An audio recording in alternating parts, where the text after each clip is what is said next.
The Basics of Marxist-Leninist Theory. Progress Publishers. MOSCOW. Translation from the Russian. General Editor Professor G. N. Volkov, Dr. S.C. Authors, Professor G. N. Volkov, G. G. Yodolnzov, Dr. S.C., Docent V.V. Pashateov, Cand. S.C., F.F. Petrenko, Dr. S.C., and G. N. Pirogov, Cand. S.C. Page. Introduction. Part 1. Marx and Engels, the founders of the scientific world outlook of the proletariat. Marx and Engels, the route to materialism and communism. Historical preconditions leading to the formation of the views of Marx and Engels. The development of Marx's personality and view of the WOR Limited. The formation of the personality and worldview of Friedrich Engels. 2. The Manifesto of the Communist Party. Tuesday. First policy document of Marxism. The beginning of collaboration between Marx and Engels. The organization of the Communist League. The great ideas of the Manifesto. The world historic significance of the Manifesto.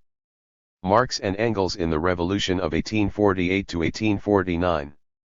3. A revolution in the views of the development of society. Marxism and its component parts. 4. Discovery of a materialist concept of history. Broken, smashed.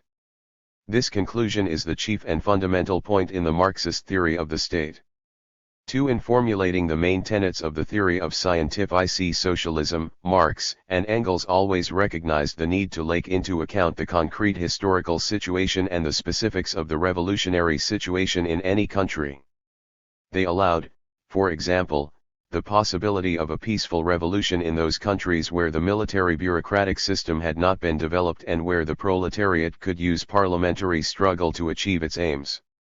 This was the situation in England at the time. Marx and Engels used a dialectics approach to the question of the main ally of the proletariat, the peasantry, showing how to recognize its dual nature and to distinguish between its reactionary and revolutionary elements. In their opinion, recognition by the peasants of their basic interests should lead the overwhelming majority to unite with the working class, to unity of action against capital, which of fers them nothing but ruin. Hence the peasants, wrote Marx, find their natural ally and leader in the urban proletariat, whose task is the overthrow of the bourgeois order. 1. With the help of the broad masses of the peasants, the proletarian revolution will obtain that chorus without which its solo becomes a swan song in all peasant countries. 2. Marx and Engels clearly foresaw those tendencies which have openly revealed themselves today in modern developed capitalist countries in relation to the intelligentsia. Capital also turns the representatives of the intelligentsia into hired workers and extracts surplus value and profit not only from physical but also from intellectual labor. Capital does not create science but exploits it, and thus science becomes one of the basic driving forces of production. Consequently, a process of differentiation takes place within the intelligentsia, dividing it into those who control capitalist production and those who sink to the position of skilled laborers. The leading, progressive section of the intelligentsia can and must join the cause of serving the proletariat and enlightening the working masses, take an active part in revolution and social construction. In analyzing the development of tendencies manifest in actual bourgeois society, the founders of Marxism observed with the accuracy of natural scientists the direction in which these tendencies would develop in the future. Here we find in their works far-seeing propositions concerning the future communist society. According to Marx and Engels, the dictatorship of the proletariat is a particular form of state organization which one is essential for the suppression of hostile classes and group J and the solution of the creative task of building the new city. These tasks are crucial and will determine its future development, for their solution brings with it the withering away of the dictatorship of the proletariat. The victorious proletariat aims, in the course of social changes, not only to eliminate the exploiter classes, but also to remove class differences between the peasants and the workers, the main differences between the town and village, between physical and intellectual labor. During this long process of transformation, the proletariat, in removing itself as a particular class, frees the oleole of society from class social inequality. With the disappearance of classes, the slate will also wither away. The state, commented Lenin, describing the views of Marx and Engels, is organized coercion. It arose at a particular stage of social development, when society had split into classes and began to feel the need of a power, standing seemingly above it and harmonizing the various. Where, as a result of enormous economic, political, and cultural changes, the exploiter classes are eliminated and a new socio-class structure is formed. Socialist society is the society of the workers, and is governed according to the principle from each according to his ability, to each according to his work. In the first phase of the new society, the distribution of material and intellectual cultural goods cannot be carried out in accord with the needs of each individual because of the insufficient level of development of the productive forces. The second phase of the new society is communism, in which the distinction between physical and intellectual labor disappears. Work itself ceases to be merely a means of livelihood and becomes a vital need. All members of society will be fully developed individuals, that is, developed intellectually, morally, aesthetically and physically. The all-round free development of each individual will become the main aim, the aim in itself, of society. Communist society is a society of free individuals united together in a self-governing collective or association. This society organizes production and consumption on a scientific basis, controls the economy using its knowledge of the economic laws, and plans its purposeful development for the benefit of all. Communist society is the humanity's leap from the kingdom of necessity to the kingdom of freedom. What is meant by the kingdom of freedom? It means that, firstly, men will consciously and purposefully develop their product line to the benefit of all the members of society and, secondly, it also means that man for the first time becomes the real, conscious lord of nature. A highly developed production process will ensure an abundance of material goods. Only then can society inscribe on its banner, from each according to his ability, to each according to his needs. 3. As the theoretical expression of the proletarian move. Scientific communism develops together with the revolutionary movement, generalizes its experience and is a powerful weapon in the hands of the working class, and all the working masses, in their struggle against imperialism and for peace, democracy, and socialism. 6. At the head of IHE International Proletarian Movement. Founders and leaders of the First International. Marx and Engels were proletarian revolutionaries for whom science was not an end in itself but the intellectual tool of the working class. As we have already seen, scientific study and revolutionary political activity were indissolubly linked together in their life and activity and constantly enriched each other. In 1864, when his work on the first volume of Capital was drawing to an end, Marx interrupted that work in order to devote all his energies and time to the organization of the First International, the International Working Men's Association. The International originated at a meeting of worker and democratic organizations from a number of countries which took place in London on September 28, 1864. It was this meeting that adopted the decision to elaborate a draft general rules of the International Working Men's Association.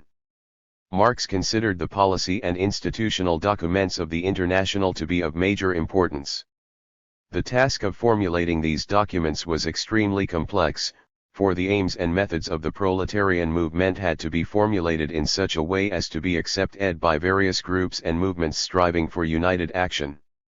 At the same time, it was essential that no concessions be made with regard to the principles of scientific communism and that influential petty bourgeois elements in the worker movement be prevented from acquiring a foothold in the International.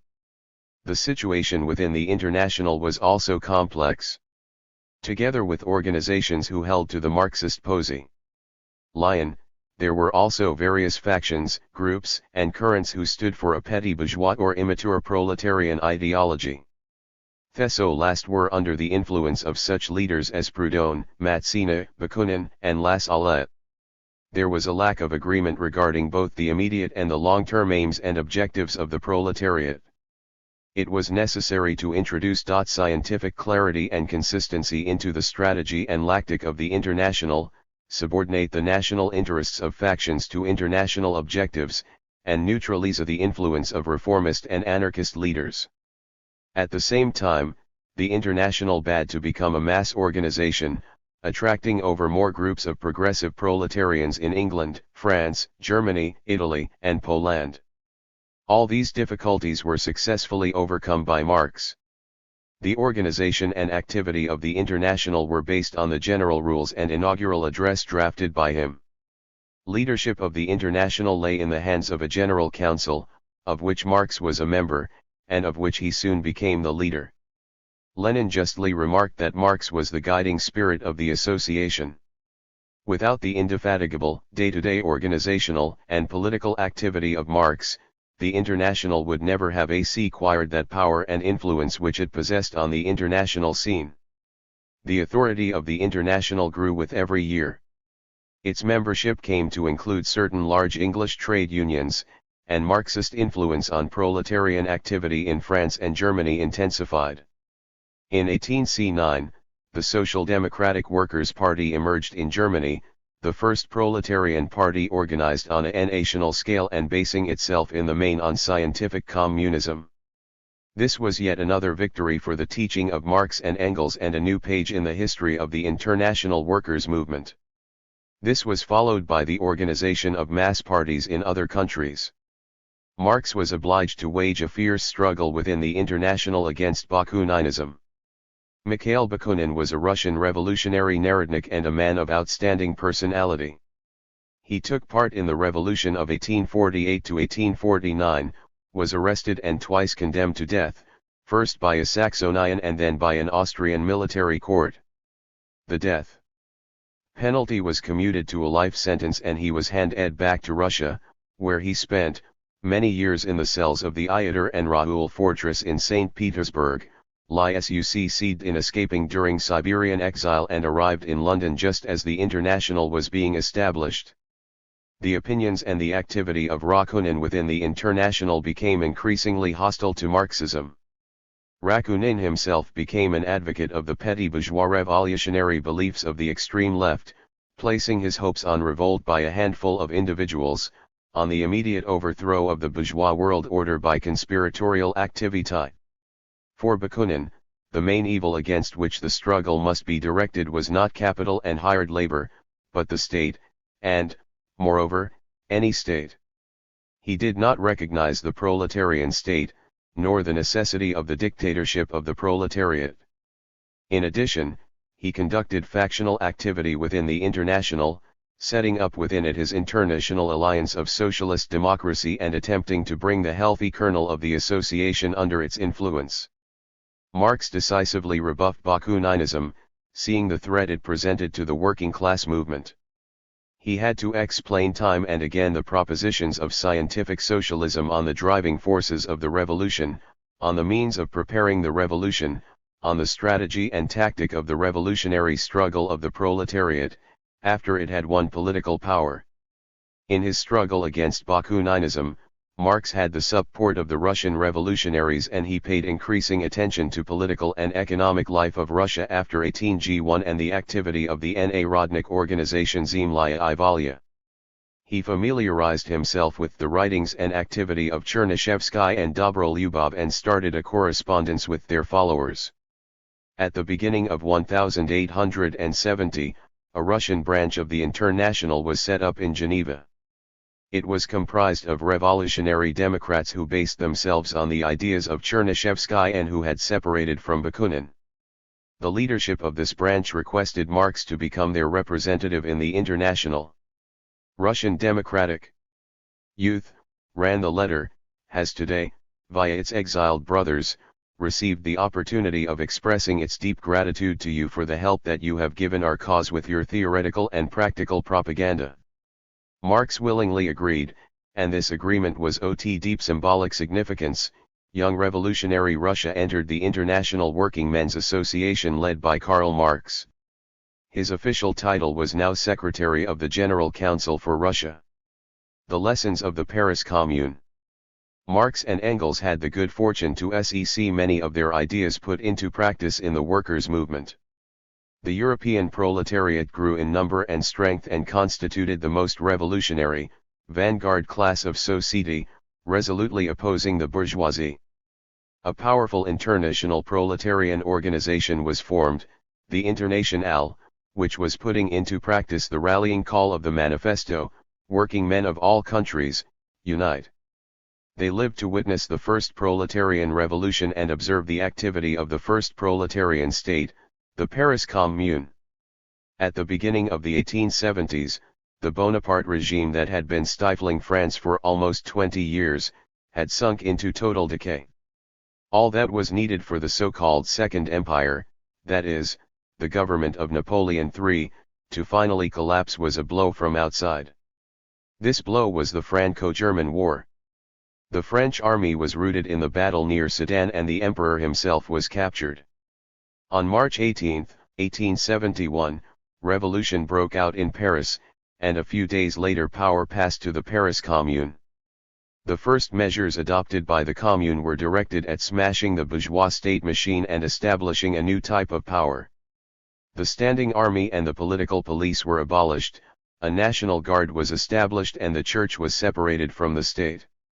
A consistent system of democratic elections was introduced, together with a new administrative and judicial system. The principle of the responsibility and replacement of officials was adopted and their pay was that of a worker. The Commune lasted only 72 days and was unable to spread its power to the whole of France. It found itself isolated in Paris and surrounded by the troops of the bourgeois government of Versailles and the advancing German army. It let slip the moment when it could have marched on Versailles and removed the threat of encirclement. The counter-revolutionary armies broke into Paris and the streets flowed with the blood of the heroic communards. Nonetheless, however brief was the period of the Paris Commune, it was an event of world historic significance.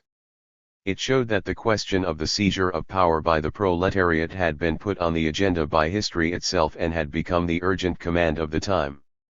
The Commune was the first indication of the society of the future, a bold attempt by the proletariat to break the fetters of capital and storm heaven.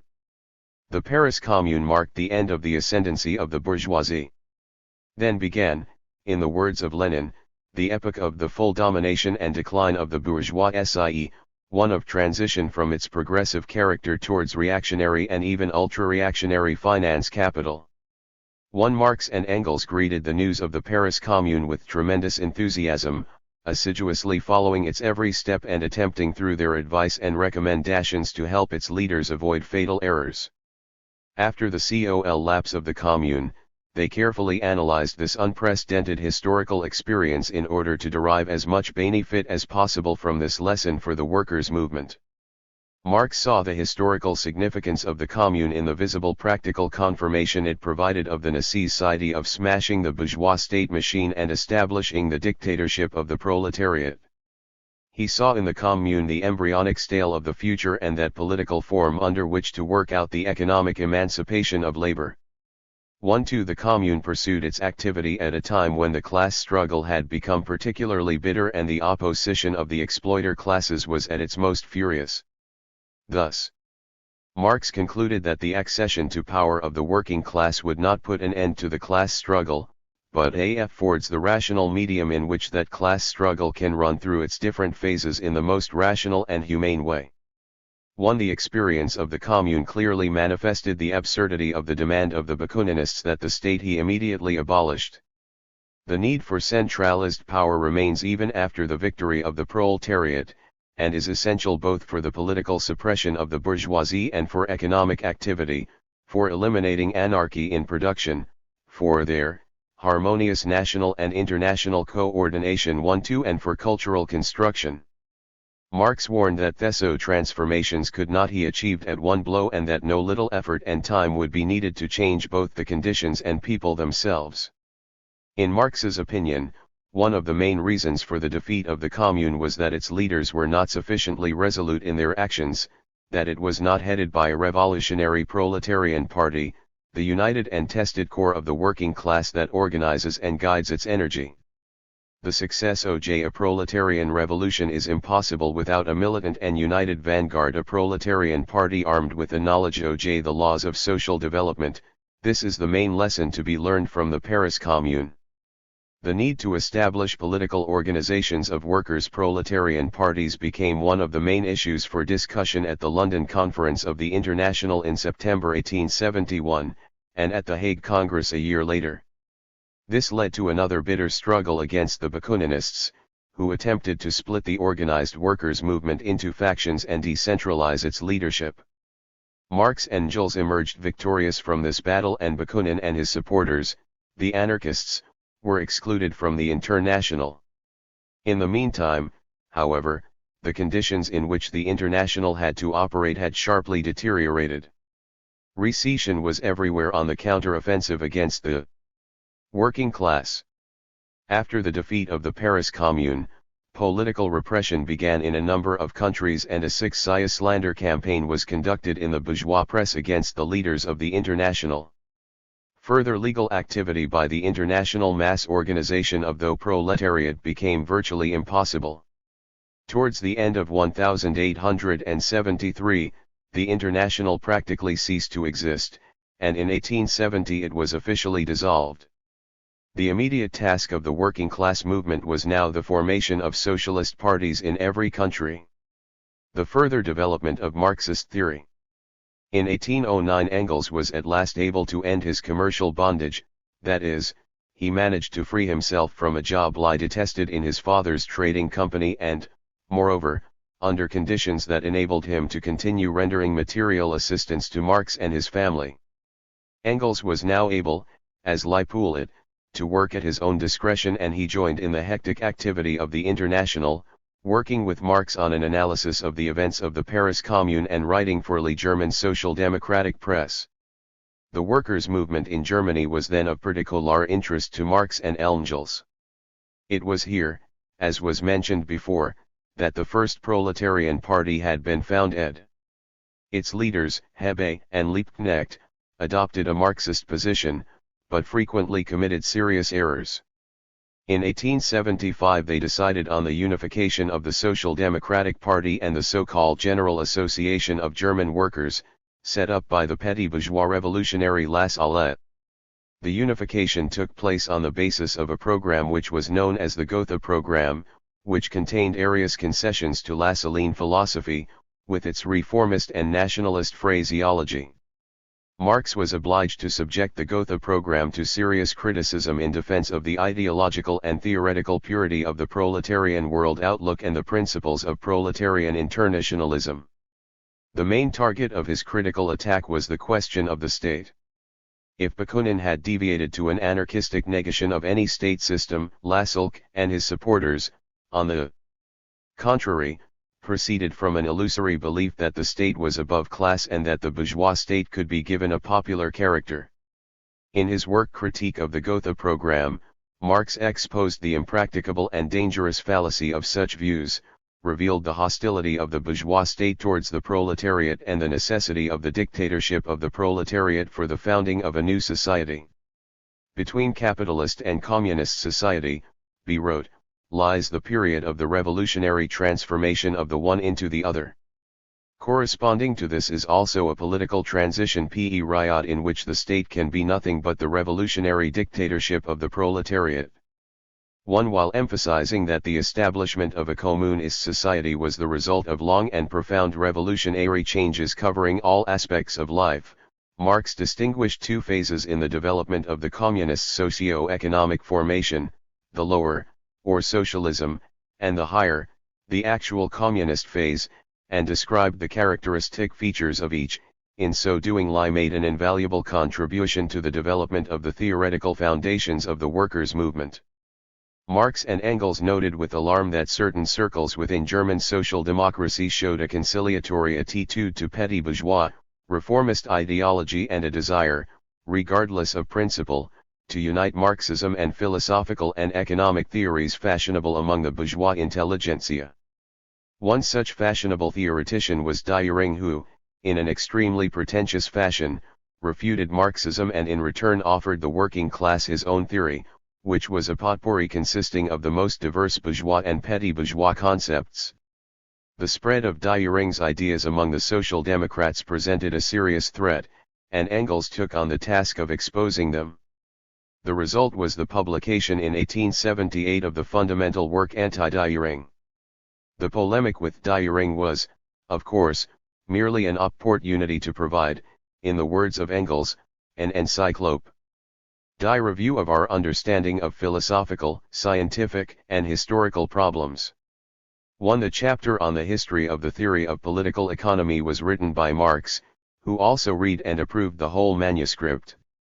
Basing himself upon Capital, Engels analyzed new phenomena in capitalist society that were to become clearly evident in the 20th century.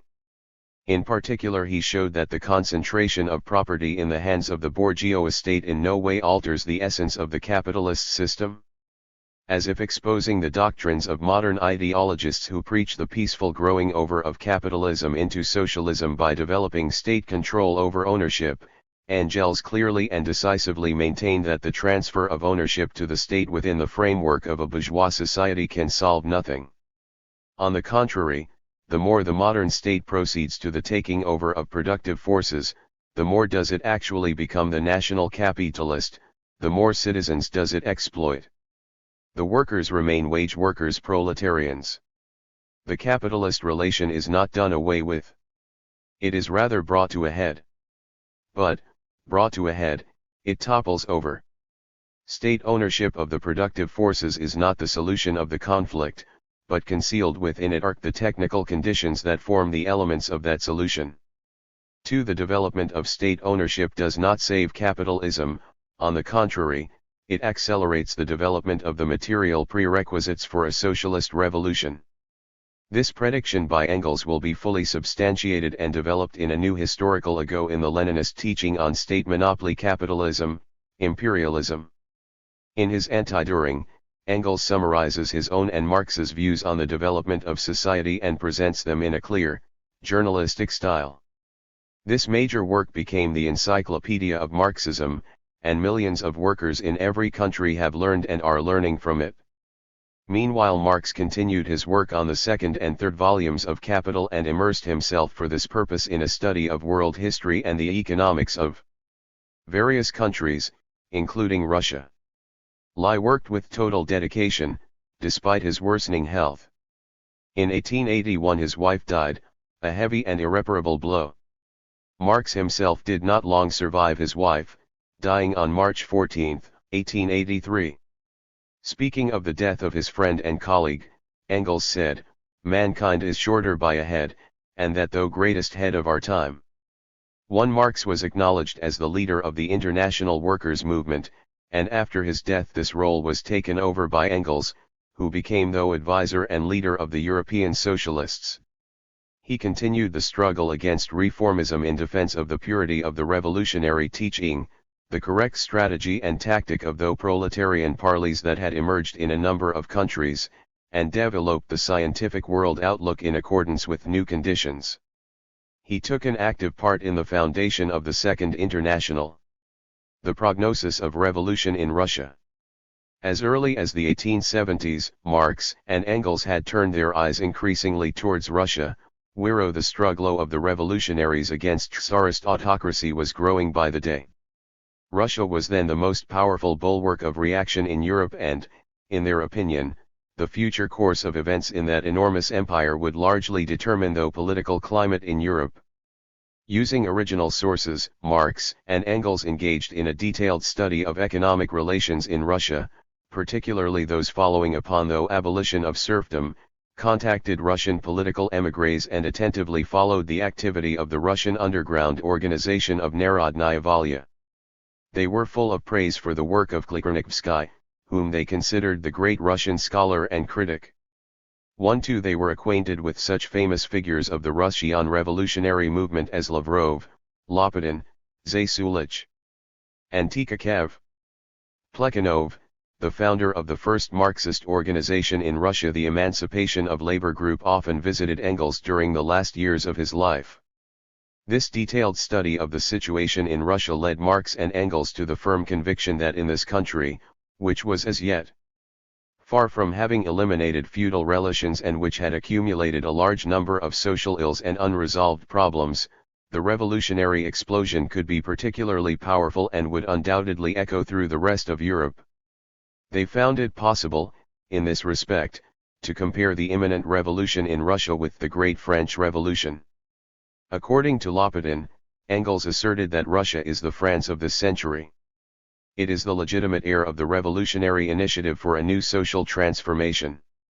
Marx and Engels were certain that the developing revolutionary movement in Russia must lead finally to an event, which, maybe after long and violent struggles, must ultimately and certainly lead to the establishment of a Russian commune.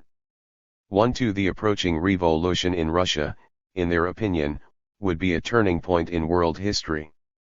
Engels yet again demonstrated his exceptional gift of clear-sightedness and prophecy when he heard of the accession to the throne of Nicholas II.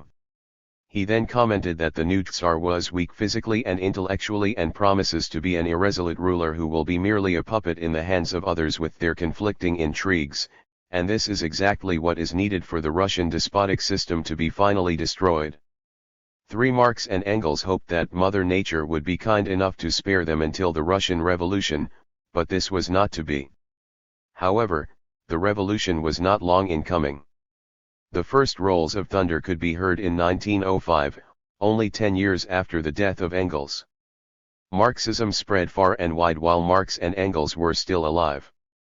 Organizations and parties with a Marxist platform were sold up in a number of countries. Marxism rapidly won the hearts and minds of millions of people, showing them the right road to follow in their struggle for a better future. Though historical fate of Marxism is without precedent, dispute and disproved times out of number by scholars in the service of the bourgeoisie, it was daily confirmed by all the class battles of the 19th and 20th centuries. The truth and accuracy of this teaching, further enriched by Lenin, was strikingly revealed in the October Revolution and the successful building of a new society by the peoples of the socialist community of nations. Now it is the banner and the powerful weapon of the world communist movement. Lenin declared that the teaching of Marx was all-powerful because it was true, because it exactly reflected the six tall interests of working people, because Marx answered the questions that progressive human thought had already posed, because it rested on the sure foundation of human knowledge and the cultural achievements of human history.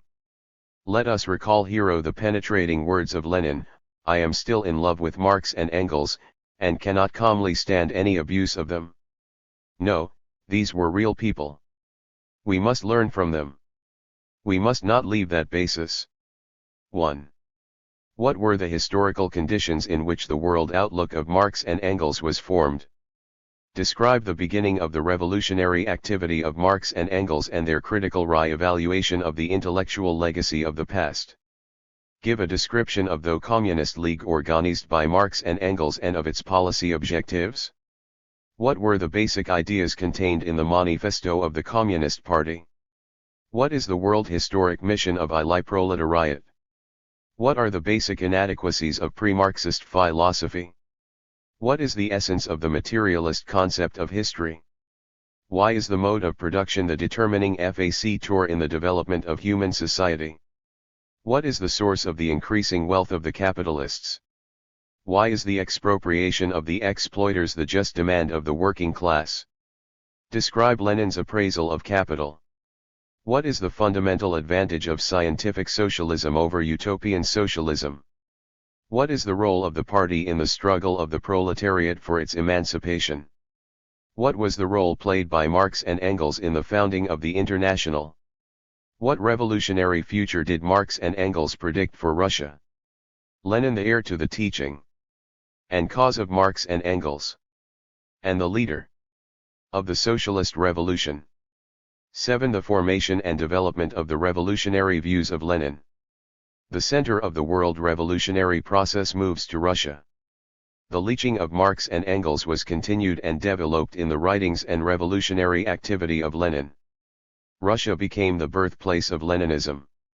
Nor was this a historical accident. As the founders of Marxism had foreseen, the center of the world revolutionary movement shifted at the end of the 19th century from Western Europe to Russia, where social contradictions had reached their most extreme form. The struggle against the capitalists was waged by the rapidly growing working class. The peasants opposed the landowners and the peoples at the periphery opposed the oppressive Tsarist autocracy.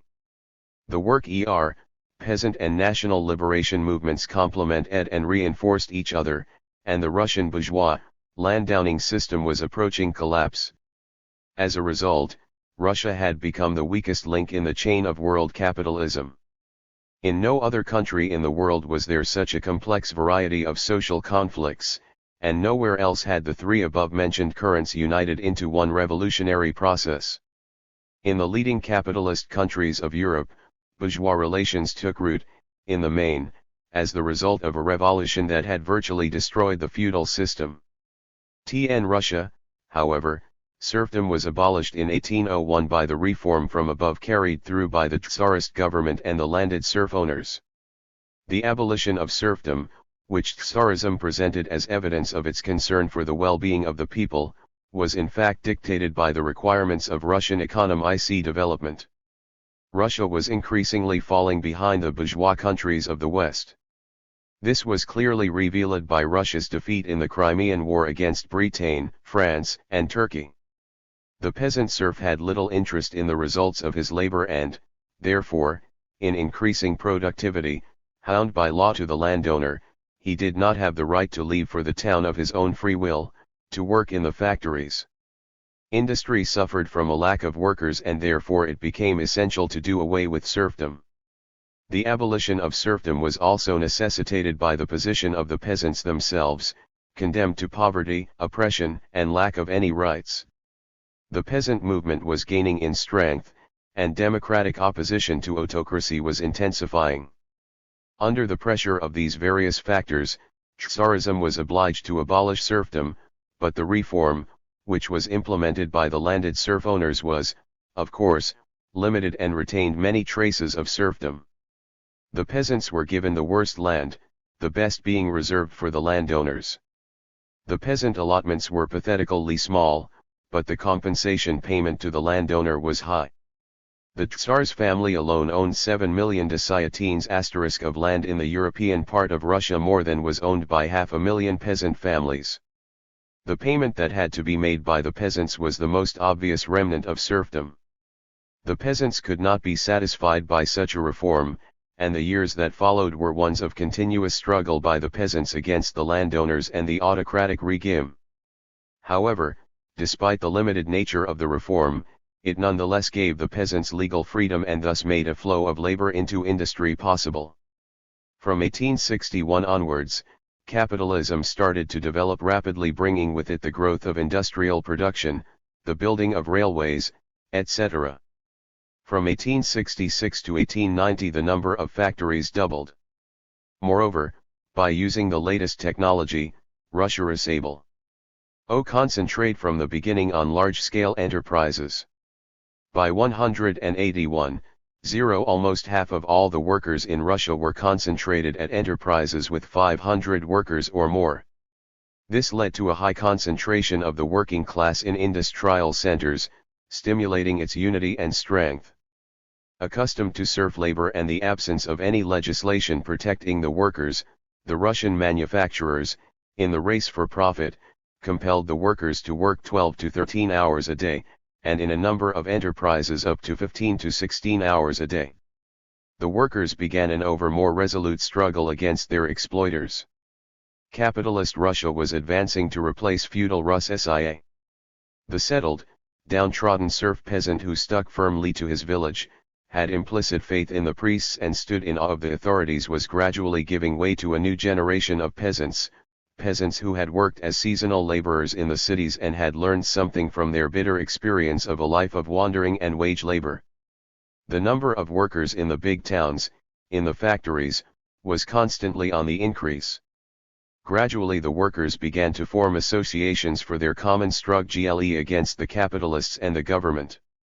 By waging this struggle, the Russian working class helped the peasant millions to rise, straighten their backs and cast off serfage habits. The working class assumed the lead in this struggle, standing at the head of all the oppressed laboring masses in Russia, the Russian peasantry and the populations at the national periphery. The Russian revolutionaries now faced a supremely important task, that of organizing and politically educating this massive revolutionary force, helping it to understand its interests, indicating the path the struggle must take and rallying it around the working class. The revolutionary democratic ideas developed in the mid-DLE of the 19th century by Herzen, Belinsky, Dobrolyubov and Chernyshevsky on the need for a revolutionary transformation of Russian society had a numerous following. They were the basis of the revolutionary Narodnik movement of the 1870s. The movement was so called because its members went lo the people, to the peasantry, attempting to rouse it to struggle against Tsarism. Marx and Engels noted the high level of Russian revolutionary democratic thought, particularly that of Chernyshevsky. Nonetheless, the socialist ideals of the Russian revolutionary democrats were on the whole utopian. The representatives of Russian revolutionary democracy did not see that the working class possessed that strength which was indeed capable of leading the struggle of all the oppressed in the cause of social transformation. In the 1870s, working class organizations began to form. The first was the South Russia Workers' Union, which was set up in Odessa in 1870 and which spread within the workers' movement the ideas of political struggle and the establishment of independent proletarian organizations.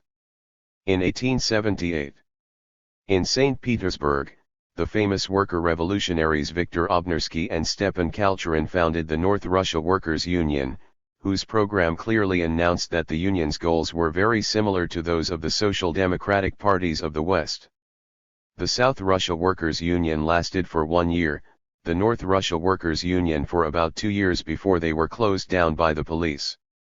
However, it was too late to halt the workers' movement. The revolutionary democratic Narodnik ideas of peasant socialism were already unable to satisfy the workers, and conditions were ripening for the acceptance of the ideas of proletarian scientific socialism.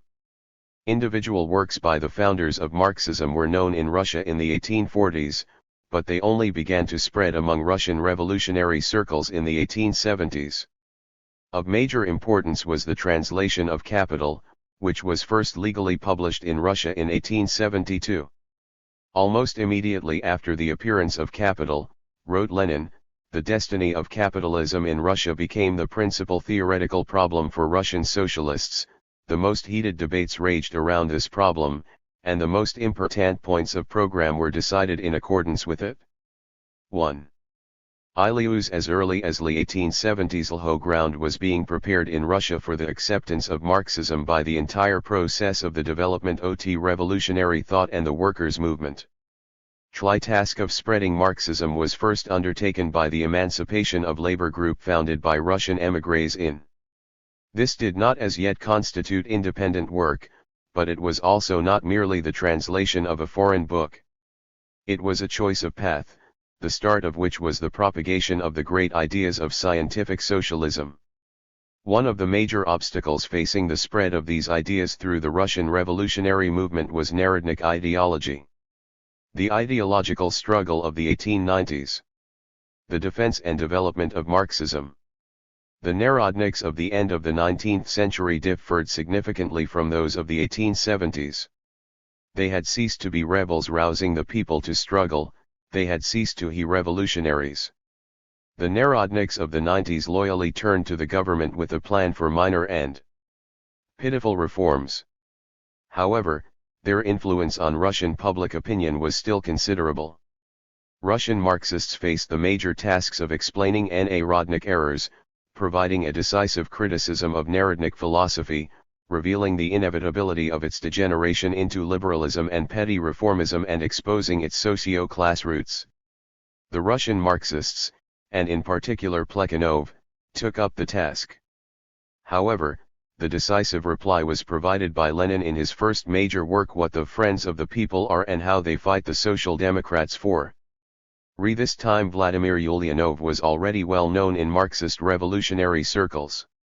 In 1892 to 1803 he led the Marxist circle in Samara, and then the Marxist circle in St. Petersburg, carrying out propaganda and organizational work among the Petersburg proletariat. His handwritten essays criticizing the Narodnik ideologists and analyzing the social and economic problems facing Russia were also well known and widely circulated among the revolutionary youth. His speeches at illegal meetings were also known to the Tsarist secret police. The book What the Friends of the People Are and How They Fight the Social Democrats opens with a critique of the philosophical basis of the Narodnik program. The central thesis of Narodnik sociology was the individual makes history. A leading Narodnik theoretician, Mikhailovsky, declared that, having arbitrarily defined something as desirable or undesirable, the sociologist should find the conditions in which the desirable can be achieved or the undesirable removed. As we can see, the decisive factor in the development of society is the existence of a strong desire on the part of a forceful individual able to subordinate the crowd. A philosophical trend denying the existence of objective laws governing history and reducing historical changes to the will and desire of the subject is known as subjectivism. For the Narodniks, reality was the clay from which one could mold whatever one wished. They intended to take the best from capitalism and from the peasant commune and mix them together. In his polemic with the Narodniks, Lenin showed that reality is by no means merely a passive substance, a clay capable of taking any form according to the will of Leros. Reality, he said, develops according to its own inner logic, according to objective laws which are essentially independent of the will and desire of individuals. Lenin then went on to show that society is a giving, integrated and developing organism. This Marxist concept of society as an integrated organism governed by objective laws of development is expressed in the teaching on socio-economic formations. Marx, wrote Lenin, put an end to the view of society being a mechanical aggregation of individuals which allows of all sorts of modification at the will of the authorities, was the first to put sociology on a scientific basis by establishing the concept of the economic formation of society as the sum total of given production relations, by establishing the fact that the development of such formations is a process of natural history. 1-2 Rather than attempting to analyze and explain actual reality, Lenin continued, the Narodniks presented us with a utopia contrived by senselessly plucking individual elements from various social formations. 3. The views of the Narodniks are not simply utopian, declares Lenin further, but, in the most precise sense of the word, reactionary, as they express the desire to preserve the village commune, which in the conditions of Russian reality would be a means of enslaving the poorest peasants, for it is the poor peasants who, having neither the means of production nor the right to depart from the commune, are obliged to turn for help to the rich head of the commune, paying for this help with the greater part of their harvest or hiring themselves out to the rich as farm laborers. As against the subjectivism of the Narodniks and their concepts of social development according to the designs of critically minded individuals, Lenin put forward a teaching that views social development as an objective process independent of the will and desire of individuals and in which the decisive role is played by though popular, i.e. real makers of history, acting in accord with these objective laws. The individual only becomes a prominent individual if in his theories and activity he reflects the interests of the masses and acts in accord with the objective historical laws. Thus Lenin marked the boundary between the Narodniks and the Marxists. However, as Lenin pointed out later on, criticism alone was not enough. The successful struggle waged by the Marxists, and in particular by Lenin and Plekhanov, against the Narodniks gave rise to a number of ideologists who called themselves Marxists, but who interpreted Marxism in their own particular way. They came to be known as legal Marxists. In criticizing the subjectivism of the Narodniks, the legal Marxists slipped into the opposite extreme. The objective law is all, man is nothing was their motto. Man is merely the passive executor of the demands of the inexorable objective laws. Lie is not the author of history, but an actor playing his part according to a script written by forces standing over and above him.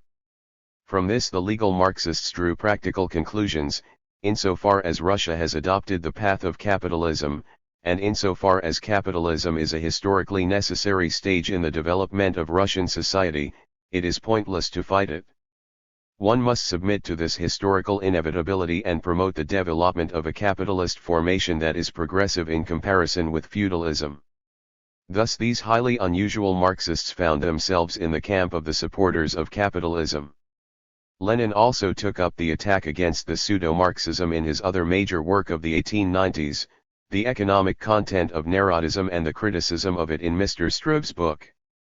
This work has a subtitle which briefly but with startling precision characterizes the essence of the legal Marxist position, the reflection of Marxism in bourgeois literature. In Marxist philosophy, the objectivity of the historical process means something very different from the bourgeois concept of objectivism. The historical process is the class struggle as determined by objective social conditions.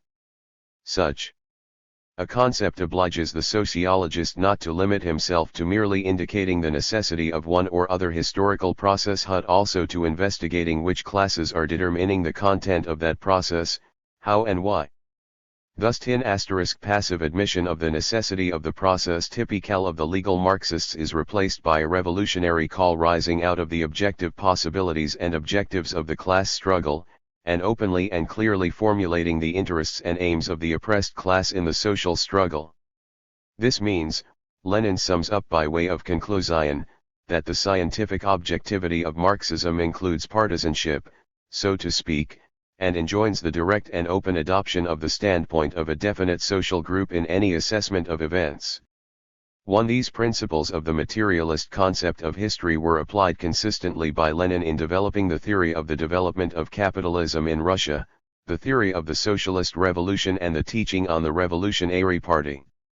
In his work The Development of Capitalism in Russia, using a wealth of factual material and statistical data that he had carefully checked, analyzed, and classified, Lenin showed the dissolution of the village commune and the division of the peasantry into hired workers and village bourgeoisie, the formation of an all-Russia market.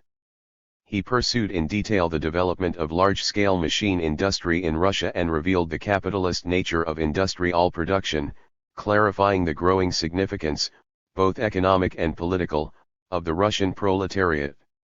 In so doing he provided comprehensive and convincing proof that the development of agrarian relations in Russia is proceeding on capitalist lines both in landlord and in peasant economy, both outside and within the village commune.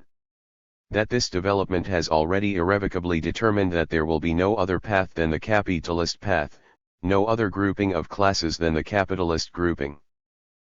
To all this substantiated, and on December 8, 1895, revolutionaries were discussing the first number.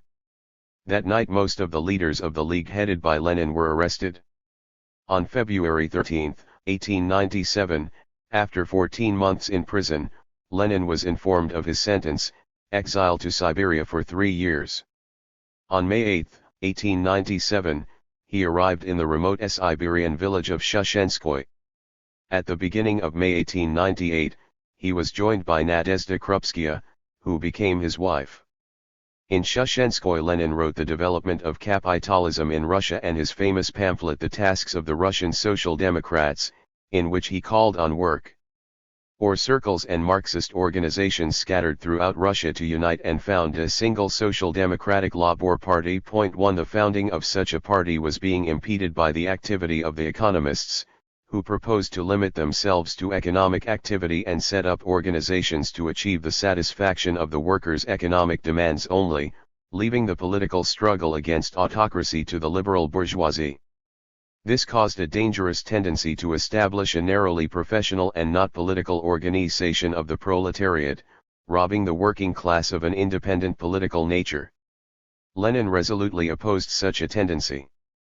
In Siberia, with the support of 17 exiled Social Democrats, Lenin wrote his protest against the manifesto elaborated by the economists.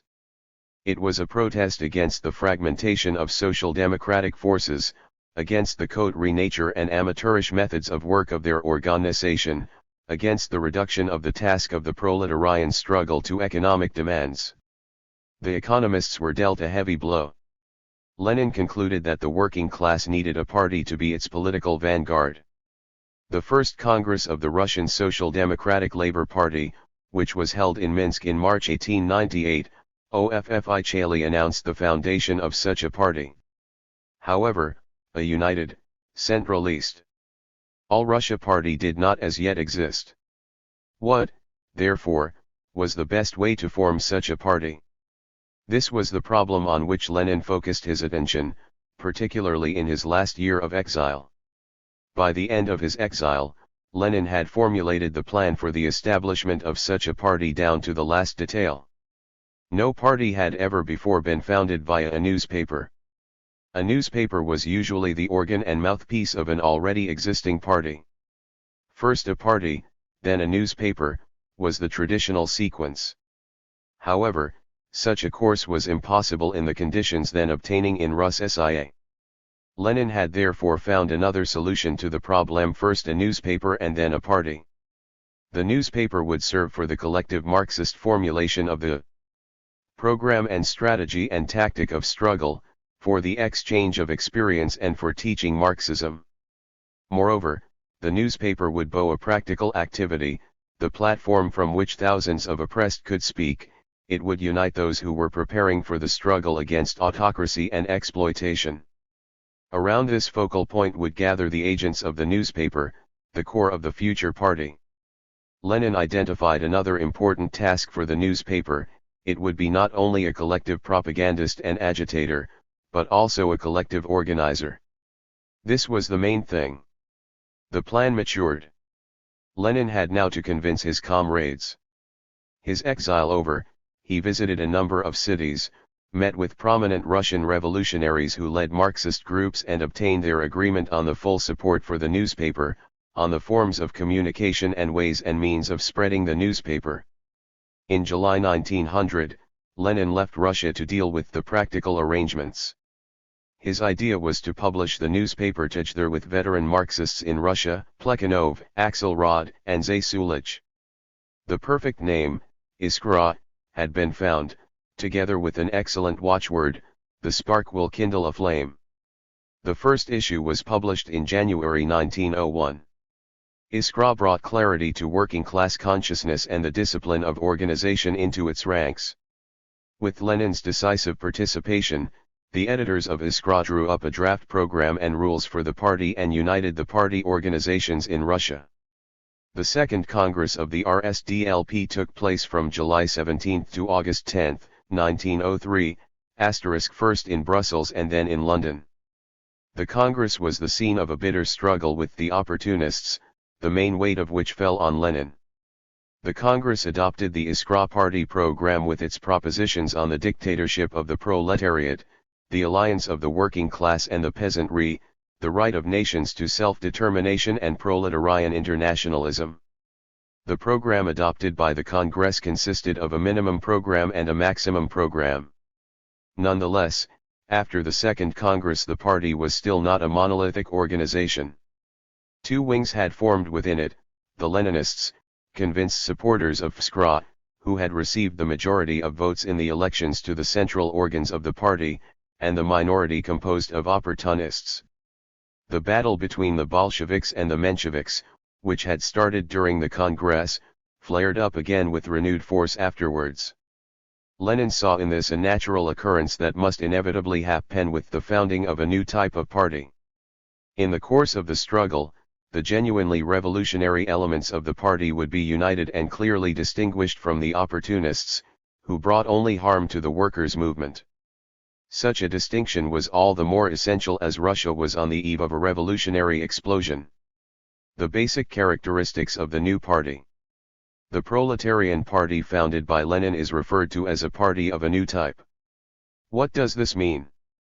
It is all the more essential to understand what this means as today a bitter ideological struggle is being waged around the Leninist teaching on the party. Bourgeois ideologists, Right-wing and left-wing revisionists are distorting the essence of this teaching and are presenting the history of the revolutionary practice of Bolshevism in this distorted form. The main reason for these misinterpretations is the desire to attribute to Lenin the concept of the party as a small, organized group of conspirators whose aim is to seize power regardless of the objective conditions and the mood of the masses.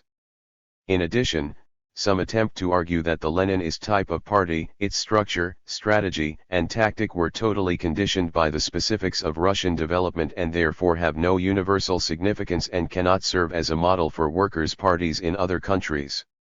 Such a view is completely erroneous. Lenin was most careful to take into account the specifics of economic and social development in Russia, and this was reflected in the organization and activity of the Leninist party.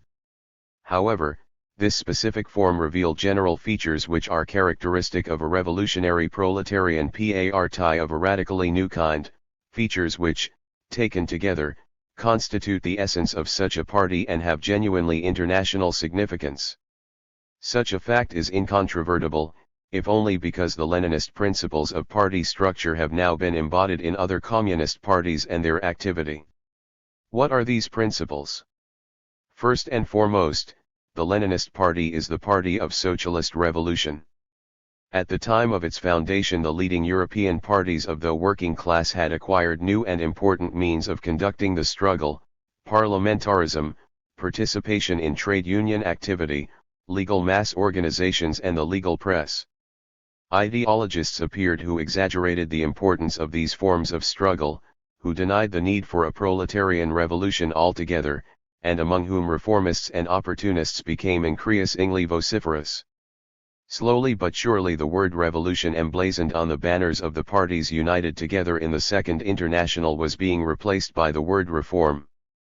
Typical of the socialist parties of the epoch of the Second International, wrote Lenin, was one that tolerated in its midst an opportunism built up in decades of the peaceful period.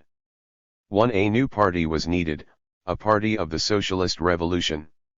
In his work What is to be Done, in which he conducted a sharp polemic with the Russian reformists, Lenin clearly indicated the principal feature of the now type of party. The most essential, the decisive interests of classes can he satisfied only by radical political changes in general. In particular, the fundamental economic interests of the proletariat can be satisfied only by a political revolution that will replace the dictatorship of the bourgeoisie by the dictatorship of the proletariat. 2. Lenin further explained in detail what it meant to be a party of revolution. It was not merely a case of simply proclaiming that the party intended to overthrow the power of the exploiters by force. This was the aim of the Narodniks in the 1870s, but still their organizations were not parties of revolution in the strict sense of the word, since they based themselves on a theory that in its essence was in no way revolutionary.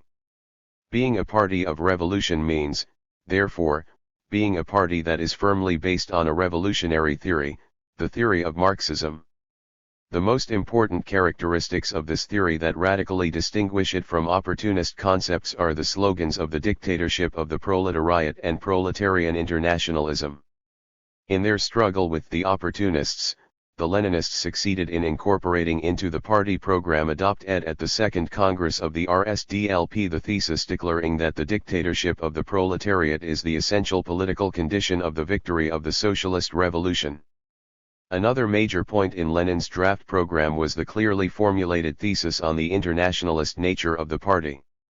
Russian social democracy regards itself as one of the detachments of the World Army of the Proletariat, as part of international social democracy. This thesis was also reflected in the decisions taken by the Second Congress and in the program it adopted. The next characteristic that marks the new type of party is expressed in Lenin's formula, a party of the masses. The dishonesty of those ideological opponents who attribute to Lenin the idea of creating a party that is a small organization of conspirators can be judged by the way they avoid mentioning Lenin's constant criticism of the Narodnaya Volya members for their inability to link their movement inseparably with the class struggle in the developing capitalist society. A criticism that runs through all his writings. In contrast to Narodnaya Volya with its small group of conspirators, Lenin viewed the party as the van. Guard of all Ally workers, as an organization whose task it was to enlighten, organize, and rouse the entire proletariat, all the oppressed, to struggle against the exploiters. The formation and structure of the party were conditioned by the need to be the party of revolution and the party of the masses.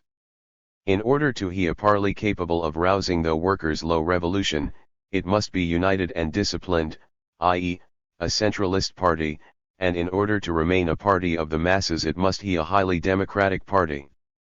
The harmonious integration of centralism and democracy is the particular hallmark of Communist Party structure. This is the very essence of democratic centralism. During the Second Congress of the RSDLP, a bitter struggle flared up between the hard Iskrists and the soft Iskrists, regarding the principles governing party formation and, primarily, the idea of centralism which, according to Lenin, had to pervade the entire rules one and determine the method of solving all particular and detailed questions of organization. 1-2 During the Congress, the touchstone revealing the attitude to centralism was paragraph 1 of the party rules, defining the conditions of membership.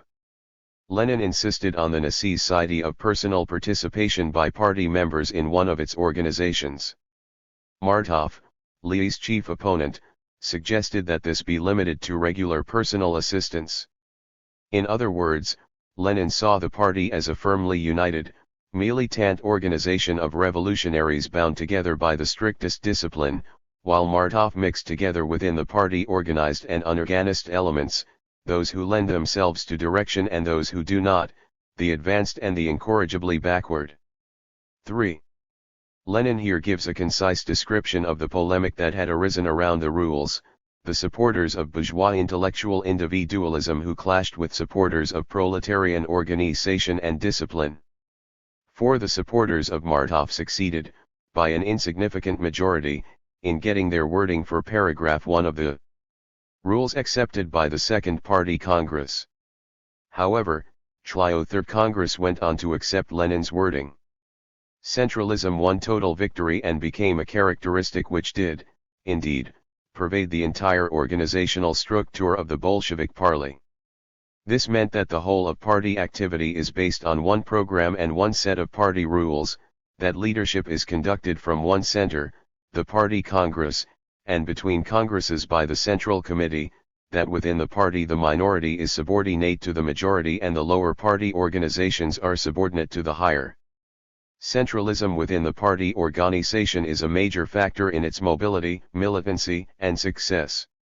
However, as Lenin emphasized, genuine success is only possible when centralism is organically fused with democracy. Lenin believed that one of the fundamental and most important principles of centralism was the principle of publicity. It would be absurd to speak of democracy without publicity. It was natural, therefore, that, even though the party had to work underground in conditions of strict secrecy, Lenin should have given much attention to the development of publicity, primarily within the party. Under the supremely difficult conditions of illegal work, Lenin undertook the enormous task of regularly convening party congresses. These congresses were preceded by intensive, broad-based theoretical discussions in party cells, committees, and illegal press, where party members discussed the materials being prepared for the Congress, clarified any differences in the positions adopted by various party groups and leaders on questions of strategy and tactics, and defined their attitude towards them. Such discussions raised the level of political awareness in the ranks of the party and further strengthened party unity and cohesion. Lenin constantly affirmed that only victory won in open battle with the enemy with the participation of all the members of the party would consolidate the ideological and organizational strength of party ranks. Lenin also ascribed great importance to another principle of democracy, that of election. In so doing, he drew at line to 1110 importance of party members being fully informed about the candidate's capacity to assume a leading role within the party.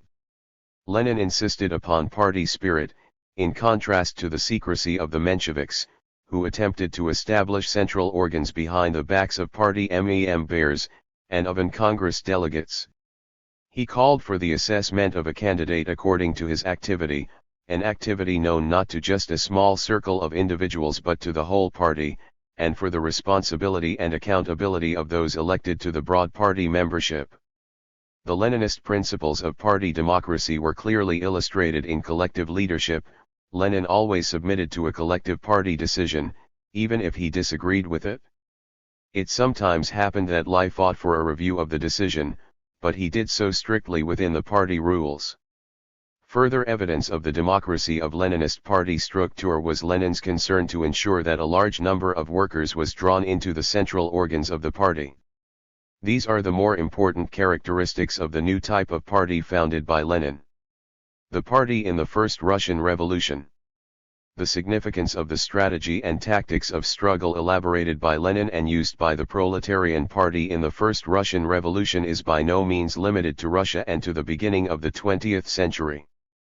It is of tremendous significance today for the entire liberation movement.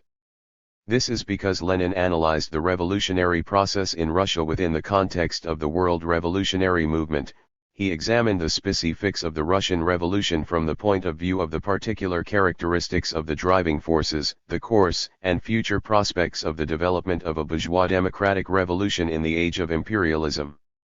For Lenin, the cardinal feature of such a revolution was that, as a result of a series of new historical conditions, it was capable of growing directly into a socialist revolution.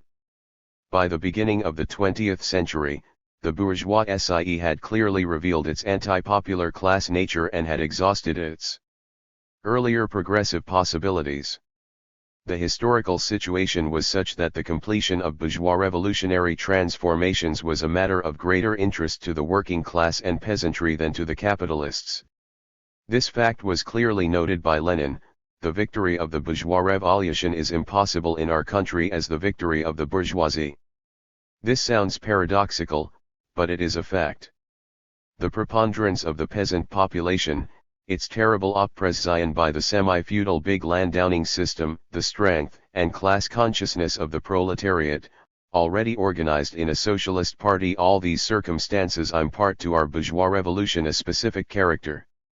This specific character of the Russian Revolution Lenin saw as arising from the fact that, although it was bourgeois in its aims and objectives, its basic driving forces would be the working class and the peasantry.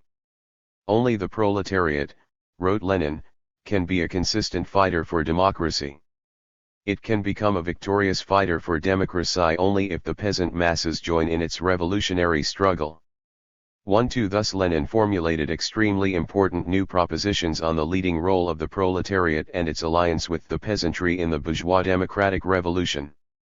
This new formulation of the question of the mass driving forces of the bourgeois democratic revolution led to a new formulation of the basic question of the revolution of state power. Lenin showed that the victorious bourgeois democratic revolution in which the proletariat was the dominant force would lead not to the bourgeoisie gaining power, as had been the case hitherto, but to the revolutionary democratic dictatorship of the proletariat and the peasantry. This combination of revolutionary driving forces, this form of revolutionary power is able to do away most rapidly, completely and decisively with the medieval, autocratic, feudal customs and ensure the resolute and consistent implementation of democratic transformations, of the minimum program, with its demands for a democratic republic, an 8-hour working day, the confiscation of landowners' estates, and the recognition of the right of each nation to self-determination. The decisive, revolutionary implementation of these measures, carried through by the majority of the population, propels the revolution forward to such an extent that it inevitably arrives at the point at which it becomes a socialist revolution.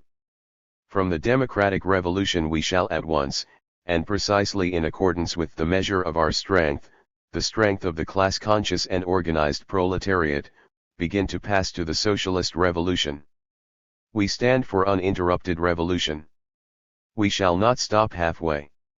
Lenin elaborated his theory of the world revolutionary process in the age of imperialism and his teaching on the transition of the bourgeois democratic revolution into a socialist revolution while engaged in a bitter ideological battle with the overt and covert enemies of Marxism, with right-wing and left-wing opportunists, overcoming the errors and hesitations of his comrades in the party.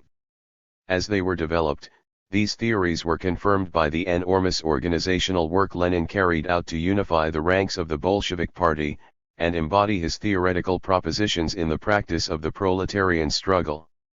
On the eve of the 1905 revolution, Lenin elaborated in great detail that part of his revolutionary theory which dealt with the specifics of carrying through a bourgeois democratic revolution in the new historical conditions. This was the main theme of his speeches at the Third Congress of the RSDLP, and also of his work Two Tactics of Social Democracy in the Democratic Revolution. The two tactics were those of two different tendencies within Russian social democracy, the Marxist revolutionary trend of the Bolsheviks, and the opportunist trend of the Mensheviks. In his work, Lenin explained the decisions of the Third Congress of the RSDLP, the strategic plan and tactical line of the Bolsheviks in the revolution, and gave a critical analysis of the Mensheviks' tactical line, which they had adopted. The program presented in this book was the one used by the Bolsheviks in the 1905 revolution. Revolutionary events confirmed Lenin's theses on the counter-revolutionary nature of the bourgeoisie, on the possibility and necessity of uniting the proletarian struggle and the peasant uprisings, on the maturity of the proletariat, on its readiness to assume leadership of the working people and become the dominant force of the revolution, and others. The Bolsheviks, guided by Lenin's ideas, had a noticeable effect on the course of the revolution. Wherever there were Leninists, the struggle was particularly energetic, large-scale and successful. The Bolsheviks not only taught many about revolution, but also learned much from revolution. The strength of Leninism lies in its ability to evaluate and include within its theory anything of value created by the people in the course of revolution. Thus, during the revolution, the masses discovered a new form of revolutionary struggle and state power: the Soviets. Lenin made a careful study of this experience in all its aspects, and later, in 1917, it was used in the elaboration of the revolutionary strategy of the Bolshevik Party during the Socialist Revolution. The revolution produced much that was new regarding the tactics and organization of forces for insurrection. In Moscow, for example, barricade tactics emerged which, as Lenin pointed out, are the tactics of guerrilla warfare. The organization required for such tactics is that of immobile and exceedingly small units, units of 10, 3, and even 2 persons. In supporting this revolutionary experience and revealing its significance, Lenin also indicated its inadequacy unless supplemented by other practical activity on the part of the revolutionary forces. On hearing of the revolutionary actions of the masses, Lenin immediately prepared to leave for Russia. On November 8, 1905, he returned to St. Petersburg and was at once involved in hectic activity. He took charge of the work of the Central and St. Petersburg committees of the Bolshevik Party, spoke at meetings and conferences in St. Petersburg and Moscow, and guided preparatory work for armed uprising. Low supervised the publication of a legal newspaper, Novaya Zhizn, which in effect became the main organ of the party. The climax of the revolutionary events of 1005 was the December armed uprising in Moscow. Although the uprising was defeated, it was of enormous significance. Before the armed insurrection of December 1005, wrote Lenin afterwards, the people of Russia were incapable of waging a mass-armed struggle against their exploiters. After December they were no longer the same people. They had been reborn. They had received their baptism of fire. They had been steeled in revolt. How different was this analysis by Lenin from the conclusion drawn by Plekhanov: the proletariat should not have taken to arms. Yes, they should, answered Lenin, only more resolutely, energetically, and aggressively. The lessons learned from the uprisings in 1905 to 1007 were taken into account and widely used by the Bolsheviks in the October Revolution of 1917. The revolution of 1905 to 1907 showed how important it was that the struggle be led by a united party free of opportunists and waverers. It also revealed the danger of the factional activity of the Mensheviks. This lesson was also taken into account in the revolutionary struggle of 1917.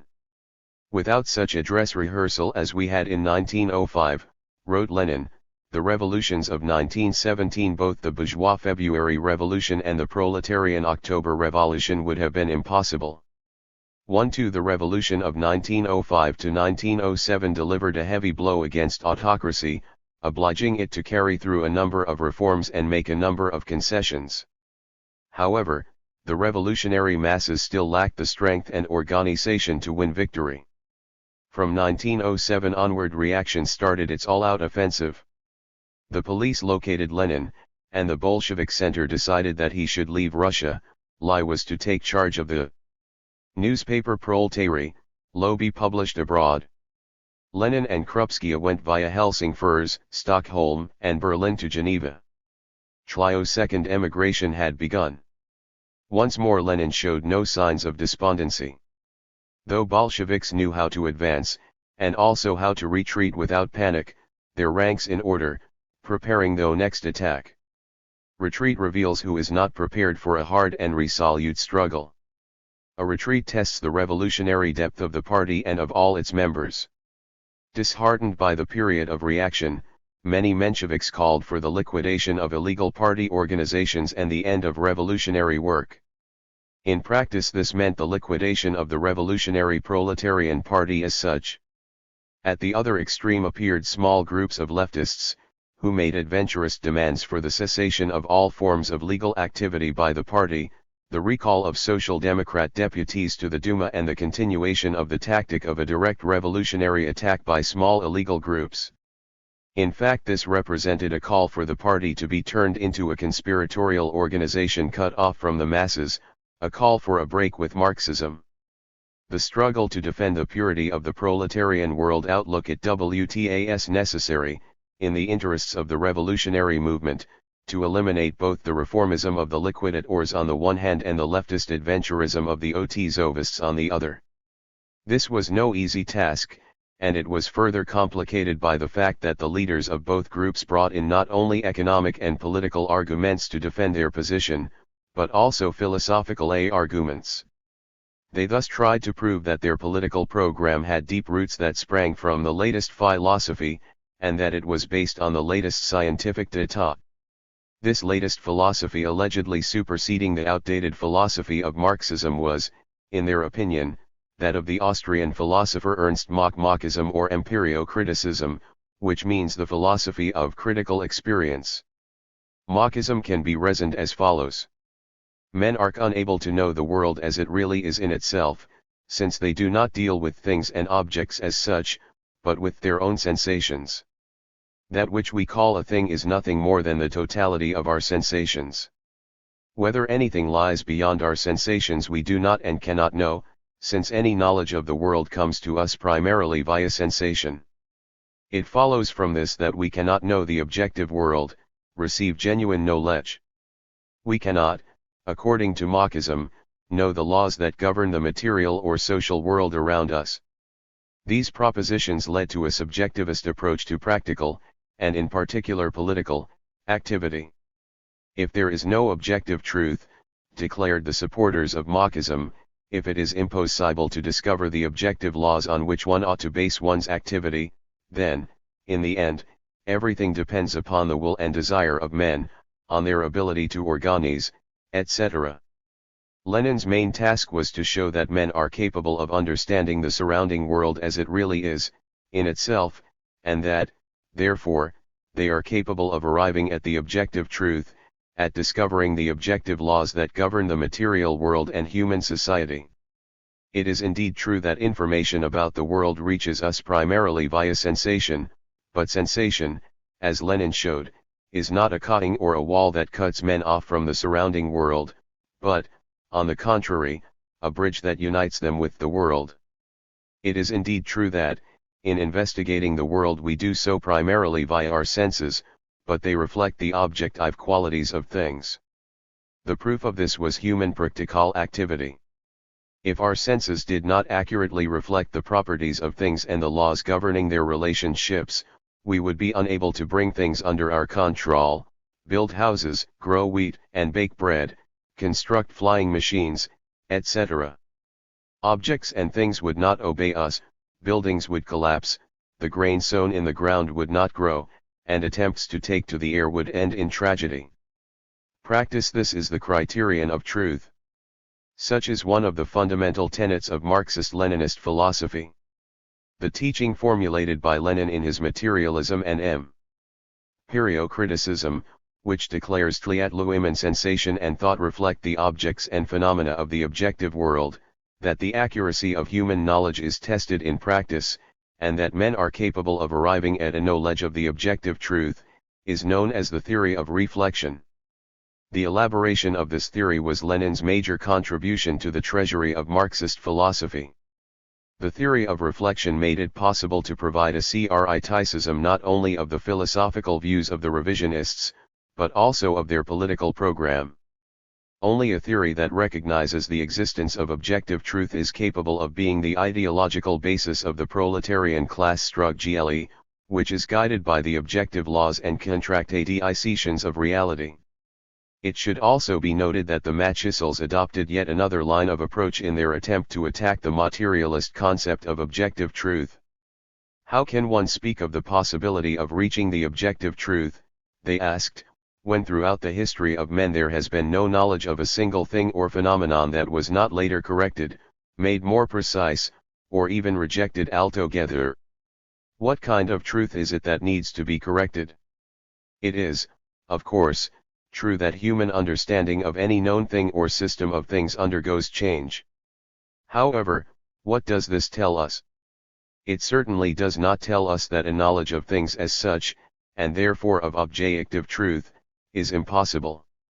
It merely tells us that understanding, cognition, is not a single act, but a process, a long process of investigation by the human intellect into the essence of things, a process that starts with superficial knowledge, reflecting merely the external appearance of things, the properties that are immediately apparent, and then moves on to the identification of the inner laws that are hidden from direct observation. Thus what one is speaking of is simply the degree of cognition of the objective truth.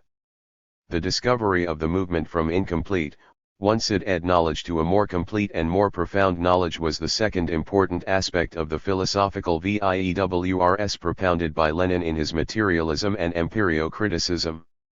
The method defended by Lenin directed the party and the working class to the assimilation of all that was of value in the science and culture of the past and to their further development. The philosophical position of the Russian supporters of Marxism demanded that this historical continuation he broken, that all that was old he rejected in the name of the new. These slogans were dressed up in the most revolutionary and proletarian terminology: long live the new proletarian culture.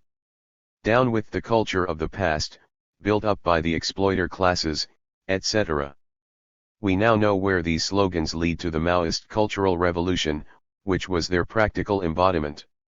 There is one more important aspect too, he noted, in the Leninist theory of reflection. When Lenin says that human sensations and thoughts constitute images or copies of the things of the objective world, he is not speaking of a mechanical passive photographing of objects in human consciousness. The ability to objectively reflect the external world is developed in the individual during the process of social upbringing and education, during social practice. This reflection is not possible without the development of the ability to imagine, to fantasize. Imagination and fantasy are essential in order to compare and contrast things, in order to see the universal in the particular, and the different in the same.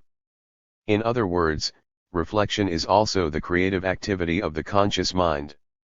These philosophical guidelines formulated by Lenin direct the party in its political struggle firstly to an accurate reflection, definition, and investigation of objective laws and contradictions, secondly, to an elucidation of the objective tendencies of development and the objective requirements of social classes, and thirdly, to the formulation of slogans and objectives in the transformation of reality that corresponded not to the desire and will of great organizers, but to the objective laws and interests of progressive classes.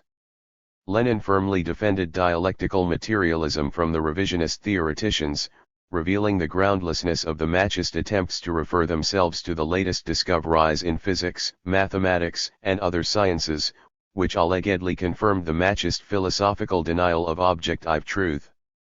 Having analyzed the main scientific discoveries. 117.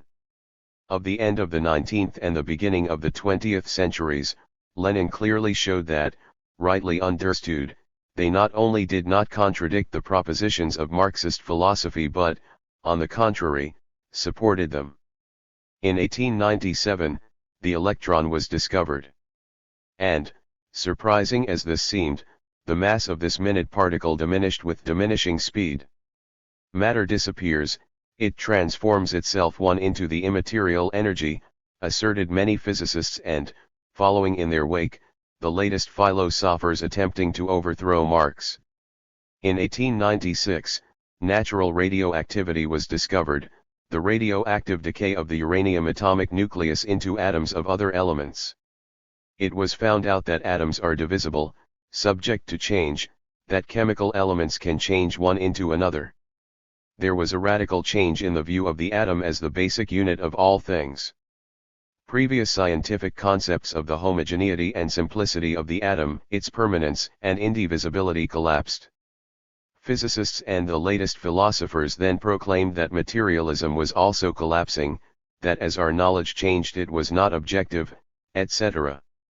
It was not materialism that was collapsing, retorted Lenin, but the simplistic concepts of physics up to this point. It was not matter that was disappearing.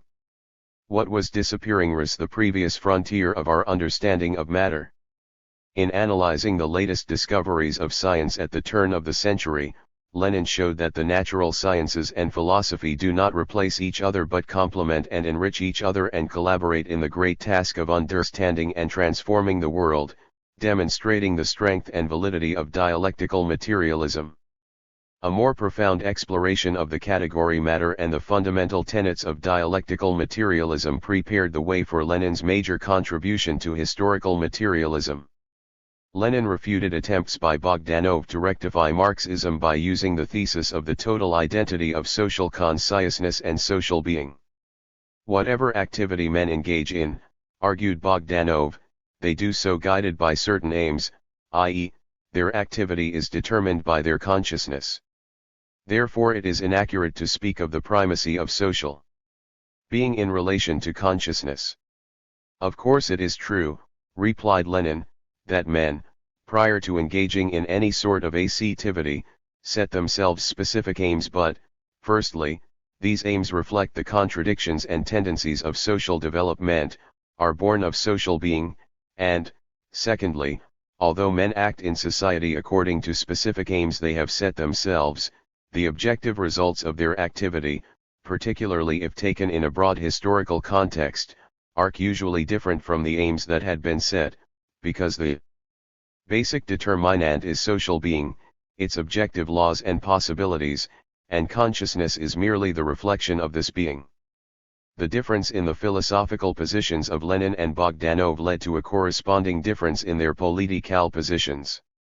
The Leninist position was and remains that of a study of the objective tendencies in social being and the objective interests of the working classes, the transformation of reality in accord with its inner laws, while Bogdanov's position was that of subjectivistically, arbitrarily determining the aims without taking into account the objective interests of the workers, a position that saw outstanding organizers, and not the popular masses, as the decisive force in the making of history.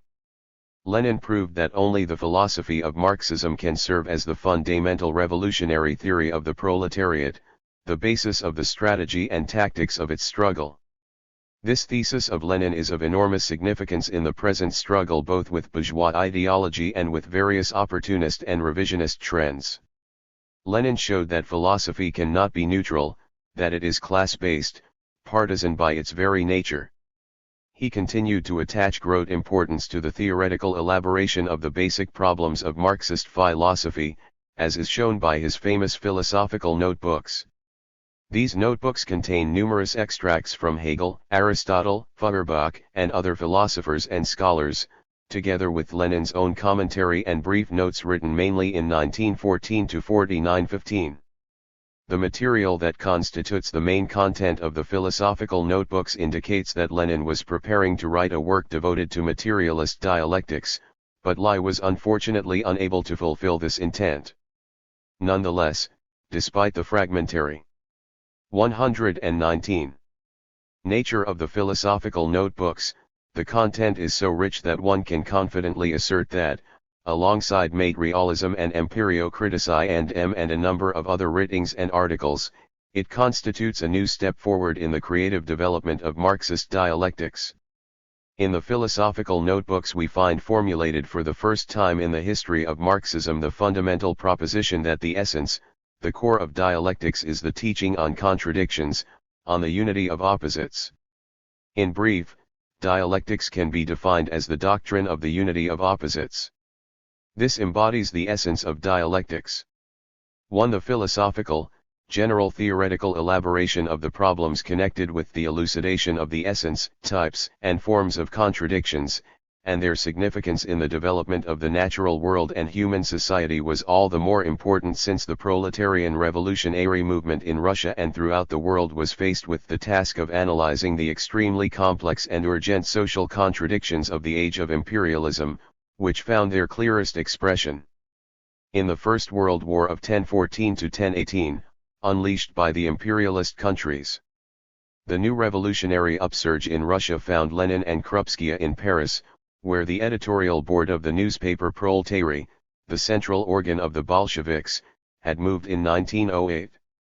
It was for this reason that Lenin and Krupskaya arrived here from Geneva. Lenin was expecting this revolutionary upsurge, had foreseen it, prepared himself for it and had himself helped to prepare it.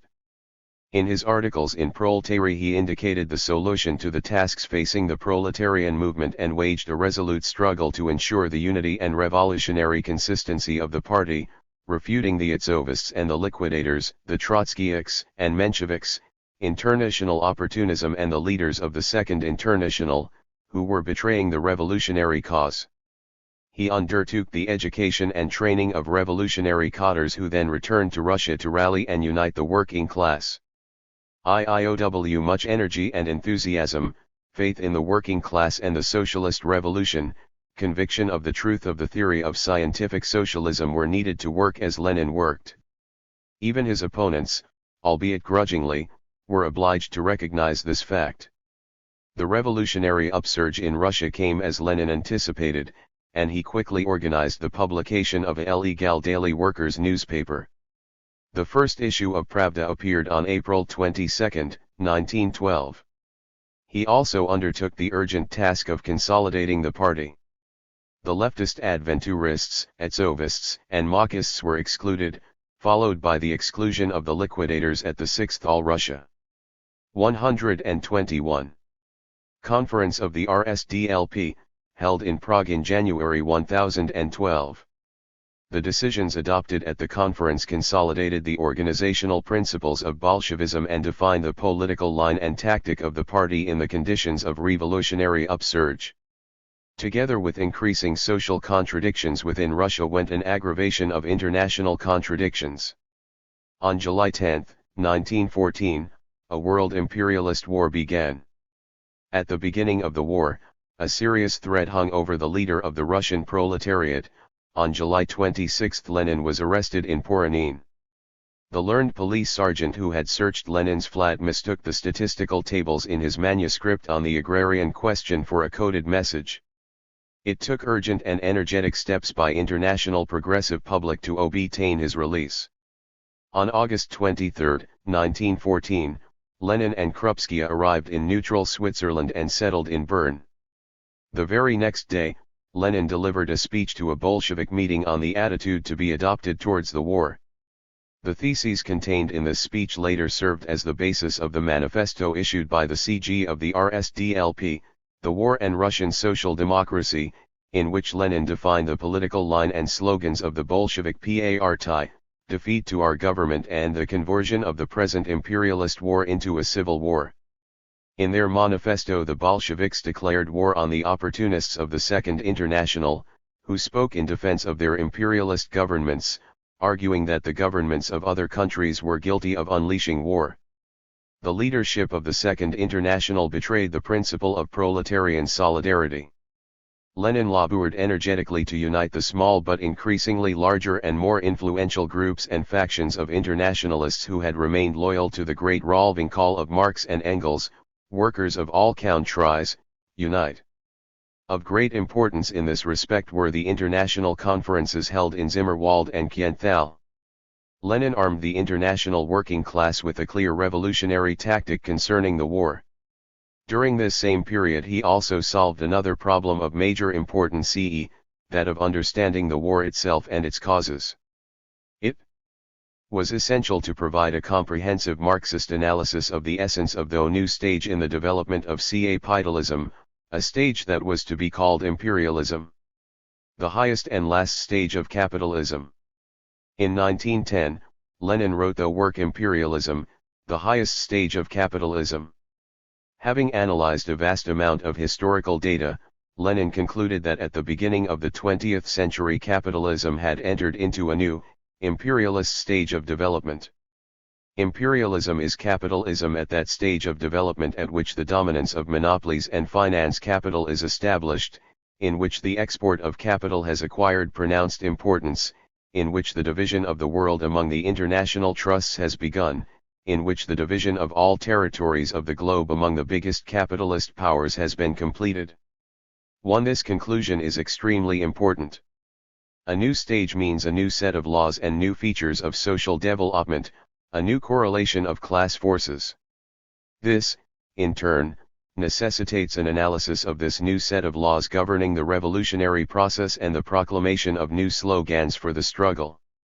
It was all the more necessary to elucidate these matters as certain well-known social democratic theoreticians were beginning to dispute the relevance of Marxist theory in the new age. They were attempting to convince the working class that the Marxist revolutionary slogans were outdated, that the predatory nature of capitalism was changing, that the position of the working class had improved and that, therefore, it was now possible to adopt the path of reform. Hence it was vital for the cause of the proletarian revolution that the new stage of capitalism be accurately assessed and the revolutionary future of the working class and its party be clearly defined. In his definition of imperialism as quoted above, Lenin indicated its main characteristics. The main and decisive characteristic is the first, the appearance and development of monopolies. The monopolization of production, the remaining characteristics follow as a consequence. For this reason imperialism is also known as monopoly capitalism. A monopoly is a large capitalist association that has monopolist, i.e., undivided, control of one or even several branches of production. Prior to the emergence of monopolist associations, social production in capitalist countries developed in conditions of rivalry among a large number of private owners, among separate and independent manufacturers. None of them could determine with sufficient accuracy what amount and what kind of goods were demanded by society. Each produced at his own risk, and only when the goods came on the market was it revealed whether they were needed by society and whether the quantity was sufficient. Social production was anarchic, not under conscious human control. Those who miscalculated social demand went bankrupt, and those who guessed correctly grew rich quickly. Those who grew rich were able to invest in the latest technology, thus increasing productivity and lowering the value and price of the produce, thereby gradually ousting their competitors from the market. Large-scale capitalists bought up the enterprises of their less lucky rivals. In order to maximize profit, they united with other large-scale capitalists, gradually converting capitalist enterprise into monopoly. The industrial monopolies required the larger, more flexibly and more secure financial means controlled by the banks.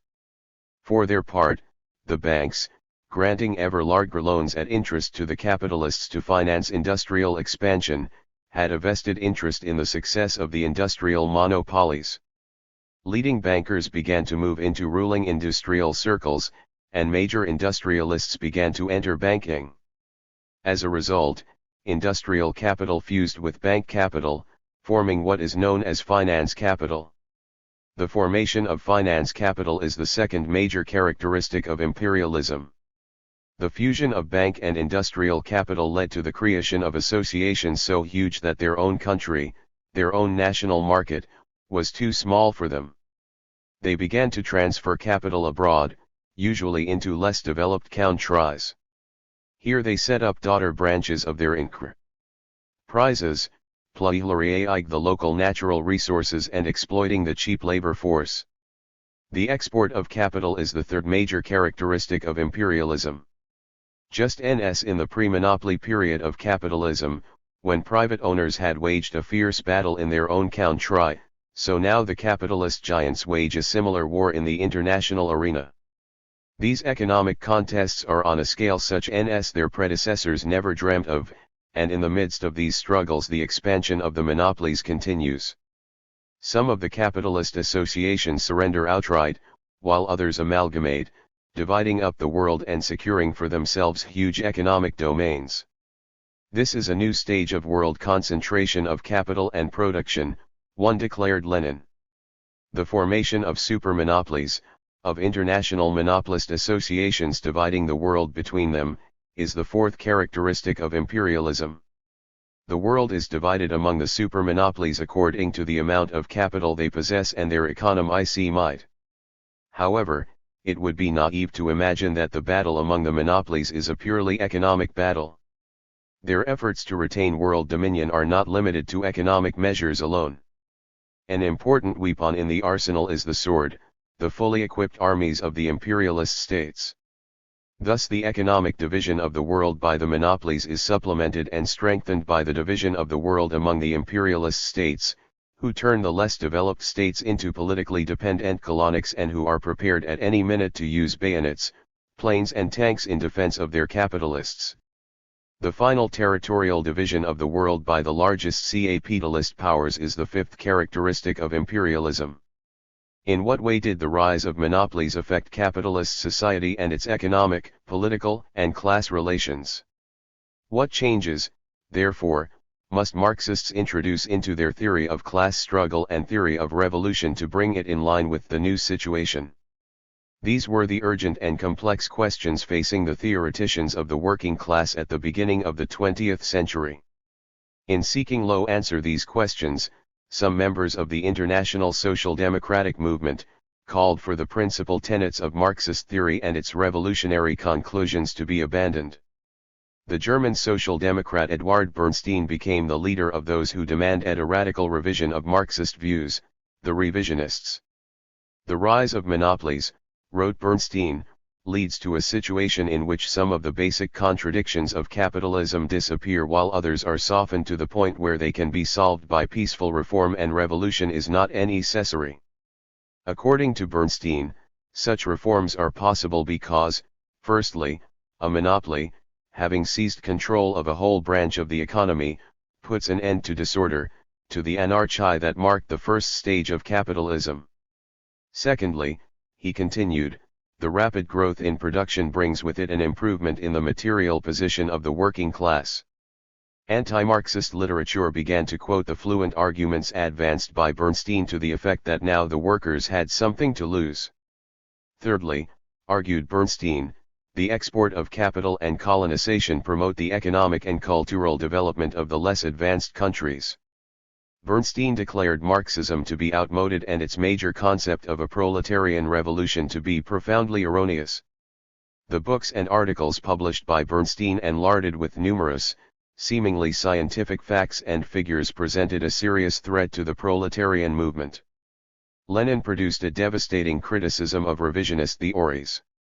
He revealed the actual scope and limit of changes within monopoly capitalism which, far from removing or softening, further aggravated the social contradictions that had marked the previous stage. It was true, Lenin said, that a certain degree of economic planning emerges under monopoly capitalism, but this planning contains nothing of a socialist nature. Maximum profit can also be planned. Planning, wrote Lenin, does not make the worker less of a slave, but it enables the capitalist to prove that under monopoly capitalism the working class becomes less and less revolutionary. In support of this conclusion they frequently use the following two arguments, the improvement of the material position of the working class and the reduction of that class in size and importance. Lenin showed convincingly that in fact the social position of the worker deteriorates. His social deprivation grows, this wage lags behind Leo consumer demands slimuled by li very growth oi production, li is increasingly reduced to the level of an adjunct of the machine and crippled both mentally and physically, and this is far from being a complete list of the achievements of modern capitalism in solving the labor question. Today the words of Lenin ring out with the same force as ever. The yoke of a few monopolists on the rest of the population becomes 100 times heavier, more burdensome, and intolerable. One capitalism is constantly reproducing the very system that feeds the revolutionary spirit of the working class. Bourgeois and revisionist theoreticians advance yet another conclusion that does not stand examination. Basing themselves on the fact that the number of those engaged in physical labor diminishes in advanced capitalist countries, the opponents of socialism conclude that the working class steadily declines in number as its members join the ranks of the intelligentsia. Therefore, they assert, the working class yields its position on the historical scene to other sections of society. However, neither Marx and Engels nor Lenin restricted proletariat to those who are engaged only in physical labor. In Marxist-Leninist theory, the working class is the class of wage workers deprived of their own means of production, living solely by the sale of their own labor power and exploited by capital directly in the process of production. 1. This definition, and it is a correct scientific definition, does not prevent those workers in industry whose work is intellectual rather than physical from being comprised under the term proletariat. The degree of creative intellectual work performed by highly skilled workers dealing with complex modern technology is increasing. Moreover, Lenin pointed to the growing proletarianization of mental workers in the imperialist period. History has fully confirmed this thesis.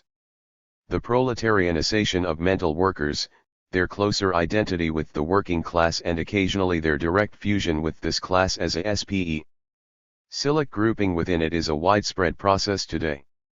In contemporary age, when science turns into a direct productive force, as was noted by the 1969 meeting of the Communist and Workers' Parties, intelligentsia increasingly fills the ranks of wage workers.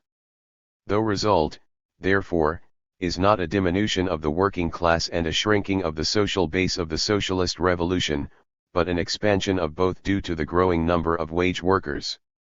Lenin showed, and history confirmed, that in the period of monopoly capitalism the working class remains the main, the decisive, and the ever-growing force of revolution.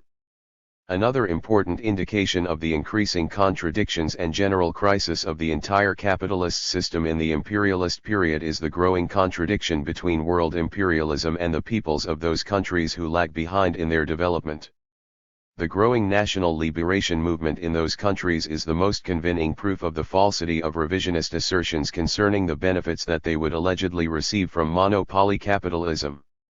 Thus, imperialism is a social system that impedes and distorts the development of the productive forces and that is literally torn apart by the social contradictions between social production and private appropriation, between the capitalists and the proletariat, between monopolies, between imperialist states, and between imperialist states and the peoples of other countries. The source, the prime cause of this chain of contradictions is private ownership of the means of production. Production in individual countries and in the world as a whole increasingly becomes social production, whose sectors and branches are closely interconnected and mutually interdependent. Such production requires planned management at national and even at international level. However, it is in fact in the hands of a few monopolist associations, which manage production at their own discretion, striving to win over their rivals, giving top priority to the selfish interests of a few wealthy owners and not hesitating to use any means, even fascist terrorist methods of government and devastating wars, to attain their ends. Exposing and destroying the cancer of private property is the task objectively set by history before the proletariat. Monopoly capitalism, more than any other previous social system, aggravated the contradiction between social production and private appropriation, and has thus ensured the inevitability of socialist revolution. Hence Lenin's conclusion, imperialism is the eve of the social revolution of the proletariat. The basic tenets of the theory of socialist revolution following from Lenin's analysis of imperialism. On the basis of the new conditions and characteristics of socio-economic development as they take shape under imperialism, Lenin elaborated a number of new and vitally important propositions concerning the theory of revolution, and examined the previous propositions in closer detail. The law of increasing unevenness in the economic and political development of capitalism in the imperialist period, discovered and comprehensively investigated by Lenin, played a major role in the development of the theory of socialist revolution. This unevenness leads to the emergence of weak links in the chain of world capitalism, points at which all social contradictions have acquired particular force and antagonism. Here arise the conditions that make it possible to break apart the imperialist chain. On the basis of the uneven growth of contradictions in the imperialist system, Lenin drew the important conclusion that the socialist revolution would occur at different times in different countries and that it would most probably occur first in places where the most acute contradictions of imperialism appeared in their most concentrated form. In 1915 to 1916, using the conclusion on the uneven development and maturing of the proletarian social revolution, Lenin showed that socialism could be victorious first in just a few, or even one country. This conclusion was the basis of Lenin's strategy and tactic of struggle for the victory of a socialist revolution in Russia. Modern opportunists attempt to present Lenin's theory of socialist revolution as a theory relating exclusively to the Russian Revolution. Such a view is groundless. When Lenin analyzed social relations in Russia, he saw them as a link in the world chain of social relations. As he led the struggle of the Russian working class against Russian capitalists and autocracy, he was fully aware that this struggle represented a breach in world capitalism.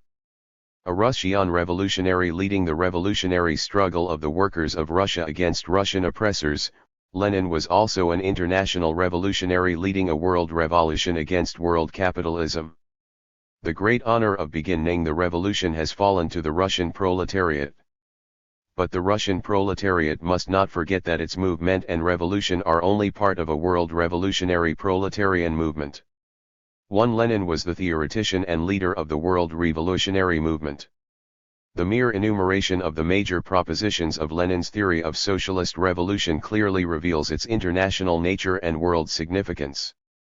Apart from the propositions already mentioned, there are also the following: on the division of the world into two different social systems, on the bringing of the masses to socialist revolution, on the alliance of the working class and the working peasantry as the decisive driving force in the socialist revolution, on allying the struggle for socialism and the national liberation struggle, on the strategy and tactic of the revolutionary proletariat in the socialist revolution, on the development of bourgeois democratic and national liberation revolutions into socialist revolutions, on combining the struggle for democracy with that for socialism, on the decisive role of the dictatorship of the proletariat in the defense of the gains of the socialist revolution, on the non-capitalist path of development of peoples who have liberated themselves from the colonial yoke.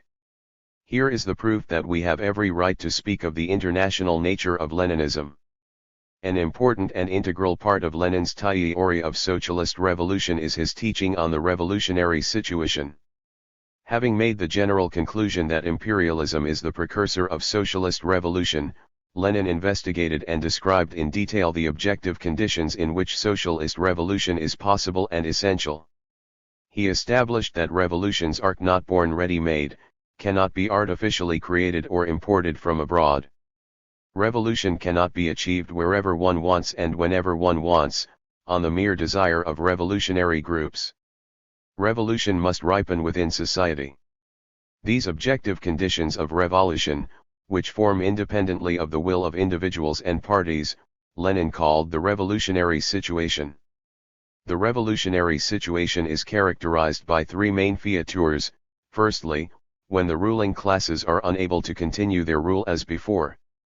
Lenin wrote, "For a revolution to take place, it is usually insufficient for the lower classes not to want to live in the old way, it is also necessary that the upper classes should be unable to live in the old way."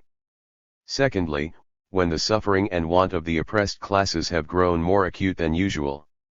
Thirdly, when as a consequence of the above causes, there is a considerable increase in the activity of the masses. 1. However, Lenin continues, objective conditions do not turn into revolution of themselves. Here the subjective factor is also essential, the capacity of the revolutionary class for revolutionary mass action that is sufficiently powerful to be able to smash the old government, the work of the party to rally the masses, the choice of the right moment for revolutionary uprising and the ability to lead it to victory, for revolution, to quote Lenin, is not only a science but also an art. Lenin's teaching on the relationship of the proletariat to the state is the next stage in the development of the theory of socialist revolution. XVI Lenin on the proletarian revolution and the state. The Blue Notebook. Fidel Castro once recalled that the Cuban revolutionaries, those who stormed the Moncada barracks and fought in the hills of the Sierra Maestra, carried in their rucksacks, alongside their cartridge belts, pistols, and grenades, yet another weapon, the book The State and Revolution by Lenin. A book must be very important for a revolutionary, for a guerrilla, if he takes it with him despite the difficulties of a soldier's life, where every gram is counted and every gram must count. This book by Lenin is seen as a mighty weapon by revolutionaries in every continent, by the heroic soldiers of Angola and the anti-fascists of Chile, by the communists in Portugal and the communists in Vietnam, by the selfless fighters in every country where the last and decisive battle between the world of labor and the world of capital is either approaching or has already begun. This book contains not only the general theory of the social struggle, not only general advice, but also, and this is what gives it its particular value and significance, the resume of the history and experience of the world revolutionary struggle and, particularly, an outline of the program for revolution, the program of what we now call the Great October Socialist Revolution. In Zurich in the autumn of 1916, Lenin began to make systematic notes on the works of the founders of Marxism dealing with the question of the slate. From the beginning of 1917 he took with him to the library a notebook with a blue cover. Here, in small handwriting, he wrote out extracts from Marx and Engels with his own commentary.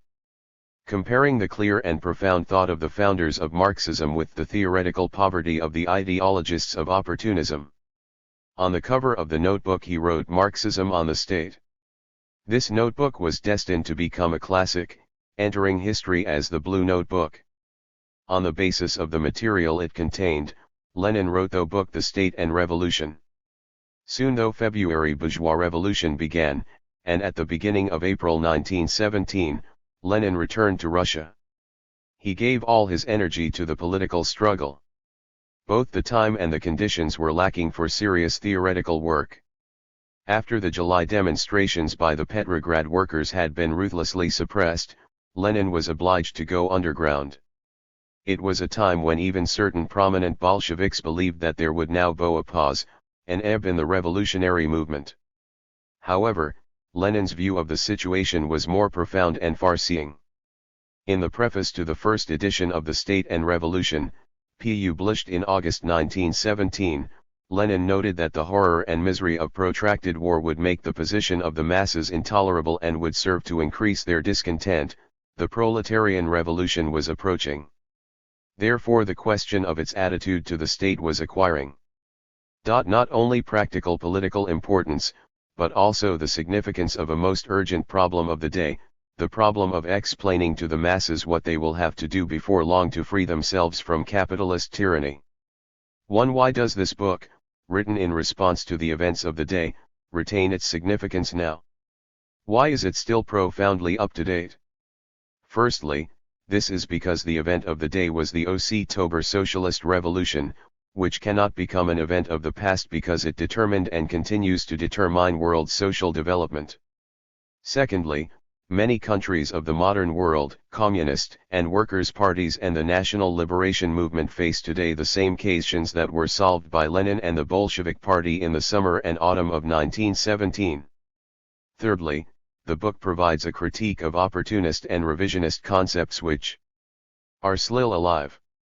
Fourthly, it gives a clear and complete account of the aims of communist construction and the communist ideal, and of the main stages in achieving it.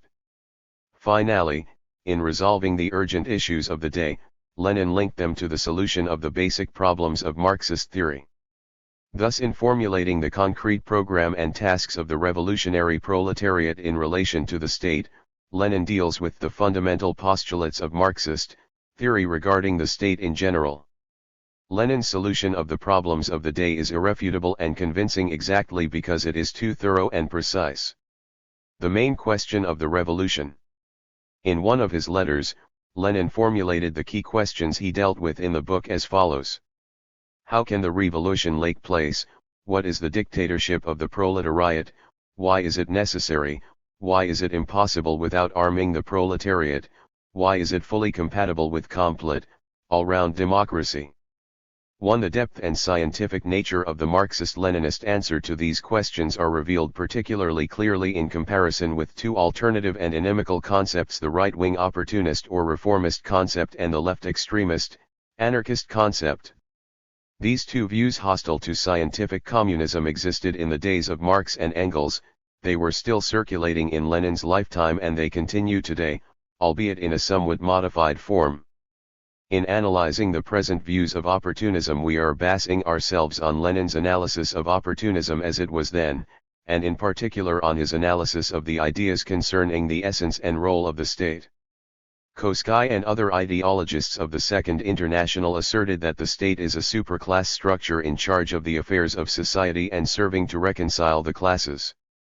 In their opinion, therefore, the state is not a hostile force opposing the proletariat and there is no need for its revolutionary overthrow. Lenin sharply criticized this viewpoint.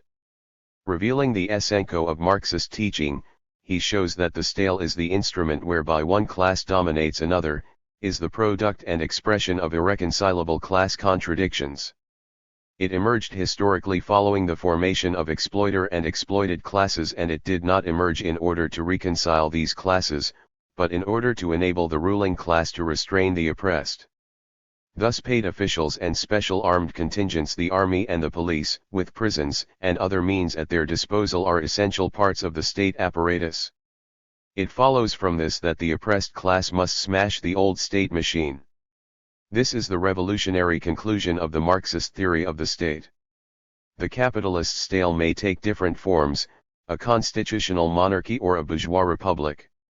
Lenin showed how to see the essence behind the form, to see that, whatever form the bourgeois state takes, its essence is one and the same: the dictatorship of the bourgeoisie. Therefore, the proletariat cannot be reconciled with the bourgeois state whatever form it takes. Koskay and other reformists rejected the revolutionary overthrow of capitalism. This was apostasy, betrayal of the interests of the proletariat. The revisionists lulled the working class with illusions, placing their hopes exclusively on peaceful, parliamentary forms of struggle.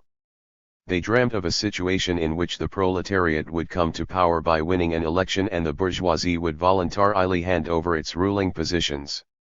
To assume that in a revolution which is at all profound and serious the issue is decided simply by the relation between the majority and the minority is an attempt to deceive the people by concealing from them a well-established historical truth. This historical truth is that in every profound revolution, the prolonged, stubborn and desperate resistance of the exploiters, who for a number of years retain important practical advantages over the exploited, is the rule. Never will the exploiters submit to the decision of the exploited majority without trying to make use of their advantages in a last-desperate battle, or series of battles. 1. History fully confirmed this view. Nowhere has the bourgeoisie ever voluntarily ceded its power and privileges. Never has it refrained from using the most savage terror against the people who have risen to fight for their liberation.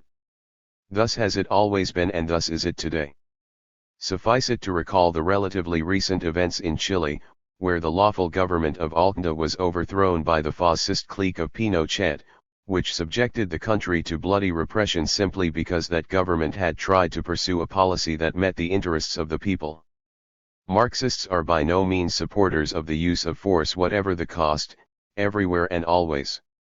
Socialism, declared Lenin, is opposed to violence against men in general. Apart from Christian anarchists and Tolstoyans, however, no one has yet drawn the conclusion from this that socialism is opposed to revolutionary violence.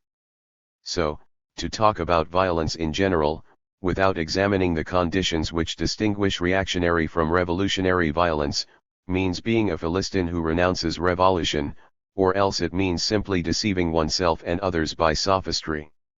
Marxists-Leninists are not opposed in principle to a peaceful path to socialism and do not deny its possibility. However, declared Lenin, repeating Marx and Engels, such peaceful possibilities have so far presented themselves very rarely in the course of history. Marxists-Leninists are not opposed to reforms in bourgeois society if they improve the position of the working class and help to arouse its revolutionary awareness. Communists are not opposed to the use of parliamentary forms of struggle, but never, in using them, do they lose sight of the main aim: preparation for a socialist revolution. Therefore Marxists-Leninists use bourgeois democracy, democratic institutions and democratic rights in order to develop the working class and in order to fight for socialism. In contrast to the reformists, who see reform as the end in itself and merely seek to achieve better conditions for the workers to sell their labor, to live a quiet life, Marxists-Leninists see reforms in a capitalist society simply as a means of casing the struggle. In this way, democratic reforms are linked to revolution. Marxists-Leninists see reforms as a means of bringing revolution nearer, and revolution as a means of implementing genuine and complete democratic reforms. This is the dialectic of democracy and socialism, of reform and revolution. This is the Marxist-Leninist answer to the question of how the proletariat is to win power, and the question of power is the central question of revolution. The revolutionary proletariat cannot adopt the position of the anarchists and left extremists, who cried down with the state, and who demanded not only the immediate destruction of the old, exploiter state but also the rejection of any kind of state power. The anarchists, remarked Lenin, want to abolish the state completely overnight, not understanding the conditions under which the state can be abolished. The anarchists even deny that the revolutionary proletariat should use the state power. But the proletariat requires state power as its most important instrument for creating the new society in which there will be neither exploitation of, nor violence against the workers. The proletarian state. What must replace the bourgeois state after the revolution? How does the power of the proletariat differ from other forms of state power? What is the essence of the proletarian state? Lenin answered these questions as follows: from capitalist democracy that is inevitably narrow and stealthily pushes aside the poor, and is therefore hypocritical and false through and through, forward development does not proceed simply, directly, and smoothly towards greater and greater democracy, as the liberal professors and petty bourgeois opportunists would have us believe. No, forward development, i.e., development towards communism, proceeds through the dictatorship of the proletariat, and cannot do. 1 V. I. Lenin, The State and Revolution, Collected Works, Volume 25, p. 489. 139. Otherwise, for the resistance of the capitalist exploiters cannot be broken by anyone else or in any other way. 1. The replacement of the bourgeois state by the proletarian state will be the replacement of pure democracy by the forcible dictatorship of one class, cried the theoreticians of the Second International, Kansky and Scheidemann, Adler and Renner. Not true, Lenin replied. It will be the replacement of democracy for the rich by democracy for the poor. It will be a gigantic, world historic extension of democracy, its conversion from a lie into the truth, the liberation of humanity from the chains of capitalism, which distorts and curtails even the most democratic and republican bourgeois democracy. As society develops and the economic, political, military, and cultural power of the proletariat increases, the state begins to wither away, turns into a non-state. Such, in fact, is the dialectic of history, from the bourgeois state to the dictatorship of the proletariat, which develops into a socialist state of the entire people, whose development finally leads to the withering away of the state. However, as Lenin was careful to emphasize, the withering away of the state can only occur in conditions complete communism. What social processes must take place for the state to become redundant? An enormous development in the productive forces of human society on the basis of public ownership, with strict control over production and distribution and accounting for labor and products. 2. The disappearance, on the basis of this enormous development in the productive forces, of the distinction between intellectual and physical labor, one of the principal sources of modern social inequality. 3. The comprehensive and universal development of each individual. The liquidation of essential differences between the town and the village. An unprecedented extension of democracy, when everyone in fact participates in the running of the state. 1. Ibid, p. 461. 2. Ibid, p. 473. Ibid, p. 468. Basics of MHX1 St. Lenin 1 St. Th. Rory. 140. Lenin IIF. Into the teaching of Marx and Engels. When all have learned to administer and actually do independently administer social production, independently keep accounts and exercise control. The escape from this popular accounting and control will inevitably become so incredibly difficult, such a rare exception, and will probably be accompanied by such swift and severe punishment, that the necessity of observing the simple, fundamental rules of the community will very soon become a habit. Then the door will be thrown wide open for the transition from the first phase of communist society to its higher phase, and with it the complete withering away of the slate. 1. Armed with Lenin's program for revolutionary struggle and BIS plan for the building of the socialist state as set forth in BIS book The State and Revolution, the party moved towards the socialist revolution of October 1917. Following the Great October Socialist Revolution, the Bolshevik Party continued to base its activity on the tenets formulated by Lenin. 1. Ibid, p. I-74. 11. The Great October Socialist Revolution, a turning point in world history. V.I. Lenin, leader of the revolution. At last the day had come, the day Lenin had dreamed of when he had declared, as far back as the 1880s, that it was necessary to choose a different path than that chosen by the Narodnaya Volya organization, the day that had been foreseen by Lenin's party when it was founded in 1903, the day that had begun to dawn with the revolution of 1905, the day for which the Bolsheviks had worked selflessly for so many years.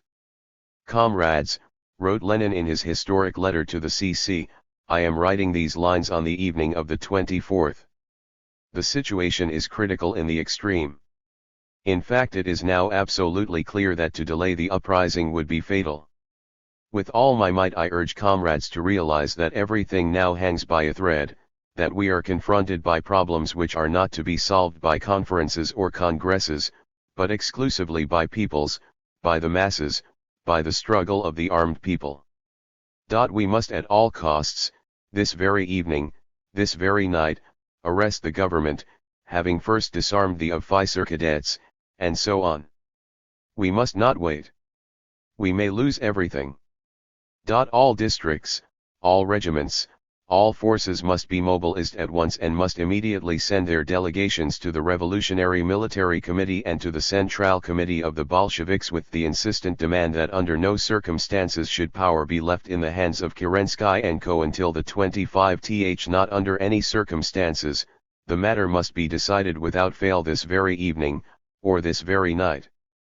History will not forgive revolutionaries for procrastinating when they could be victorious today, while they risk losing much tomorrow. In fact, they risk losing everything. To delay action is fatal. 1. M.V. Fofanova, the owner of the flat where Lenin lived secretly, took the letter to the Vyborg District Party Committee to be sent to the Central Committee. Lenin did not wait for the reply. History was already being counted not in weeks and hours, but in minutes. Lenin was directly in charge of the uprising. Illy's letter to the Central Committee, with its plan for an armed uprising and the seizure of power, was put into action by the revolutionary workers, soldiers, and sailors. By the morning of October 25 the bridges over the Neva, the Central Telephone Exchange, the telegraph, the Petrograd Telegraph Agency, the radio stations, railway terminals, POW-ER stations, the State Bank and other major institutions had been occupied by the Red Guards, sailors, and soldiers. The provisional government has been deposed, began the declaration to the citizens of Russia, written by Lenin and published that same morning. That afternoon an extraordinary session of the Petrograd Soviet was held in the Smolny Institute. Lenin's summary of events was clear, simple, and precise: the workers' and peasants' revolution, about the necessity of which the Bolsheviks have always spoken, has been accomplished.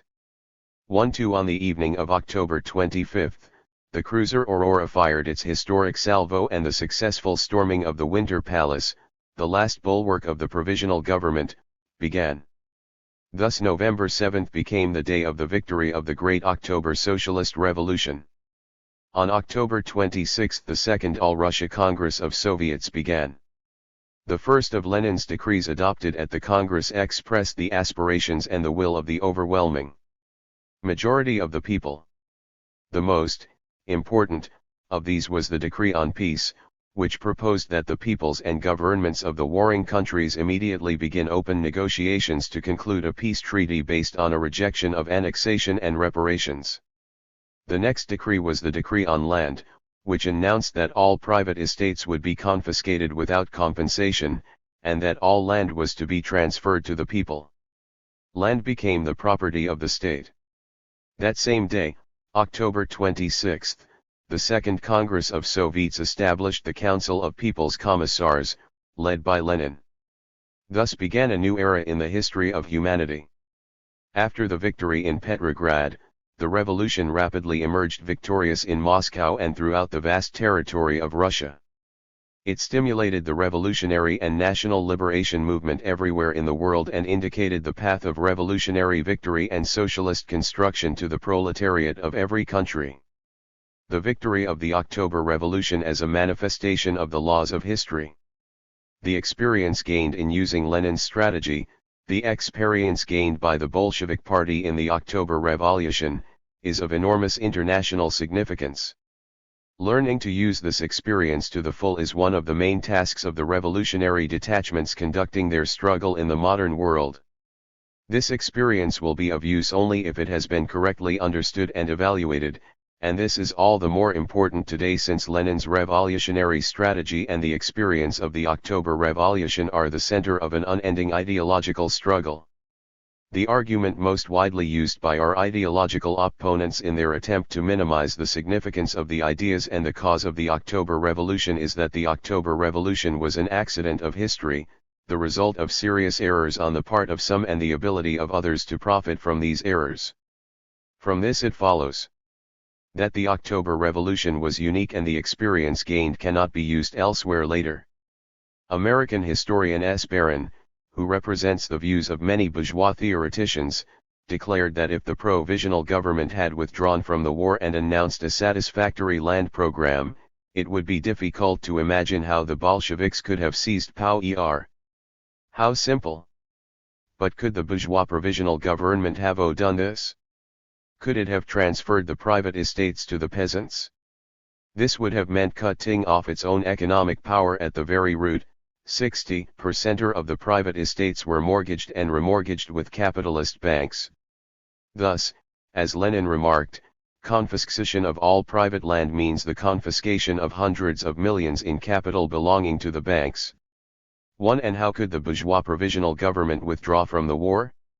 On the one hand, the Russian bourgeoisie itself had a vested interest in the continuation of the war to its victorious conclusion. For it, war meant military contracts, and, therefore, profit. Victory meant the acquisition of new territories and new markets. On the other hand, its class friends, the bourgeois countries of the Entente, compelled it to pour fat onto the fires of war.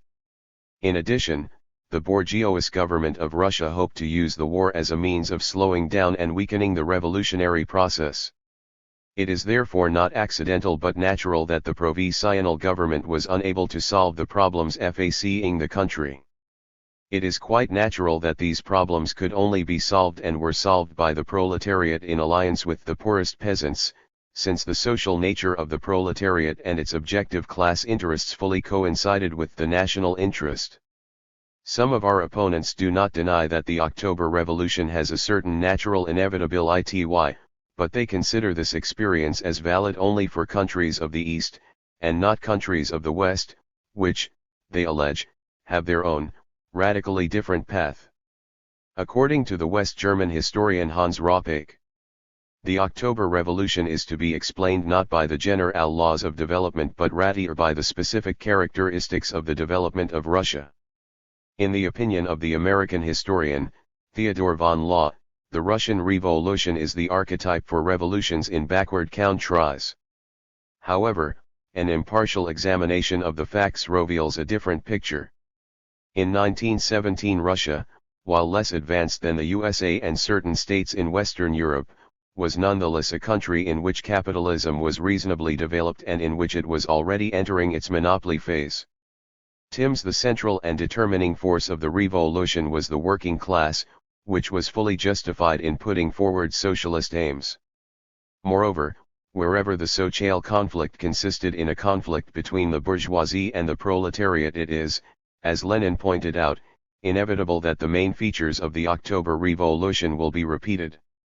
These include, the full transfer of power to the working class, an alliance between the working class and the peasantry and other sections of the working population, with the working class as the dominant partner, the implementation of radical socialist economic transformations resulting in the elimination of private ownership and the formation of new, socialist production relations, the liberation of dependent peoples from colonial and national oppression, adherence to the principle of proletarian internationalism, the merging of the struggle for democracy with the struggle for socialism, a series of measures to establish a people's militia and armed forces so that the revolution can be defended.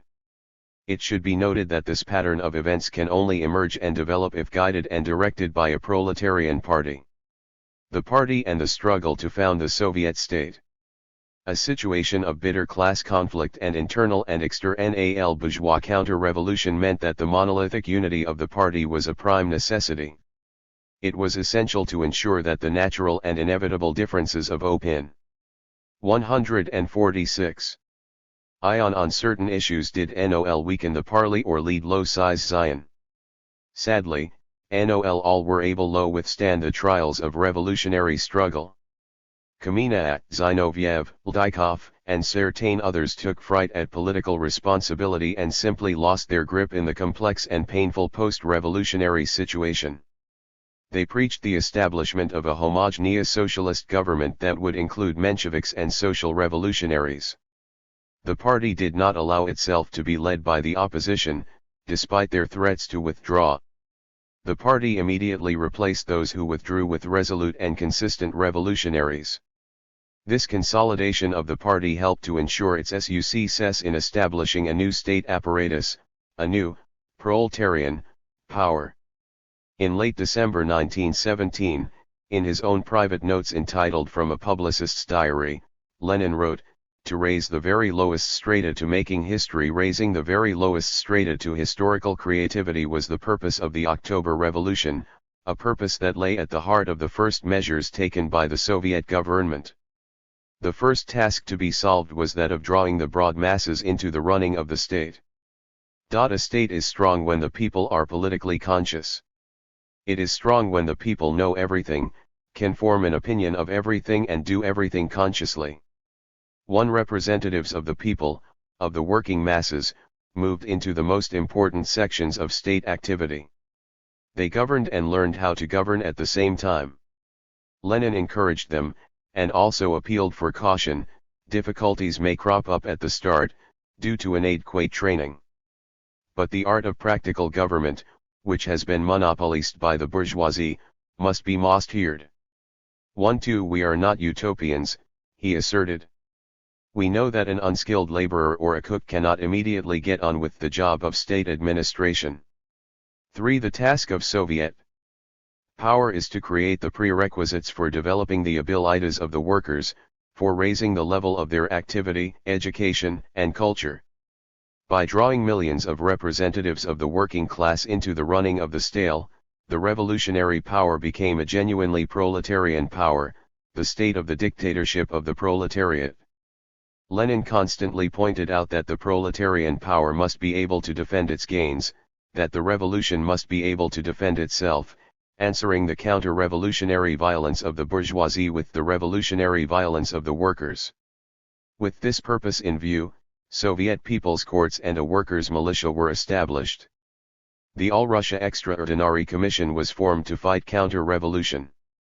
The Revolutionary Army was built on strictly class lines and became the reliable defender of revolutionary gains against internal and external reaction. The most important objectives facing the young proletarian state immediately after the victory of the revolution were those of reconstruction and organization, the enormous task of transforming economic and social relations throughout the country. At first Soviet power nationalized only the banks, transport and large-scale enterprises, which put into its hands the key positions in the economy. Elsewhere changes were limited to the introduction of workers' control, which helped to protect production from capitalist sabotage and ensured uninterrupted operation and continued employment for the workers, and at the same time was a powerful means of mobilizing the creative force of the workers and drawing them into the running of the national economy. Workers' control helped to develop the organizational capacities of the masses, increased their ability to construct a new, socialist economy and run production, and the Soviet government increased the number of nationalist enterprises accordingly. Lenin proposed that a national economic center be established, and this was done with the founding of the Supreme Economic Council. The economic program of the revolution. The party now faced the task of determining the course to be pursued in developing the socialist economy and of elaborating the principles and forms of participation by the broad working masses in this development. Having examined events on the international scene and within the country, Lenin directed the party and the people towards a program that allowed for a situation in which socialism would exist for a more or less lengthy period of time in one country alone, surrounded by capitalist countries. We, the Bolshevik Party, wrote Lenin in his work The Immediate Tasks of the Soviet Government, have convinced Russia. Woe have won Russia from the rich for the poor, from the exploiters for the working people. Now we must administer Russia.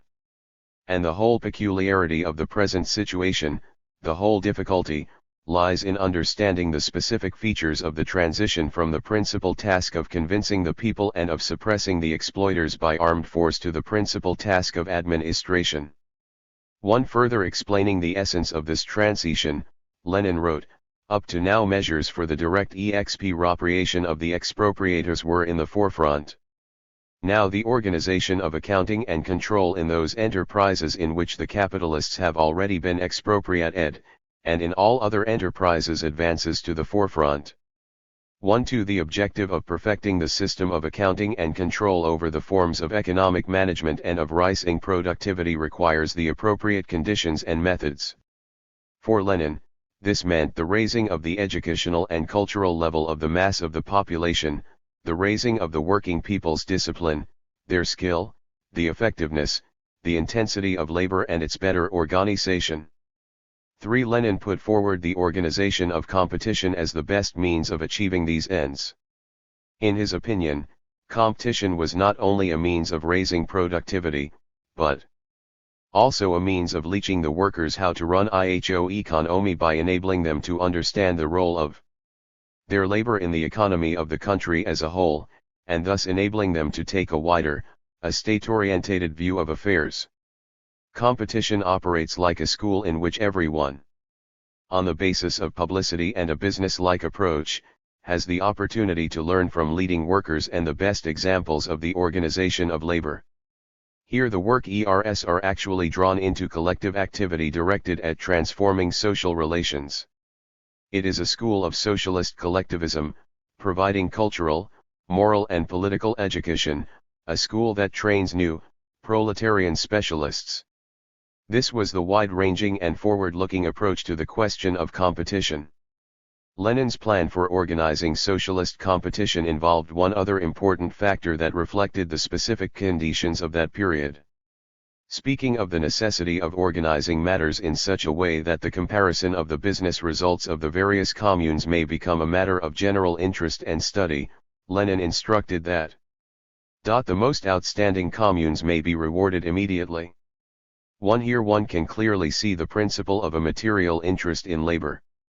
Another means of fulfilling the objective set by the state was, in Lenin's opinion, the use of bourgeois specialists for building socialist economy, the use of their experience, ability, and knowledge supervised by proletarian power and in the interests of the new, socialist society. This was only possible with high remuneration for this experience and knowledge.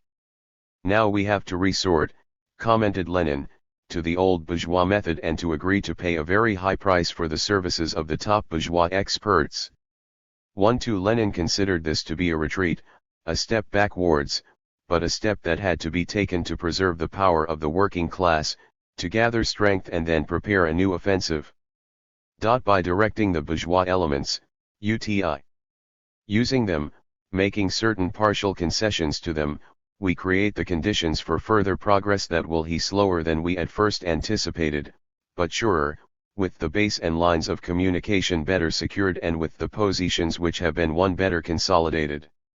Though implementation of the economic strategy laid down by Lenin in the immediate tasks of the Soviet government was prevented by the intervention of the capitalist states against the Soviet Republic in the spring of 1918, and the civil war unleashed by Russian capitalists and landowners.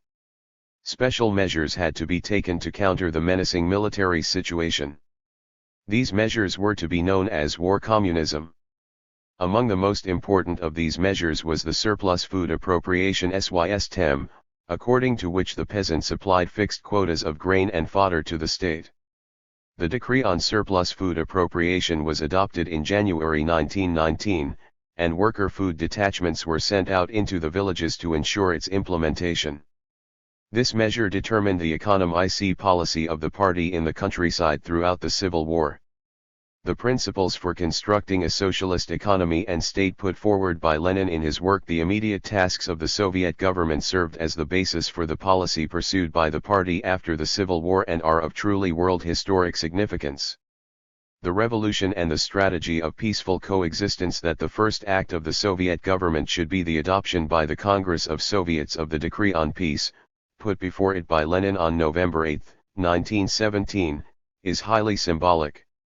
The decree declared war to be the greatest of crimes against humanity and solemnly proclaimed the resolute desire to sign immediately a treaty of peace on conditions equitable for all, without annexations or reparations. The people, having taken power into their hands, were above all beginning a struggle for peace, inspiring all mankind by their example. Western bourgeois scholars love to discuss the price of the October Revolution. They quote the number of those who fell in the Civil War and in the war of the Russian people against foreign intervention, and conclude that the revolution cost too many lives, that the price was too high, and therefore it would have been better to have no revolution. These political bookkeepers of the bourgeoisie are poor and inaccurate accountants. First, they should remember that the October Revolution was virtually bloodless. The blood started to flow when internal and external counter-revolution unleashed war against the Republic of Soviets. Let them calculate how many lives had been taken by the Old World, against which the October Revolution was directed, the First World War alone, that logical culmination of the development of the Old World, swept away 10 million lives. The October Revolution was directed at preventing the repetition of such an evil. They count the lives lost in the war against foreign intervention. Then let the bourgeois theoreticians ask their political and military leaders why they decided to raise the cost of the October Revolution by sending armored trains, cannons, and soldiers. The struggle for peace is the policy being pursued by the proletarian state and the Marxist-Leninist party. It is a particularly striking illustration of the fact that the class interests of the proletariat correspond to the genuine interests of mankind, to the interests of all the working people of the world. Marxists-Leninists resolutely expose the adventurous arguments of the left-wing revisionists to the effect that such a policy hampers the class revolutionary struggle throughout the world. Lenin repeatedly criticized such views. Insofar as the country of socialism will be surrounded by capitalist countries for a certain period of time, it is in the interests of the workers of the world that there should be peaceful coexistence rather than armed confrontation. The so-called left-wing communists strongly opposed this Leninist strategy, asserting that peace between socialism and capitalism leads to a softening of crisis situations and to the weakening of the class struggle. Thus, when, on February 3, 1018, a conference of TB Central Committee of the Bolshevik Party discussed the question, is peace at all possible between socialist and imperialist states, and are economic agreements between socialist and imperialist states permissible, the leaders of the Loft replied in the negative. Bukharin also opposed the concept of peaceful coexistence at the Seventh Party Congress. This idea, he declared, is utopian, a pious hope. Bukharin lost sight of one simple fact: peaceful coexistence is not to be requested from the capitalists but imposed upon them. This Leninist proposition was confirmed by the whole subsequent course of human history. Today peaceful coexistence of states with different social systems is an actual fact. Moreover, it is a specific form of class struggle between capitalism and socialism. Peaceful coexistence creates favorable conditions for the struggle of the working class in capitalist countries and eases the liberation struggle of the peoples in colonial and dependent countries. The world historic significance of the October Revolution.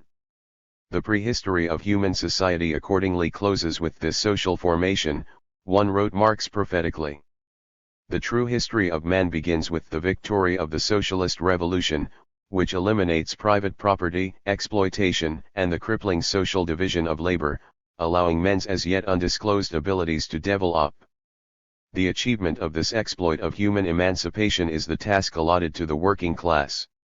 That the fall of the bourgeoisie and the victory of the proletariat are equally inevitable was the prophetic declaration of the founders of scientific socialism. The October Revolution was the fulfillment of this prophecy. An epoch-making change has been made, wrote Lenin. The era of bourgeois democratic parliamentarism has come to an end. A new chapter in world history, the era of the proletarian dictatorship, has been opened.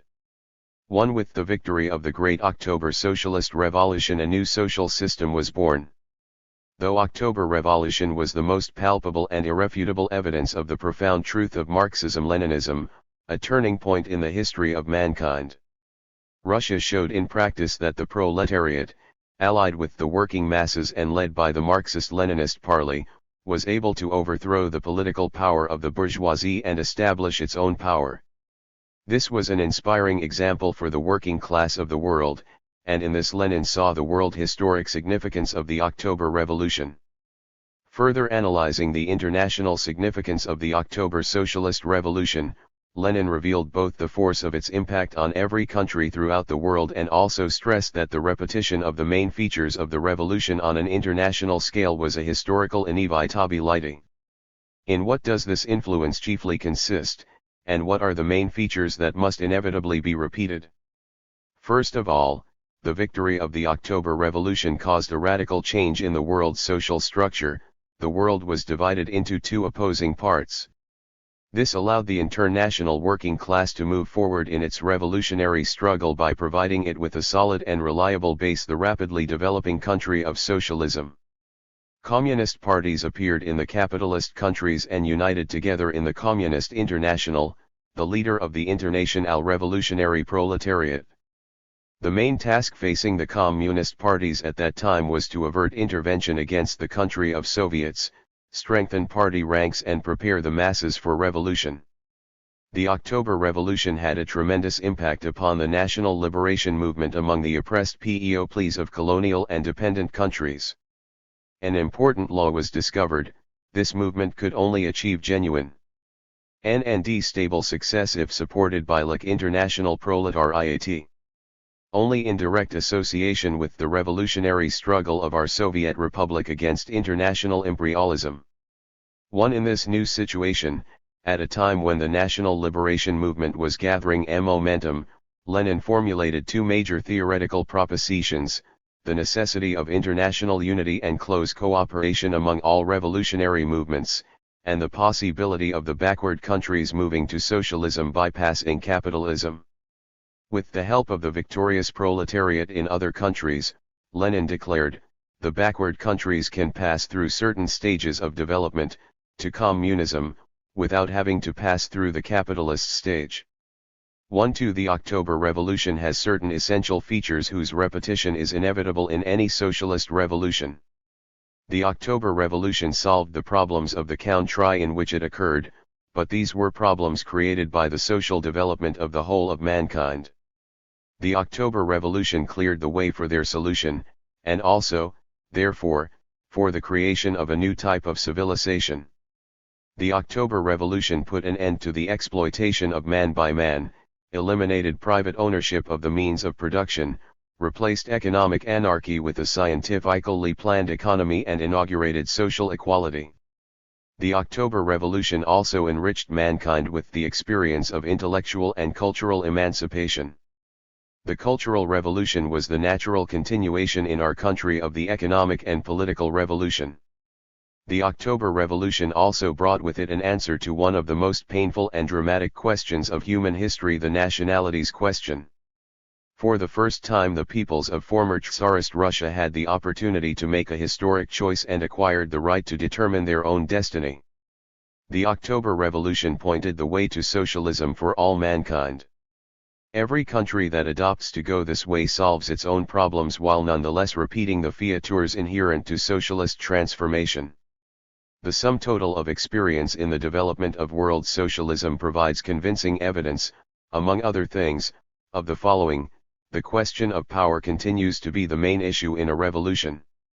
It is either the power of the working class, acting in alliance with all the working people, or the power of the bourgeoisie.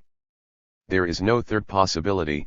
Transition to socialism is possible only if the working class and its allies, having gained real political power, use it to end the socio-economic domination of capitalist and other exploiters.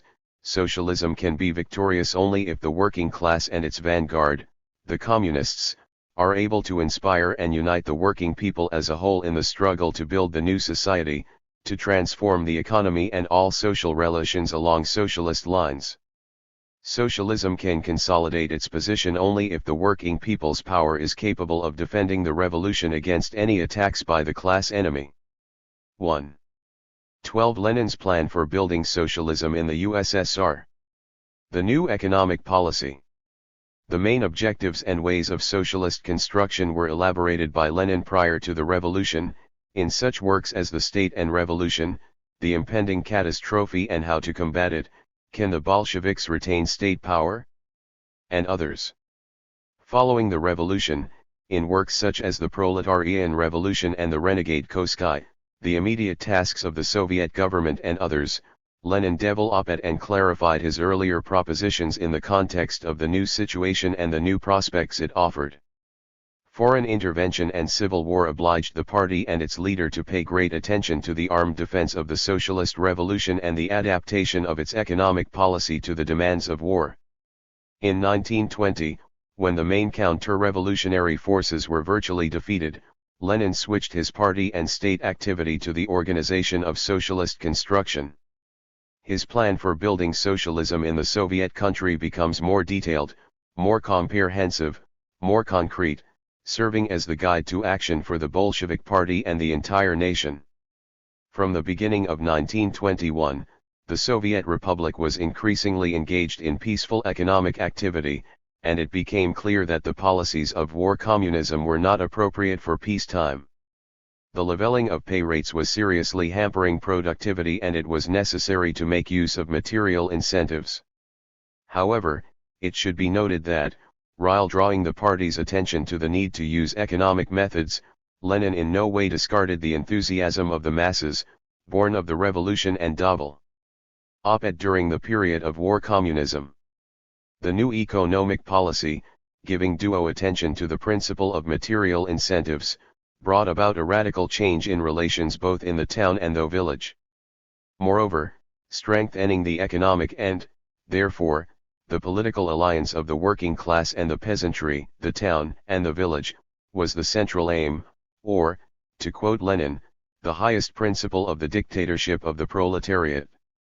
The aim was that the peasant should be economically interested in developing his farm and increasing production. The system of surplus appropriation that operated under war communism led, as Lenin noted, to a situation in which the petty farmer loses interest in consolidating and developing his activity and in increasing his output, all of which leaves us without an economic basis. On February 8, 1921, the Politburo adopted Lenin's plan that provided for the substitution of a tax in kind for the surplus appropriations, a reduction in the size of this tax as compared with the appropriation rate, a tax commensurate with the former's effort, reducing the rate for those making the greater effort, the peasant using his after-tax surplus in local trade. 12 Under the new CCO*nomic policy, this fixed tax in kind, significantly less than the appropriation rate, and leaving the peasant a certain surplus for trade, served as a powerful stimulant in increasing production. This increase made itself felt throughout the economy. The increase in agricultural productivity made it possible to reconstruct and develop state industry, particularly heavy industry. Socialism strengthened and the basis was created for the socialist transformation of agriculture. The delegates to the 10th Congress of the RCP, which took place in Markley 1921, unanimously approved Lenin's plan for the transition to the new economic policy. The decision of the Congress was given legislative expression in a decree of the All Russia Central Executive Committee, issued on March 23, 1921. Transition to the tax in kind lessened considerably the discontent of a large section of peasants. Whereas at the beginning of 1021, during the period of appropriation, Lenin had noted discontent among an enormous number of peasants. Following the introduction of the new economic policy, Ho declared, the peasants are satisfied with their present position. We can confidently assert that 1. The state also benefited from this improvement in the mood of the peasants. In 1923, after the consequences of famine had been finally dealt with, the sown areas increased and the supply of agricultural products to the towns improved. However, the revival of peasant agriculture and the accumulation of surplus produce stimulated the development of trade. In turn, the growth of market relations led to a situation in which considerable resources began to accumulate in private hands. Rich peasants came back to the scene. In the towns, tens of thousands of small-scale private enterprise mushroomed shops, restaurants, stalls and kiosks. By the beginning of 1923, 83.3% of retail trade was in private hands. Lenin pinpointed one irrefutable fact: capitalism will emerge wherever there is small enterprise and free exchange. 2. The appearance of capitalist elements was, naturally, no surprise to the Bolshevik Party. It had expected this result, and therefore had called the now economic policy a retreat. However, the regulating mechanism by which private property relations could be limited was firmly in the hands of the proletarian state. Are we to be afraid of it, if we have control of the factories, transport, and foreign trade? Asked Lenin, and answered, let me repeat what I said then, I believe it to be incontrovertible that we need have no fear of this capitalism. 3. There is no need to fear this capitalism because the commanding political heights are in the hands of the working class, led by a communist party experienced in class and ideological battle. There is no need to fear it because all the basic means of production are in the hands of the working class. There is no need to fear it because the socialist sector grew speedily and came to dominate the economy of the country. These factors constitute the essence of the new economic policy, which makes use of the material possibilities, organizational experience, energy, and initiative of private owners under the control of the proletarian state in order to revive the economic life of the country after imperialist and civil wars, and also in order to strengthen and develop the alianco of the working class and the peasantry with a view to promoting the rapid advance of the socialist sector of the economy. The new economic policy is a form of the temporary coexistence within the national economy of opposing economic systems, a form of struggle between socialist and capitalist elements ensuring the maximum development and final victory of the socialist sector. However, this victory could not come of its own accord. The party directed the whole of its activity to ensuring this victory through the unity and solidarity of its ranks, the strengthening of the proletarian state and the development of the socialist basis in the economy. The unify of the party as an essential condition of socialist construction. The new economic policy created the conditions necessary for the rapid and stable development of industry. However, it was essential to determine how best to make use of these conditions, how best to develop industry and what course the party should take as regards industrialization in order to ensure the steady growth of the socialist sector and of the size, organization, awareness, and power of the working class. All this was essential in order to control and limit private property. On the question of industrialization, Trotsky proposed the policy of tightening the screws. He considered it essential, therefore, that the trade unions should merge with the controlling economic and state apparatus and become the organs of command. The discussion on trade unions, launched by the Trotskyists and the so-called workers' opposition involved not only the forms and means of worker participation in the development of industry but, and far more importantly, the principle of the approach to he adopted towards the working masses by the party and the proletarian state. Trotsky placed the emphasis on compulsion from the top downwards, converting the masses into mere instruments.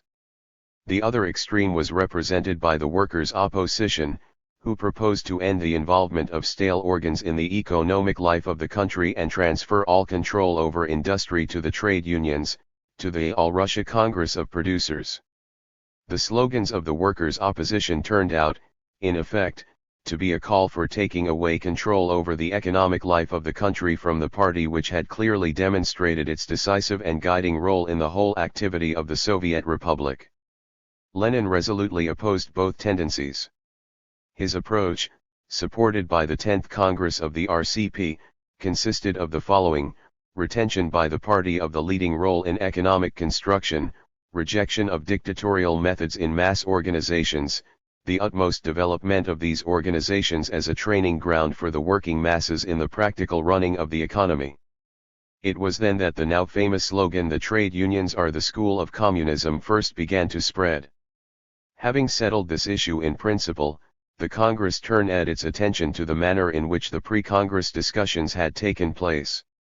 At a difficult moment in its history, the party had been drawn by Trotsky and the workers' opposition into a discussion that lasted for several months, which was not only an inadmissible luxury at that moment but, given the difficulties facing the new economic policy and widespread discontent among the petty bourgeoisie, presented a serious threat to Soviet power. In the course of the discussion, factions arose with their own individual policies, isolation, and group discipline, threatening to weaken and even split the party.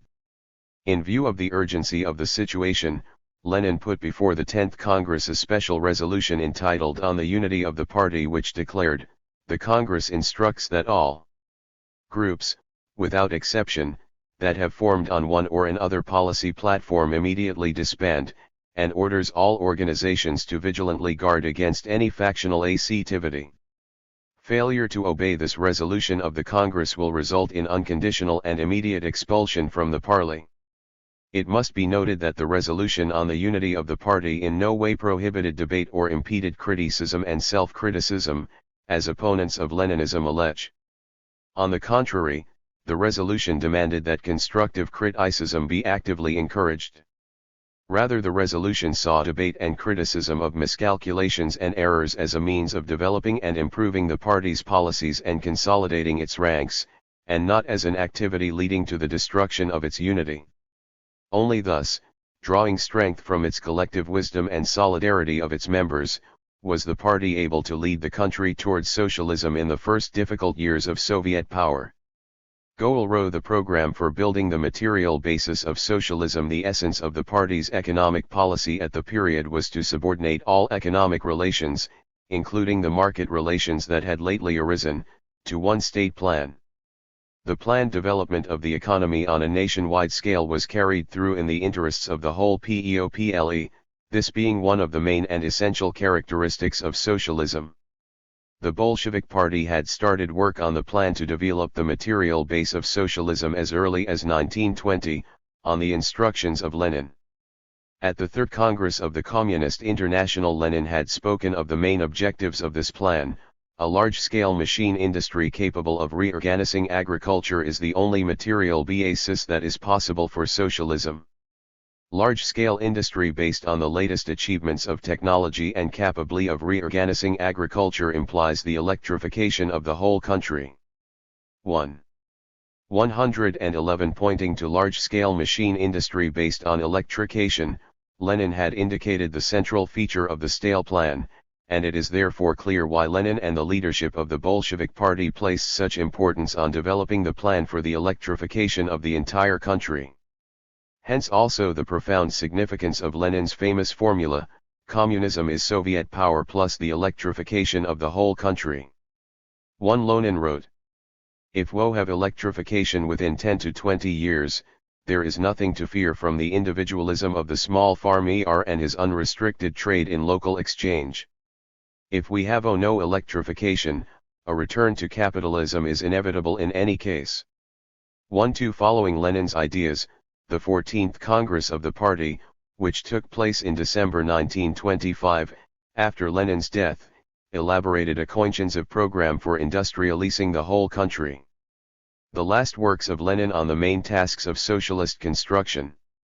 The enormous burden of work caused a progressive deterioration in Lenin's state of health. On December 7, 1922, at the insistence of his doctors, he left to rest for a few days in Gorky. However, this rest differed little from his intense work at the Kremlin. He drew up the plan for his report to the forthcoming 10th All-Russia Congress of Soviets, his attention focusing among other things on cooperation and the state apparatus, and he also dictated the drafts of important state and party decisions. On December 12, Lenin returned to Moscow. It was to be his last day of working in his study in the Kremlin. On the morning of December 13, he suffered 2 attacks.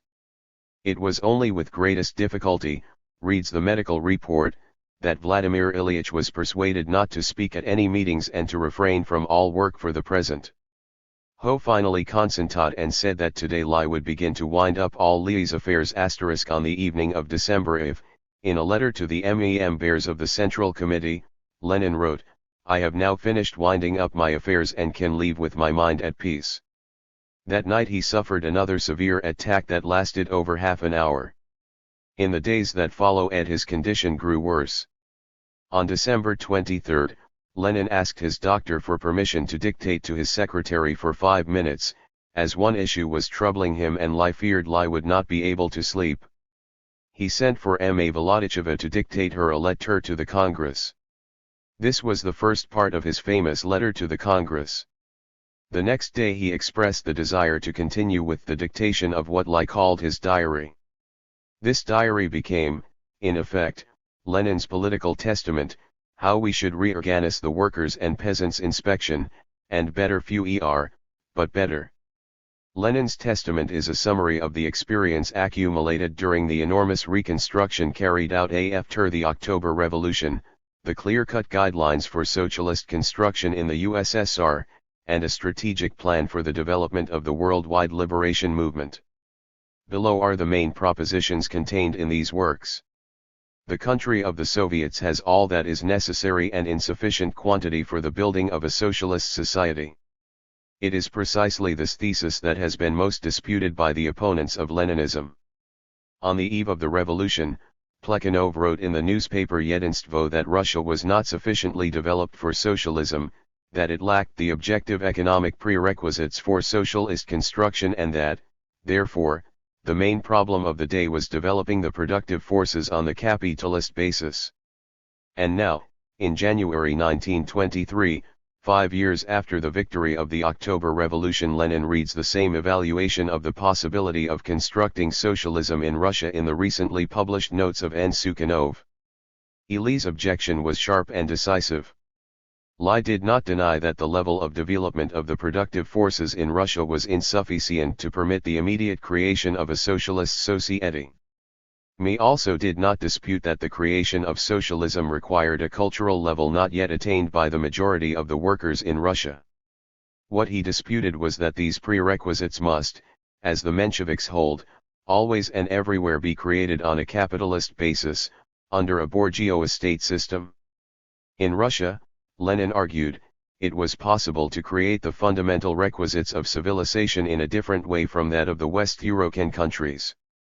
1. The basis of the creation of this civilization is the formation of worker and peasant power and the Soviet system. Why could we not first create such prerequisites of civilization in our country as the expulsion of the landowners and the Russian capitalists and then start moving towards socialism? Where, in what books, have you read that such variations of the customary historical sequence of events are impermissible or impossible? 2. Events, practice, have revealed the correctness of Lenin's proposition. The Soviet state has all that is necessary to build a complete socialist society.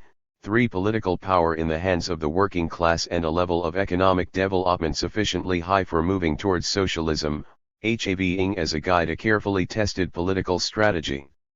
In his last works, Lenin indicated the main stages, the main directions of this movement: industrialization, the cooperation of the peasants, the cultural revolution, the strengthening and improvement of the proletarian state, the increased role of the Communist Party as the guiding force in Soviet society. The plan for the industrialization of the country. Better Führer, Hut Better was the last article written by Lenin. He dictated it on March 2, 1923. Symbolically, the last paragraph of this last article opens with words addressed to the future: these are the lofty tasks that I dream of.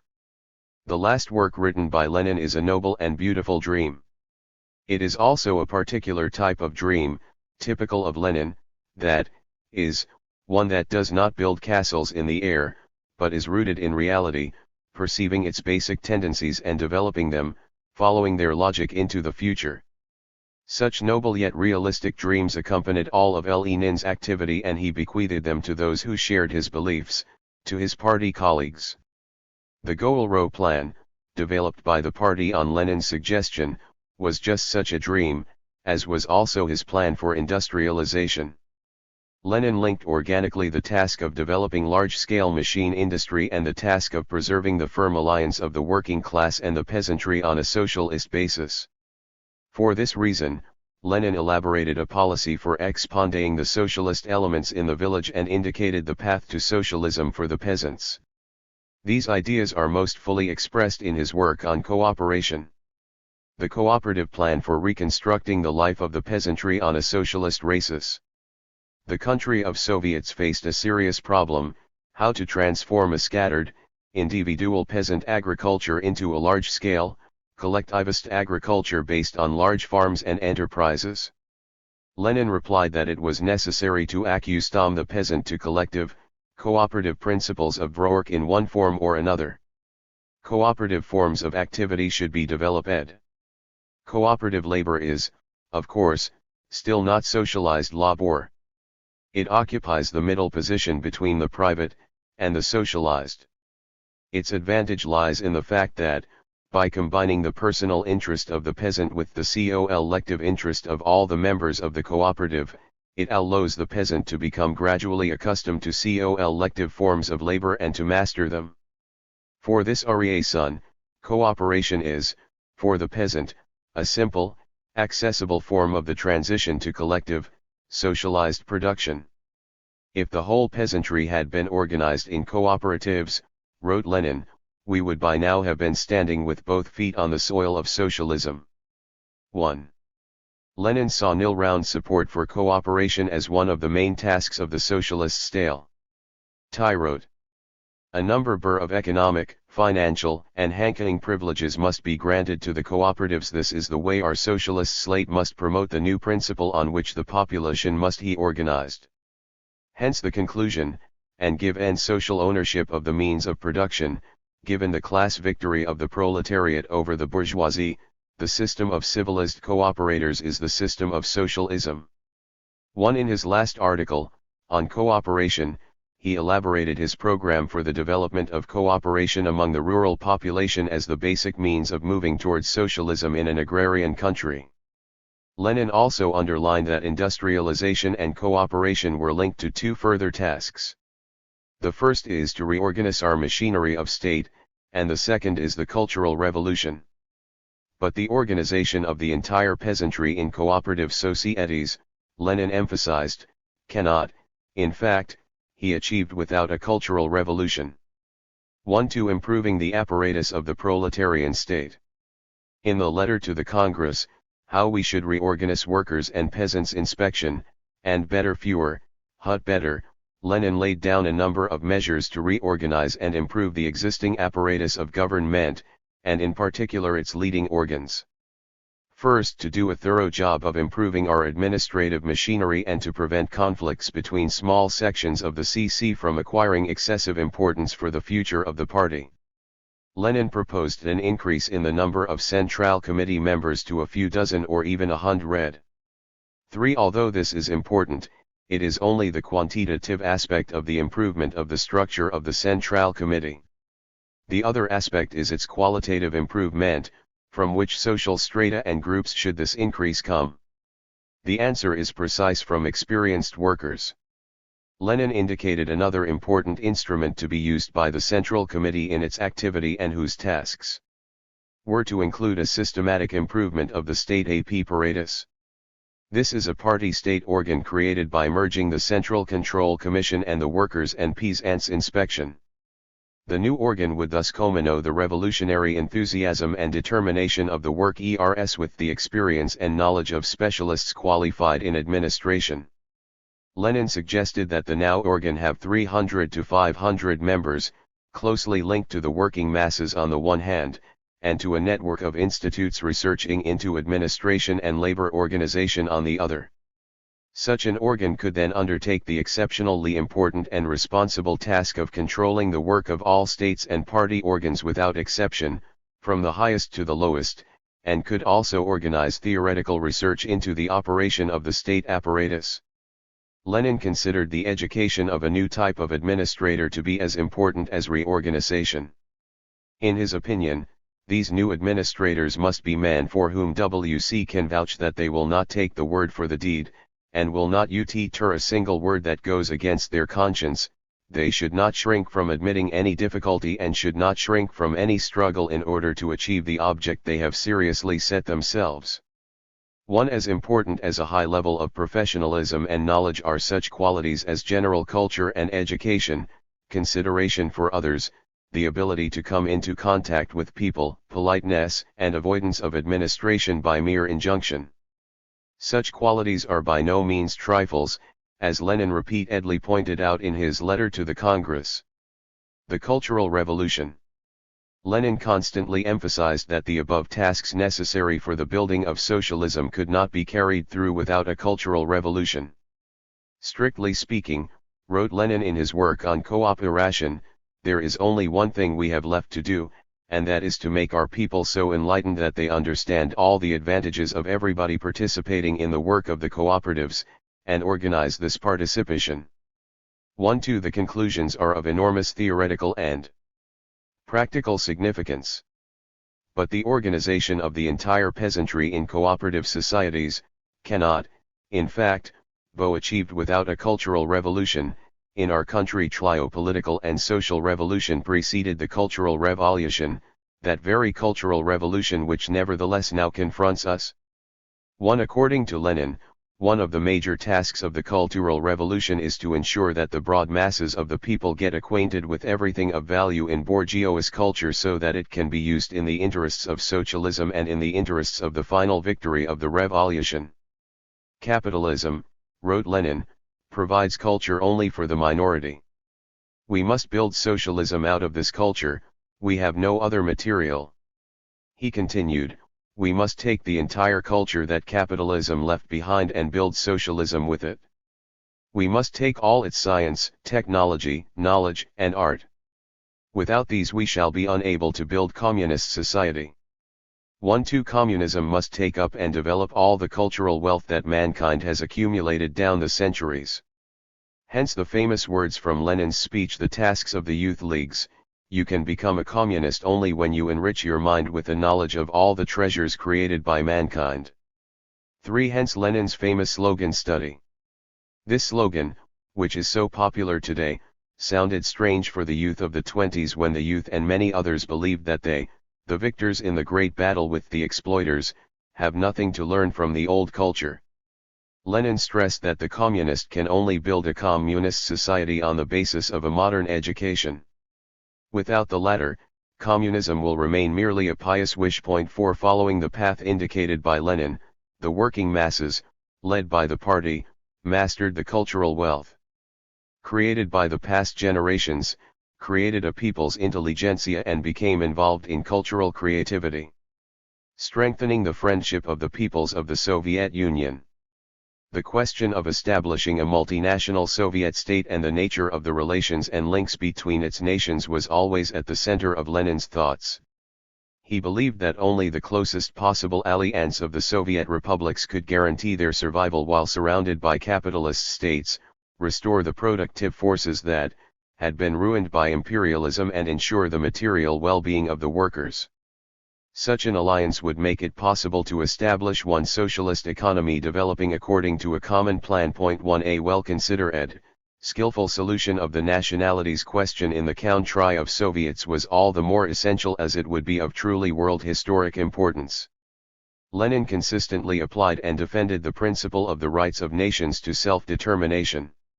He resolutely opposed the idea of autonomization, according to which the independent Soviet republics of the Ukraine, Belarus SIA, Azerbaijan, Georgia, and Armenia were to be included within the RSFSR. Lenin saw this as a violation of national equality. In a letter to the members of the Politburo, dated October 26, 1922, he stressed that the independent Soviet republics were not entering the Russian Federation but uniting with the RSFSR in a new state formation. Lenin proposed the creation of a single socialist state on the basis of the voluntary unification of equal and independent Soviet republics. Thus a new type of multinational state emerged, based on the voluntary union of equal and sovereign nations and on the principles of socialist internationalism. The party and the peoples of the country of Soviets warmly supported Lenin's ideas regarding the Soviet state, and the First All-Union Congress of Soviets, held on December 30, 1922, proclaimed the formation of the Union of Soviet Socialist Republics. Illness prevented Lenin from attending, but the entire work of the Congress and its adoption of the Declaration and the Union Treaty on the 4 million of tin USSR were precisely in the spirit of his ideas and instructions. The above are the main points of Lenin's plan for building a socialist society. The prerequisites for its fulfillment Lenin named as, first and foremost, the alliance of the working class and the peasantry, the indissoluble friendship among the peoples of the Soviet Union, the development of the Soviet state ensuring the broad masses of the people the highest level of democracy, creativity, and the opportunity to make their own history, and the increasing guidance and leadership of the Communist Party. We need to take the right direction, declared Lenin on November 20, 1022, at a plenary meeting of the Moscow Soviet, making what was to he his last speech. We need to see that everything is checked, that the masses, the entire population, check the path we follow and say, yes, this is better than the old system. That is the task we have set ourselves. Our party, a little group of people in comparison with the country's total population, has tackled this job. This tiny nucleus has set itself the task of remaking everything, and it will do so. We have proved that this is no utopia but a cause which people live by. 1. The ending was significant. Difficult as this task may be, new as it may be compared with our previous task, and numerous as the difficulties may be that it entails, we shall all not in a day, but in a few years all of us together fulfill it whatever the cost, so that NEP Russia will become Socialist Russia. 2. Lenin died on January 21, 1924, at 6:50 p.m. Enormous stress and constant work had cut short his life. Time has revealed Lenin's greatness and the creative force of his ideas. The life of Lenin was an exploit, a life spent in creative thought and tireless revolutionary activity, in ideological and political battles. The life of Lenin merged with the struggle of the working class and the Communist Party. Following in the footsteps of Marx and Engels, Lenin was a politician of a new type, a great scholar of revolution who caused a revolution in thought. He creatively developed Marxism in every direction in philosophy, political economy and scientific communism. He united revolutionary theory and the working class movement. Under his leadership, a radical change took place in world history, inaugurating the age of the actual construction of a new society free from exploitation and oppression, the age of the transition from capitalism to socialism. The HSICS of Marxist-Leninist theory. The great achievement of the Soviet people. This is the graphic yet precise description given by Leonid Brezhnev of the building of socialism in the USSR. It is a well-known fact that the people of the Soviet Union had to realize Lenin's plan for the building of socialism, a plan that covered all the main spheres of social life, in exceptionally difficult circumstances, surrounded by hostile capitalist states. They had to deal with the legacy of Tsarism, with an economy almost completely ruined by imperialist war, civil war, and intervention. Industry had suffered badly, and 3/4 of the population were illiterate. Despite these difficulties, Lenin's party was firm and resolute in reconstructing and rapidly developing the economy. The land, the factories, and the banks were now the property of the people, which called forth unprecedented labor enthusiasm on the part of the working people. However, they now had to learn to be the masters, learn how to manage the economy. The party carried through Lenin's plan for the electrification of Russia, industrialization, and the mechanization of agriculture. Enormous new economic projects were completed. By 1927, industrial production exceeded the pre-war level and the country moved on to long-term planning based on 5-year plans. However, the building of socialism required more than a powerful industrial base. Guided by Lenin's plan for the setting up of peasant cooperatives, the party adopted the policy of the collectivization of agriculture. In the young country of Soviets there appeared not only a new industry and new social relations but also the new type of moil. The Cultural Revolution proceeded at a rapid pace. Thousands upon thousands of enthusiasts joined in the campaign to eliminate illiteracy. A network of institutes, universities, and factory schools arose. The transformation of the former semi-colonial peripheral regions of Russia was particularly rapid. I fear the socialist nations grow in strength and develop their national cultures. With the completion of collectivization in the middle of the 1930s, the last vestiges of the exploiter classes disappeared, removing the possibility of the restoration of capitalism, and securing the foundations of socialism.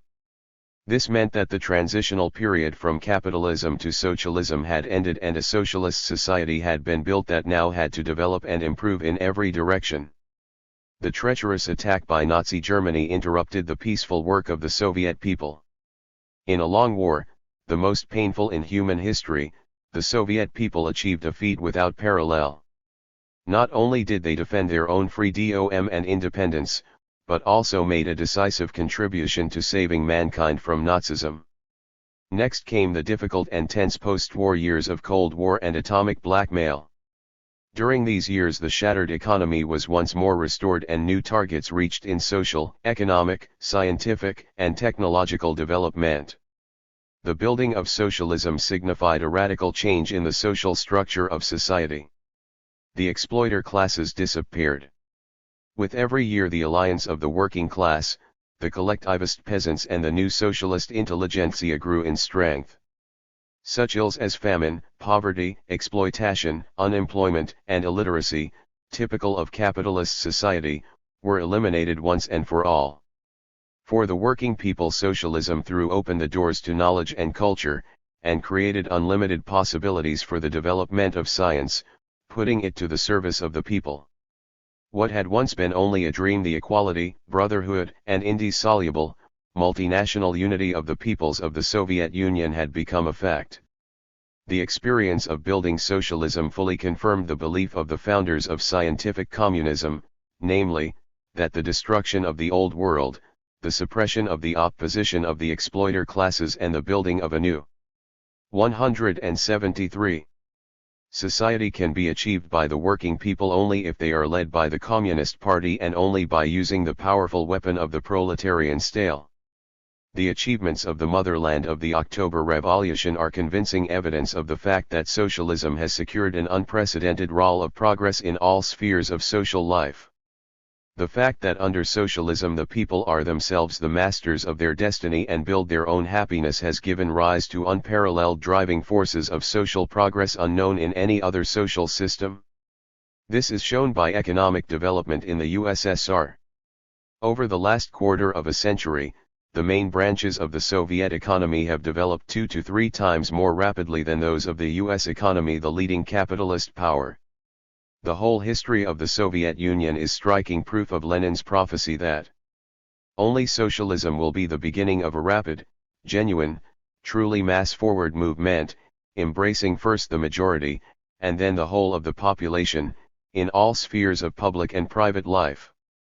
The major achievement of the selfless work of the Soviet people was the building of a developed socialist society. How were the revolutionary ideas of Lenin formed? What points did Lenin criticize in the Narodnik movement and legal Marxism? Describe Lenin's plan for founding a new type of party and the practical implementation of that plan. What are Leninist organizational principles and the norms of party life? Why was the founding of the Bolshevik Party a new stage in the Russian and international workers' movement? What was Lenin's definition of the main characteristics and distinguishing features of imperialism? What is the essence of Lenin's theory of socialist revolution? What are specific features of a socialist state and what are the ways in which it differs radically from a bourgeois state? Describe the leading and guiding role of the party in the victory of the socialist revolution and the establishment of Soviet power throughout the country.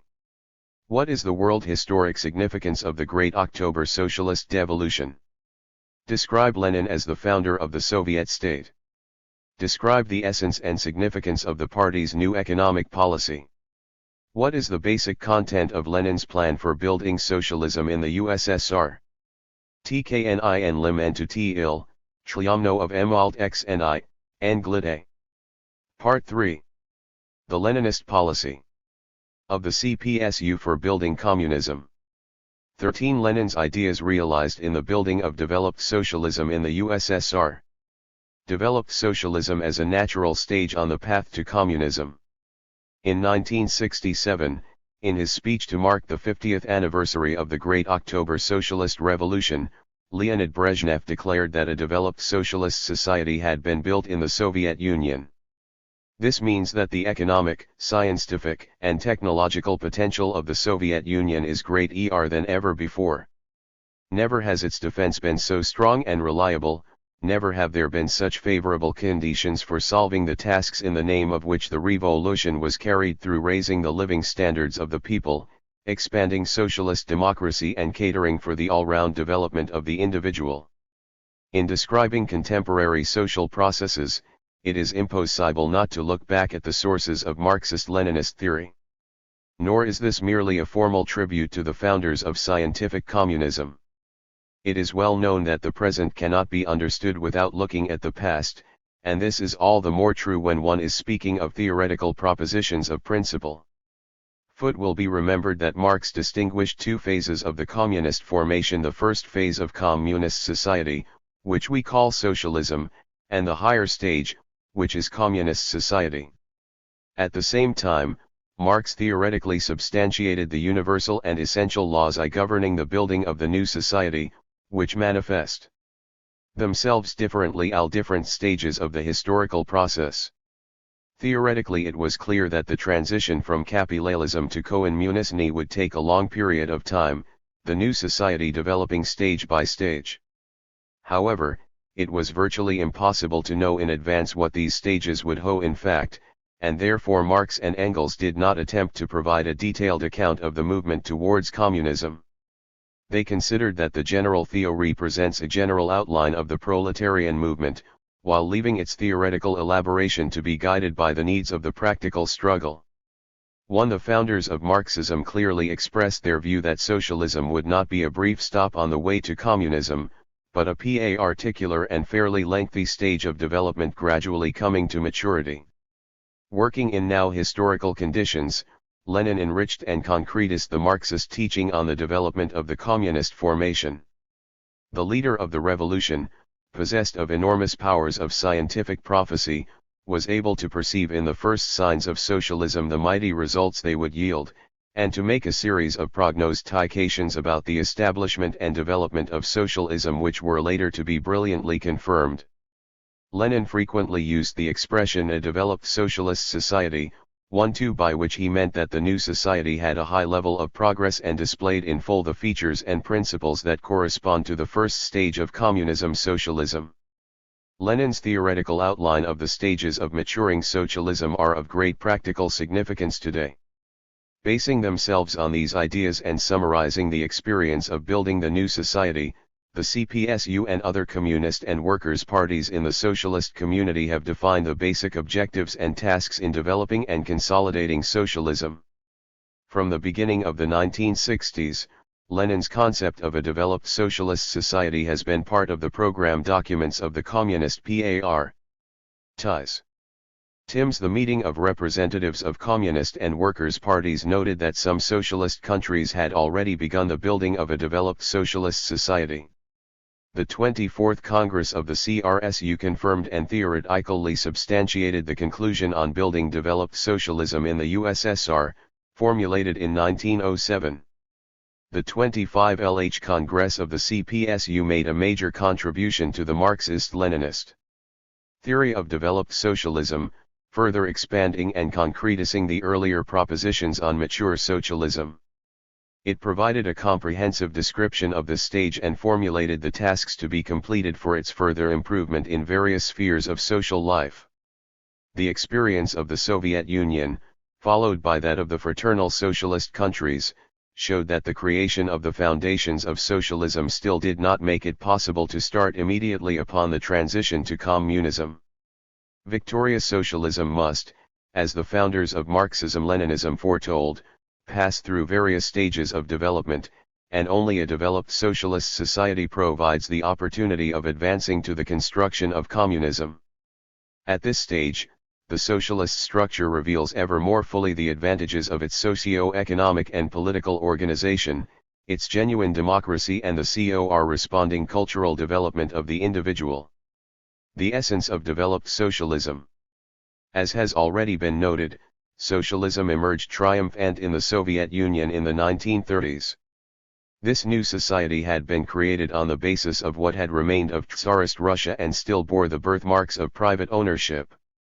Mature or developed socialism provides its own foundations, that is, it rests upon the already existing material technical base of socialism, upon socialist relations that have already emerged and taken root in every sphere of social life, and upon a high level of material well-being among the working people, achieved on the basis of socialist principles of distribution and accumulation.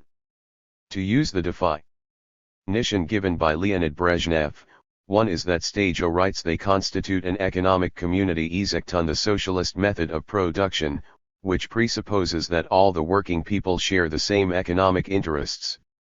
At the same time there arises an international economic community which unites all the people regardless of nationality at the level of the state. Under socialism, territorial community, one of the major features of the nation, also undergoes a qualitative change. The socialist alliances each have theoloateritis its boundaries do not constitute a barrier preventing close economic and cultural ties and the desire of representatives of the various Ryadildens tlp Machiel use of the territory of the entire country. There is a constant process of migration, particularly into sparsely populated areas, and as a result the population in every region of the country gradually becomes multinational.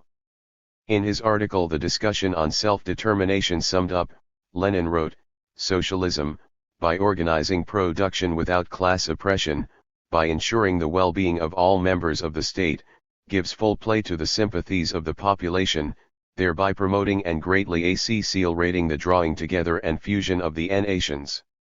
1. These words express the essence of the Leninist nationalities policy, the drawing together of the nations in the course of socialist and communist construction on the basis of economic development and the progressive advance of the social life of the socialist state.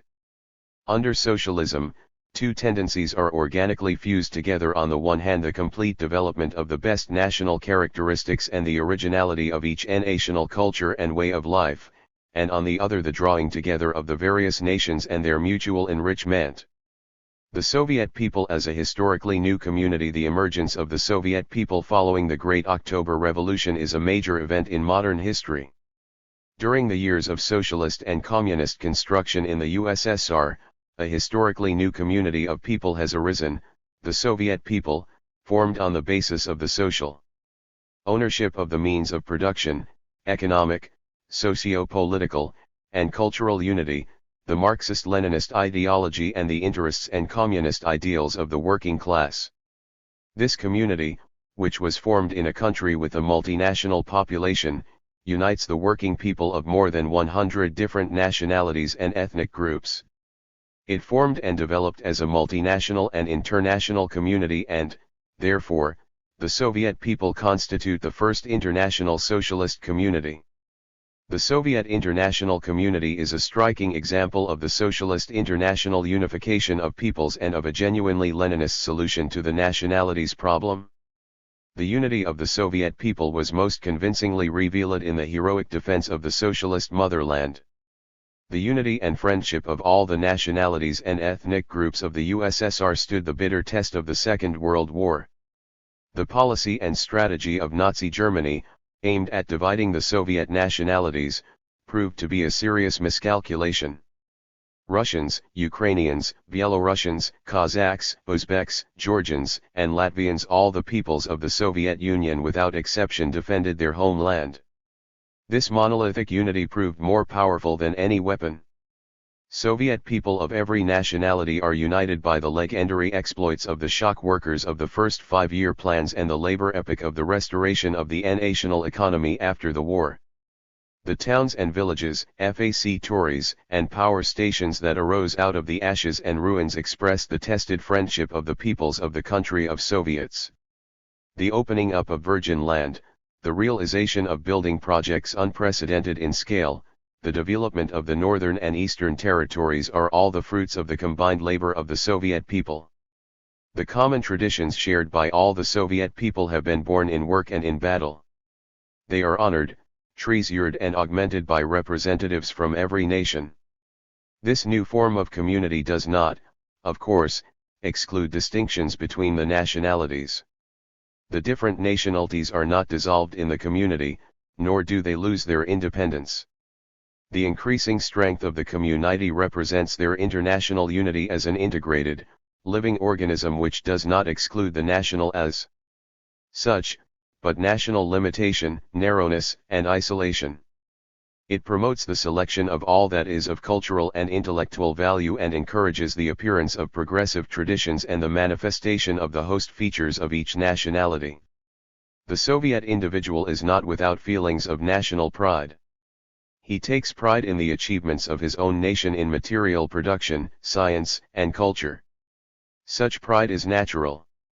However, Soviet people, be they Russian, Estonian, Georgian, or Azerbaijan, are characterized by a sense of pride in the Soviet people as a whole, a sentiment that is the highest manifestation of their internationalist qualities.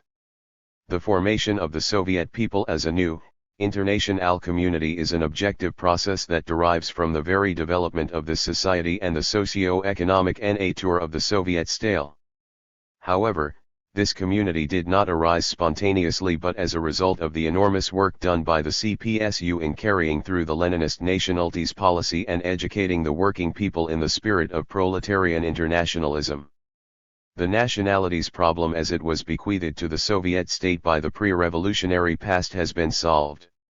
Nonetheless, national relations continue to develop under mature socialism, bringing new problems and setting new objectives. The party constantly keeps these problems and objectives in view, advancing solutions that meet the interests of the country as a whole as well as those of each individual republic, the interests of communist construction. A single economic complex. From the very beginning of the all-union state, economic and cultural development, the development of union and autonomous republics, has been achieved by strict adherence to the principle of combining the interests of the state as a whole with the interests of each individual region. In the very first State 5-year plan for economic development it was stated that the USSR can develop its economy only by taking full account of all the natural conditions and economic and national characteristics of the Union and promoting specialization in particular regions. Only thus is it possible to ensure the highest level of social labor efficiency. This approach clearly reveals the national policy of the Soviet state. The party based itself upon Lenin's injunction to give major assistance to those peoples who had formerly been oppressed in order to guarantee their more rapid economic and cultural development. Prior to the revolution, Kazakhstan presented a very depressing picture. One of the most backward regions of Tsarist Russia, it was deprived of any national or social rights and suffered from savage oppression at the hands of Russian autocracy, foreign concessionaires and local feudal lords.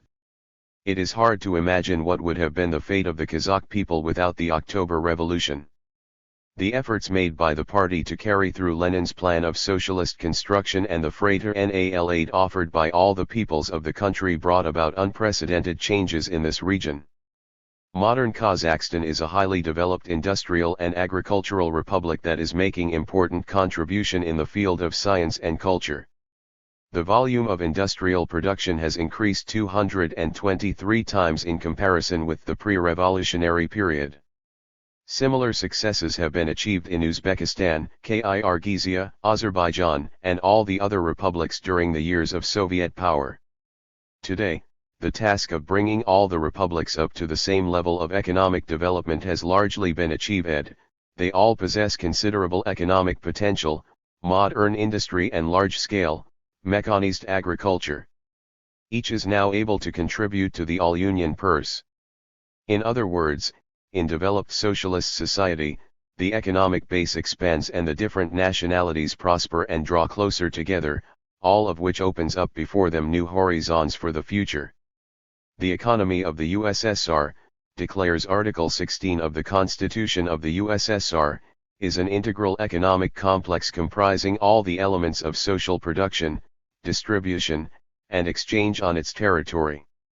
By developing the economy of the USSR as an integral economic complex it is possible to site production rationally, plan the exploitation of natural resources, improve the socialist division of labor among TBO republics and correctly combine the interests of the whole state with the interests of each Soviet republic. New towns, hydroelectric stations, and industrial giants have been built by the joint efforts of all the peoples of the country. The economic and social progress of Soviet society means progress for all the Union republics. The creation of an integral economic complex within the Soviet Union has provided a solid material base for friendship and cooperation among its peoples. The unity of the nationalities and ethnic groups within the country depends both on the internationalization of production and on the solution of basic social problems. It requires that the political organization of society and socialist democracy be perfected, that the working people participate still more actively in public life and that the cultural level of the population be raised still further. The interaction and mutual enrichment of national cultures. In the first program document of the Communist Movement, the Manifesto of the Communist Party, Marx and Engels prophetically declared that in the future community of nations, the old local and national isolation and self-sufficiency would be replaced by links and interdependence in every sphere. As in material so also in intellectual production. The intellectual creations of individual nation, they wrote, become common property. National one-sidedness and narrow-mindedness become more and more impossible. 1. Mature socialism, by encouraging the comprehensive development of the various nationalities, imparts enormous impetus to their intellectual rapprochement and creates all the prerequisites for the establishment of a communist culture. A cultural revolution became the natural continuation of political revolution, bringing the working masses of the country, particularly the formerly oppressed nationalities, out of intellectual bondage, darkness, and ignorance and pointing the way to knowledge, creative labor and scientific and cultural achievement. During the years of Soviet power, the cultural life of all the peoples of the USSR has undergone tremendous change. Before the revolution, the overwhelming majority of the people were illiterate, and some nationalities did not possess a written language. Today this dark legacy of the past has been abolished forever. The Union and autonomous republics have hundreds, even thousands, of schools, and a large network of secondary vocational colleges and institutes of higher education. Every Union republic has its own Academy of Sciences, a large number of research institutes and numerous cultural and other educational facilities, together with its own highly qualified specialists in every branch of the economy. Today the multinational Soviet literature speaks in all the languages of the peoples of the USSR. The national cultures that form one Soviet socialist culture have all benefited from a process of mutual enrichment that is deepening with the development of society. The culture of the nationalities of the USSR is socialist in content and in the main direction of its development, diverse in its national forms and internationalist in spirit. It comprises all that is of greatest value from the traditions, culture, and way of life of every nationality of the USSR. At the same time, each Soviet national culture draws not only on its own sources but also on the cultural heritage of the other fraternal peoples, influencing and enriching them in its turn. As communist construction progresses and Marxist-Leninist philosophy takes ever deeper root in the consciousness of Soviet people, the ideological unity of all the nationalities of the country will increase and their cultures will draw still closer together. The mass media, the regular 10-day literature and art festivals in the Union republics, visits by prominent personalities from the arts to major construction sites and large industrial and agricultural centers, film festivals, tours by theater companies and other art groups all play an important role in developing the national cultures and drawing them closer together. Such exchanges give rise to new literary and artistic genres and forms and provide an opportunity to acquaint a wider public with the full range of the cultural life both of individual nationalities and the country as a whole. The cultural progress of any people is largely determined by the development of their language. In carrying through its nationalities program, the party ensured the full equality of all the peoples of the country in the economic, political, and cultural spheres, and this was instrumental in promoting the unimpeded development of the national languages and literature. Alongside the rapid development of the national languages, there naturally arose during the course of socialist construction the desire among all the peoples of the country to study the Russian language as an essential tool of communication and cooperation among the various nationalities. The stronger the socio-economic and cultural links between the republics, the more necessary a knowledge of the Russian language becomes. The ideological opponents of the Soviet Union, in their attempts to drive a wedge between the Russian people and the other nationalities of the USSR, see the spread of the Russian language as a process of Russification and shed crocodile tears on this subject. However, in a society of internationalists there can be no Russification. Study of the Russian language is voluntary and, moreover, a knowledge of the Russian language does not impede but rather assists the development of national languages and culture. These zealots of national individuality say nothing of the unparalleled development of national languages in the USSR. The CPSU has set itself the aim of further promoting the free development of the languages of the nationalities of the USSR and ensuring that each citizen is free to speak, use and teach his children any language he chooses. The multinational socialist culture of the USSR has been formed over a period of more than 60 years thanks to the collective efforts of all the fraternal nationalities, and therefore the equal right of access to works of culture is guaranteed to all in the Constitution of the USSR. This right ensures that the achievements of Soviet and international culture housed in state and public collections are freely available to all, that cultural and educational institutes are distributed evenly across the territory of the country, that radio and television, the cinema and the press are developed, the network of free libraries extended and cultural exchange with other countries promoted.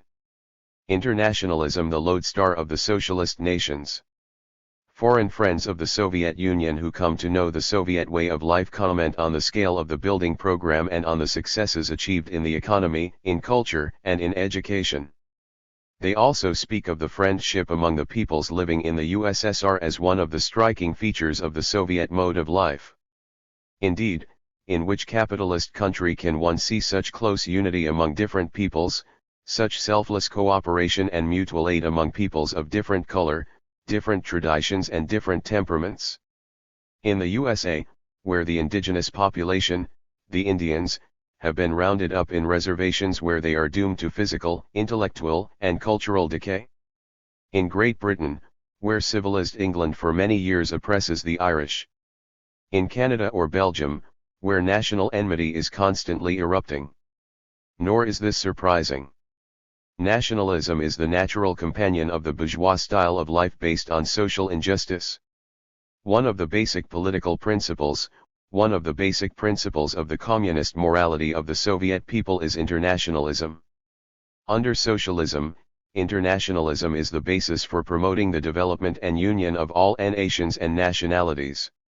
Developed socialism, having raised the gifts and abilities of peoples great and small to unprecedented heights, has imbued their lifestyle with a profound sense of democracy which rejects both nationalism and chauvinism. The party considers the further strengthening of the union of all the nationalities of the multinational Soviet state as one of its most important objectives. It calls for patience and tact with regard to national sentiments, particularly those of the smaller nationalities, and opposes attempts to either artificially retard or accelerate the process of internationalization. The party is also dealing with the question of further improving the education of Soviet people in the spirit of Soviet patriotism and socialist internationalism so as to ensure a complete rejection of the ideology of nationalism and racialism. The vestiges of nationalism are exceptionally tenacious. They feed on lingering feelings of mistrust among various peoples, and are fanned in every way possible by imperialist propaganda. For this reason, the party places great importance on the internationalist education of the working people in order to cut short any manifestation of nationalism, national arrogance, and national narrow-mindedness. The world of socialism is being built on the principle of proletarian internationalism, which presupposes the unity of the aims and interests of working people throughout the world. This principle has found expression both in the fraternal community of the socialist countries and in the unity of the various nationalities within the Soviet Union. The successes achieved by the Soviet Union and the other fraternal socialist countries in solving the nationalities problem provide grounds for believing that, as the socialist nations develop and prosper and the socialist community grows in strength, the complete social homogeneity and unity of all nationalities will be achieved. The socialist movement, wrote Lenin, creates new and superior forms of human society in which the legitimate needs and progressive aspirations of the working masses of each nationality will, for the first time, be met through international unity, provided existing national partitions are removed. The future of the nations can only be visualized in connection with the building of a communist society. Contrary to the assertions of the nationalists, national differences are not eternal, just as the nations themselves are not eternal.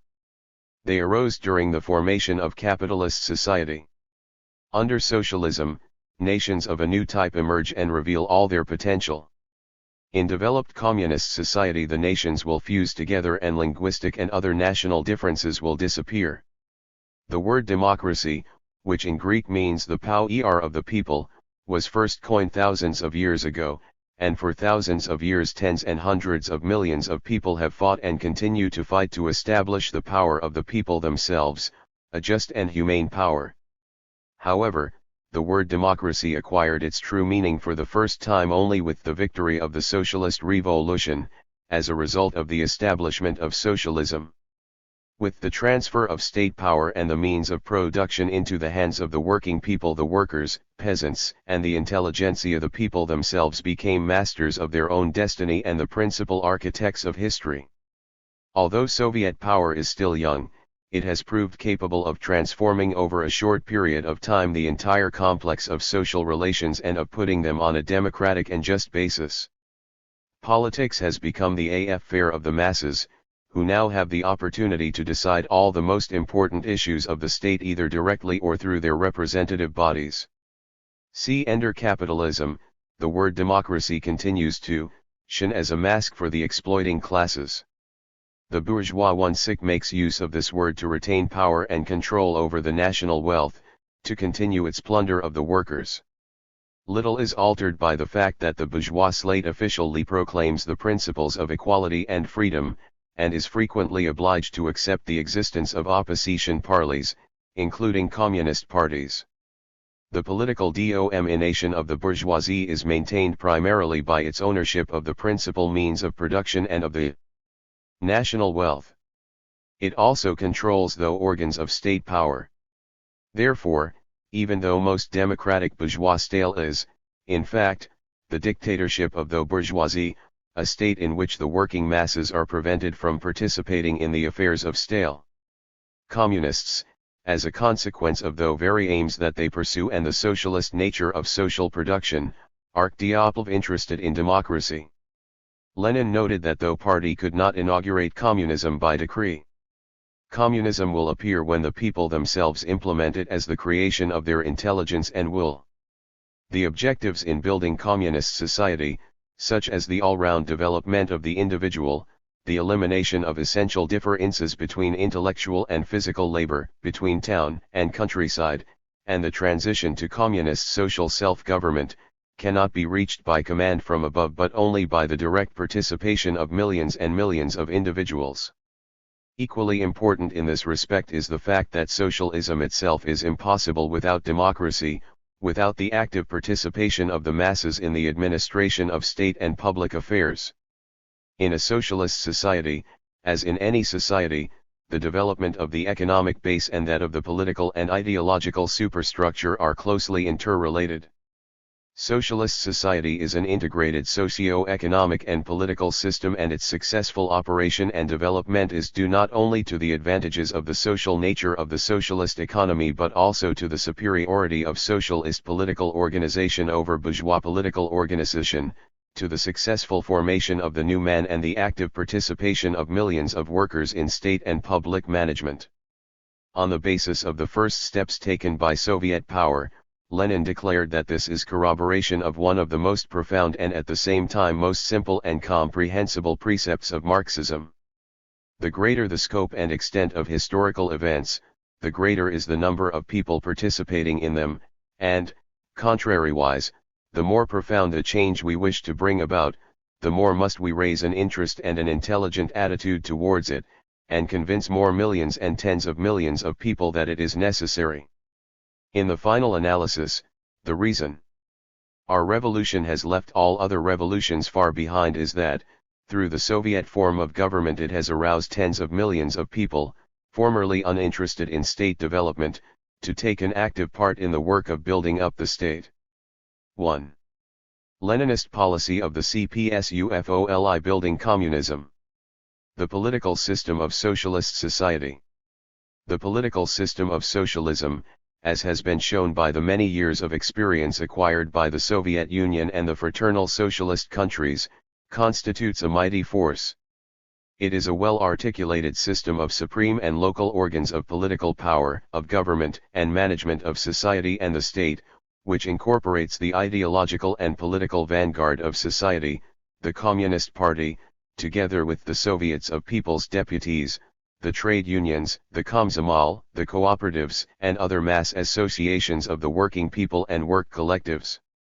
Just as the economic system of society ultimately determines where power resides, so also the political system, the organs of power and social management, are able to exert enormous influence on the course and nature of economic and social development and on social consciousness. On them depends to a large extent the rate, volume, and quality of production, the housing program, the steady increase in living standards, the development of education, medical services, etc. For this reason the ruling Marxist-Leninist parties have called for the all-round development of the political system of the socialist countries and of socialist democracy. Improving of socialist democracy means, first and foremost, ensuring an ever broader participation of the working people in the management of all public affairs, the further development of the democratic foundations of the state and the creation of the conditions necessary for the all-round development of the individual. The socio-political and ideological unity of the peoples of the socialist countries and the common interest of all the working people in steady progress along the road to social Eisen and Communism together constitute a powerful source of strength for the socialist political system. While capitalist states are shaken by political crises, the struggle for power and frequent changes of government, the socialist system is distinguished by political stability and social dynamism. As socialist construction is completed and society proceeds towards communism, the entire system of socialist people's power reaches a qualitatively new level, and this occurs not only because the social base of state power broadens and becomes genuinely popular, but also because the very course of events demands it. In order to carry out the complex and important tasks of socialist and communist construction, society must be highly organized, the system of management improved and popular power further consolidated. Success is only possible when the communist party, the centropod local organs of power and public organizations coordinate the efforts of TNC people, all its classes and social groups, all its nationalities and different age groups, and direct them to the solution of coefficient and individual tasks. Such united effort is of major importance in the successful mobilization and rational use of all the material, physical and intellectual resources of society. Whatever sphere of life is considered, be it material production, culture, the distribution of material, intellectual and cultural goods, the education of the new man, the maintenance of social order, or national defense, socialist government and management plays a crucially important role and must be constantly improved to meet the demands of the day. This can be clearly seen from the example of any country of the socialist community, and in particular from the experience of the Soviet Union. The Constitution of Developed Socialism. The new Constitution of the USSR, adopted by the Supreme Soviet on October 7, 1977, confirms in law the building of a developed socialist society and serves as the legal foundation for further increasing the effectiveness of the organization of the Soviet state and society. It provided for an considerable increase in the powers of the Soviets of People's Deputies at every level, together with those of public organizations and work collectives, in every sphere of political and public activity, and also extended the rights of the citizens in the management of society and the state. In so doing, the fundamental law of the USSR stimulated the further development of socialist people's power and established the conditions necessary for the successful completion of the process of communist construction. The new Constitution of the USSR is active and effective. The CPSU intends to ensure that every statute, every article of the Constitution is translated into practice by state bodies and public organizations, by every work collective, public official and citizen. They are called upon to measure their activity and way of life against the principles and standards laid down in the Constitution and to evaluate their successes and failings according to the spirit and the letter of the new fundamental law of the USSR. The very first decrees issued by Lenin, and the first Soviet constitutions differed radically from the majority of bourgeois declarations of rights, which officially proclaimed certain principle. The Soviet constitutions could be described as consisting of working laws born of the need to carry through decisive and revolutionary changes in the entire social and state system and to establish new social relations. The Constitution of the RSFSR promulgated in 1918 gave the force of law to the gains of the Great October Socialist Revolution, the transfer of power into the hands of the workers and peasants as represented by the Soviets of Workers, Peasants, and Soldiers' Deputies, and the nationalization of factories, railways, banks, mines, and land. It abolished all the social privileges previously enjoyed by the exploiter classes and proclaimed the principle, "He who does not work neither shall he eat." It also affirmed the principle of national equality. These and other principles laid down in the Constitution created the legal basis for the building of socialism. The Constitution of the USSR, promulgated in 1924, gave legal expression to the voluntary and equal union of the Soviet republics into a single federative state, the Union of Soviet Socialist Republics. This constitution also laid down the principles underlying the federal structure and the forms it could assume. The implementation of these principles and forms led to the stable and fraternal union of the different nationalities of the USSR, to their development and drawing closer together. The Constitution of 193G, having fixed in law the victory of the fundamental principles of socialism and such major achievements as the elimination of the exploiter classes and the triumph of socialist ownership of the means of production, inaugurated a corresponding restructuring of the entire system of state power and management, introduced changes into the electoral system for Soviets at every level, and extended the rights of the citizens, placing the main emphasis upon the material and legal guarantees securing these rights. The Constitution promulgated in 1977 confirmed in law that a new stage had been reached in the progress towards communism, the building of a developed socialist society and the development of the state of the dictatorship of the proletariat into the state of the whole people, defining its aims, objectives, and structure under mature socialism. The Constitution also enshrined the position and role of the Communist Party, mass organizations, and work collectives in the political system of socialism, raising the relationship between the state and the individual to a now level, increasing on the one hand state concern for the individual and on the other further extending the rights of the citizens in the management of public and state affairs. The new constitution thus made possible a fuller manifestation and utilization of the advantages of socialism. The now constitution gives clear expression to the following principles: the rule of the people, based on the alliance of all the working people, led by the working class, the leading role of the CPSU in society and the state, the rule of socialist social ownership, founded upon state property, the people's exercise of state power through the Soviets of People's Deputies, which constitute the political foundation of the state.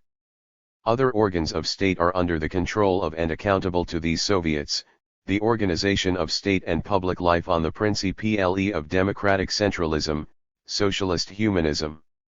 Concerned by the state and the whole of society for the all-round development of the individual, socialist legality and guaranteed civil rights and freedoms, socialist internationalism and the building of a Soviet multinational state on the basis of socialist federation and autonomy. The main direction in the development of the political system of Soviet society is defined in the Constitution as the extension of socialist democracy. This presupposes ever broader participation of citizens in managing the affairs of society and the state, continuous improvement of the machinery of state, heightening of the activity of public organizations, strengthening of the system of people's control, consolidation of the legal foundations of the functioning of the state and of public life, greater openness and publicity, and constant responsiveness to public opinion. The socialist state of the whole people. The socialist state of the whole people is a sovereign organization expressing the will and interests of the workers, peasants, and intelligentsia, the working people of all the nations and nationalities of the USSR, the will of the entire people. The Constitution of the USSR clearly defines the objectives of the Soviet state. The preamble declares: the main aims of the People's Socialist State are, to lay the material and technical foundation of communism, to perfect socialist social relations and transform them into communist relations, to mold the citizen of communist society, to raise the people's living and cultural standards, to safeguard the country's security, and to further the consolidation of peace and the development of international cooperation. The people exercise state power through Soviets of People's Deputies, which constitute the political foundation of the USSR. All other organs of state are under the control of and accountable to the Soviet of People's Deputies. This is one of the basic principles of socialist rule by the people. 231. Tito-Soviet state of the whole people exercises the following functions. First and foremost, it exercises power in the name of the people and on behalf of the people throughout the entire territory of the country. Basing itself upon the Soviets of People's Deputies and with the assistance of the state organs at every level, the state conducts a policy aimed at building a communist society by promulgating and implementing appropriate laws, establishing other legal norms regulating socialist social relations.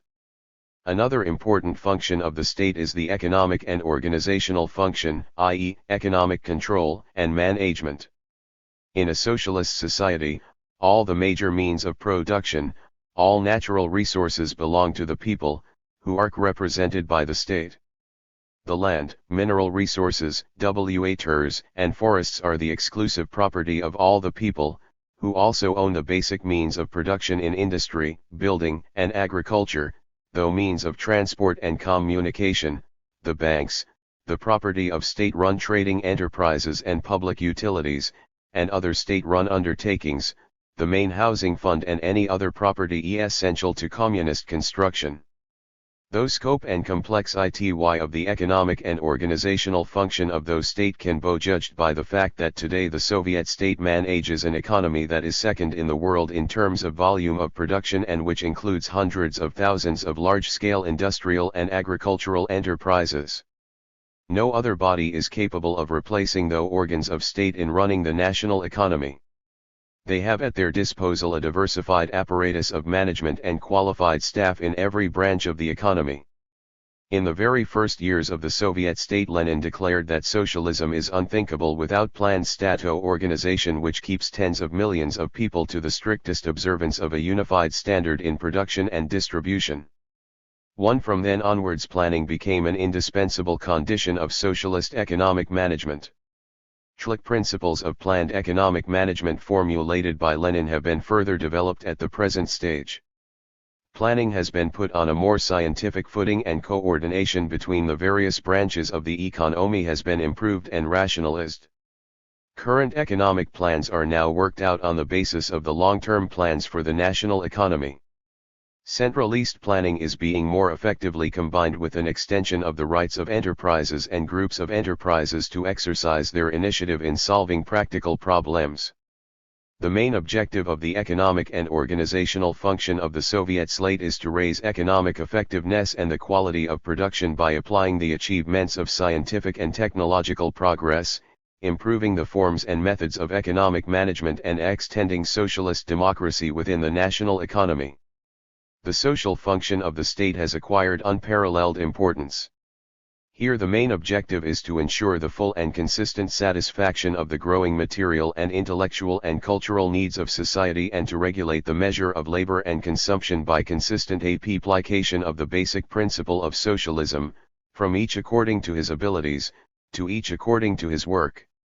The Soviet state is concerned with improving the conditions of work and work safety, with providing medical services and social security, with organizing retail trade and public catering, with housing, communal services and amenities. In pursuing the numerous objectives involved in social development, including such major tasks as the elimination of the essential differences between town and country and between intellectual and physical labor, and promoting the social homogeneity of society, the Soviet state of the whole people is guided by the communist ideal. The free development of each is the condition of the free development of all. While preserving the civil rights and freedoms previously fixed in law, the fundamental law of the USSR has deepened their content and supplemented them with new ones in accord with the conditions and possibilities of developed socialism. It guarantees, for example, the right of 233. Every citizen to housing and to health protection, his right to enjoy the common cultural heritage, to participate in the management and administration of state and public affairs, to criticize shortcomings, etc. The Constitution also clearly defines the state guarantees of civil rights and freedoms. Recent years have seen an increase in the cultural and educational function of the state. This includes the development of the public education system as a whole and, in particular, the provision of universal secondary education.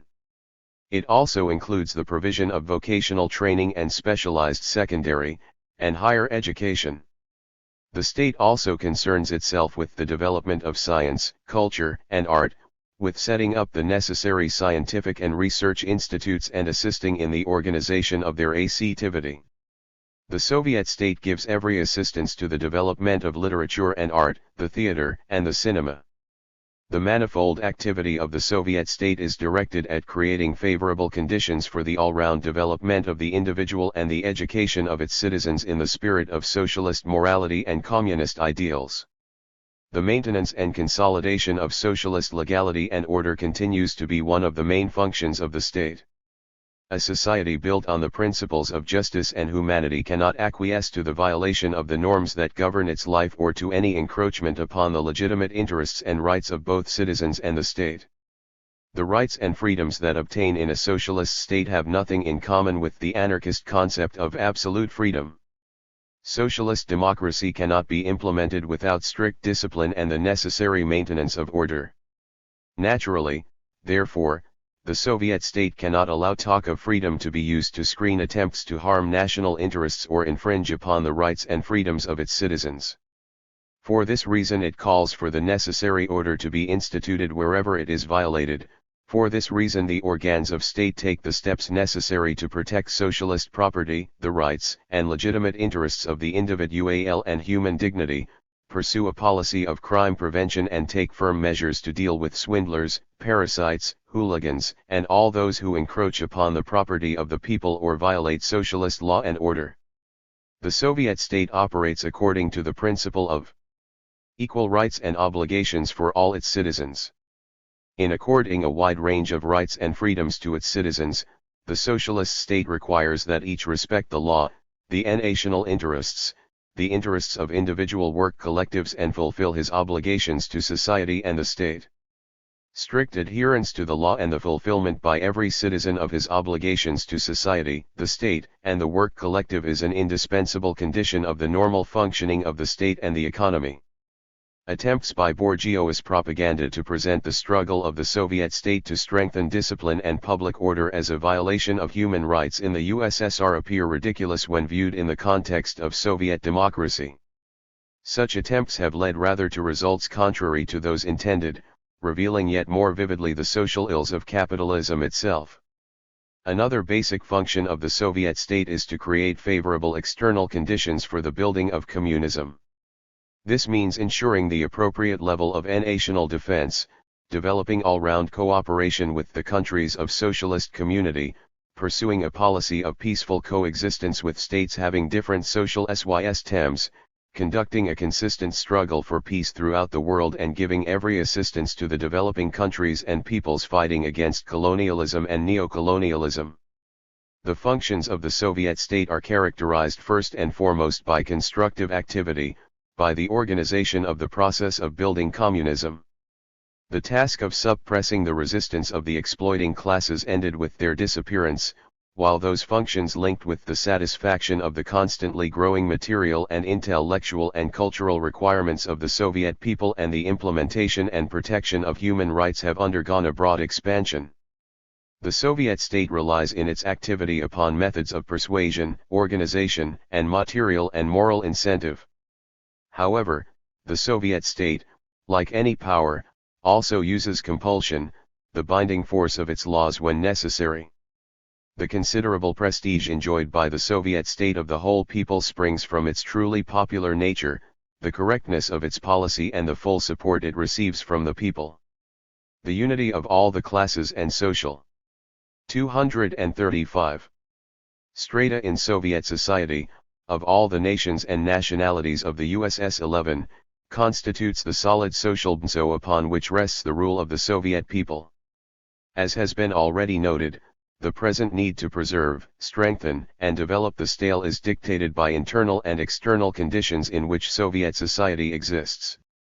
Moreover, as is stated in the Constitution of the USSR, the supreme goal of the Soviet state is the building of a classless communist society in which there will be public, communist self-government. This means that a socialist state conducts its activity in such a way as to promote the creation of the conditions necessary for the withering away of the state during the process of communist construction. The state will wither away when the causes of its existence disappear, when the functions of the state are assumed by communist self-government. This is a lengthy process. How communist self-government will constitute itself in practice will be revealed in the process itself. However, it can be supposed that the withering away of the state will not take the form of a mechanical reduction in the range of activities carried out by the organs of state, will not consist in their consecutive elimination. Rather, there will be a gradual change in the entire political system. Communist public self-government will, as it were, integrate and unite some of the functions of the Communist Party as the core of the political system, with some of the functions of the socialist state and public organizations. The Soviets of People's Deputies.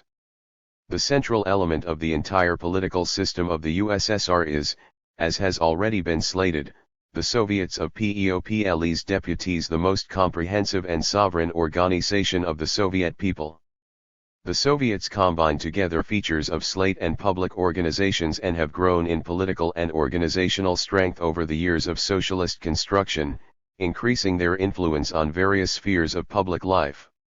Under the Constitution of the USSR, the Soviets, as the sovereign organs of state power, are to deal with all issues of both all union and local significance in their territory and to coordinate and supervise, within the limits of their competence, the work of all enterprises and organizations regardless of their departmental subordination.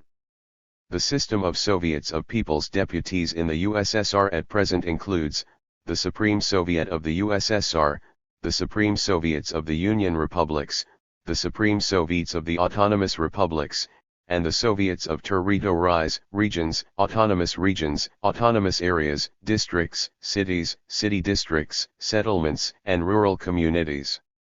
This system of Soviets comprises around 2.3 million deputies and, as this body of deputies is constantly renewed, tens of millions of individuals pass through the school of government.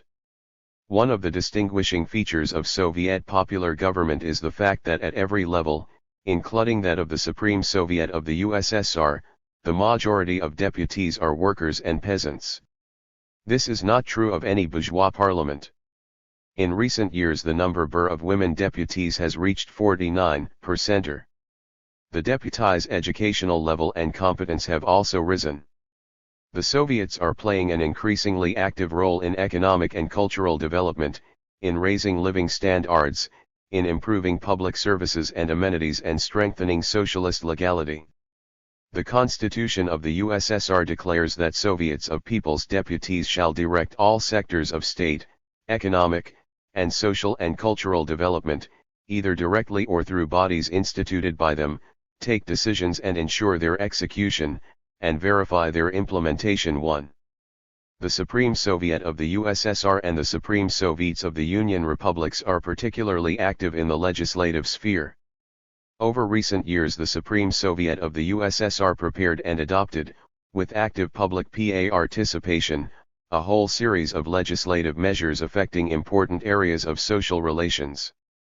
These include the fundamentals of land legislation, the fundamentals of legislation on water resources and mineral resources, the law on universal military service, the fundamentals of legislation on marriage and the family, the fundamentals of labor legislation, the fundamentals of public health legislation and legislation on education, the law on the Council of Ministers of the USSR, and others.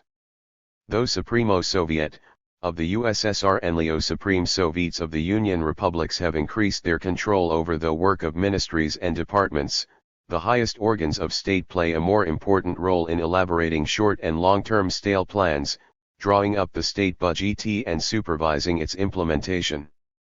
The increasing activity of the Soviets at every level and their growing influence on social development are greatly promoted by the work of standing commissions of those Soviets dealing with different branches of the national economy, culture, and foreign policy. The Soviets of People's Deputies also rely upon the valuable help of over 30 million Soviet citizens who act as non-staff assistants.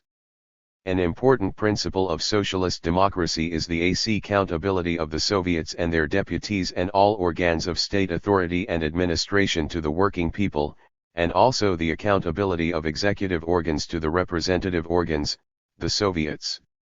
Public organizations. The Soviet political system is not confined to the active ity of the state and state organs. The Soviet state works in close cooperation with the mass public organizations of the working people, the trade unions, the Komsomol, cooperatives, and others which also actively participate in the management of society. The Constitution of the USSR declares that trade unions, the All-Union Leninist Young Communist League, cooperatives, and other public organizations, participate, in accordance with the aims laid down in their rules, in managing state and public affairs, and in deciding political, economic, and social and cultural matters. Soviet trade unions include in their ranks the majority of the working people of town and country, 125 million people, and are playing an increasingly active role in the life of Soviet society and in communist construction. The trade unions have long since gone beyond so-called defense functions. One of the hallmarks of Soviet trade unions is that they participate directly and actively in the development of society as a whole, in raising the level of production, improving its efficiency, and running the national economy. Soviet trade unions are an integral part of the political organization of Soviet society. They assist the party in drawing the working people into the management of production, in inculcating a socialist attitude to work and social property, in improving working and living conditions, in raising the cultural level of the people and providing leisure facilities. The two main junctions OJ Soviet trade unions promoting the further development of socialist production and defending the rights and interests of the working people under socialism are indissolubly united. The trade unions work towards increasing production, improving labor productivity and discipline by using socialist emulation, work ERS initiative in production and technology and other methods that have proved themselves in practice, thus making possible further improvement of the working and living conditions of the working people and their material and cultural standards.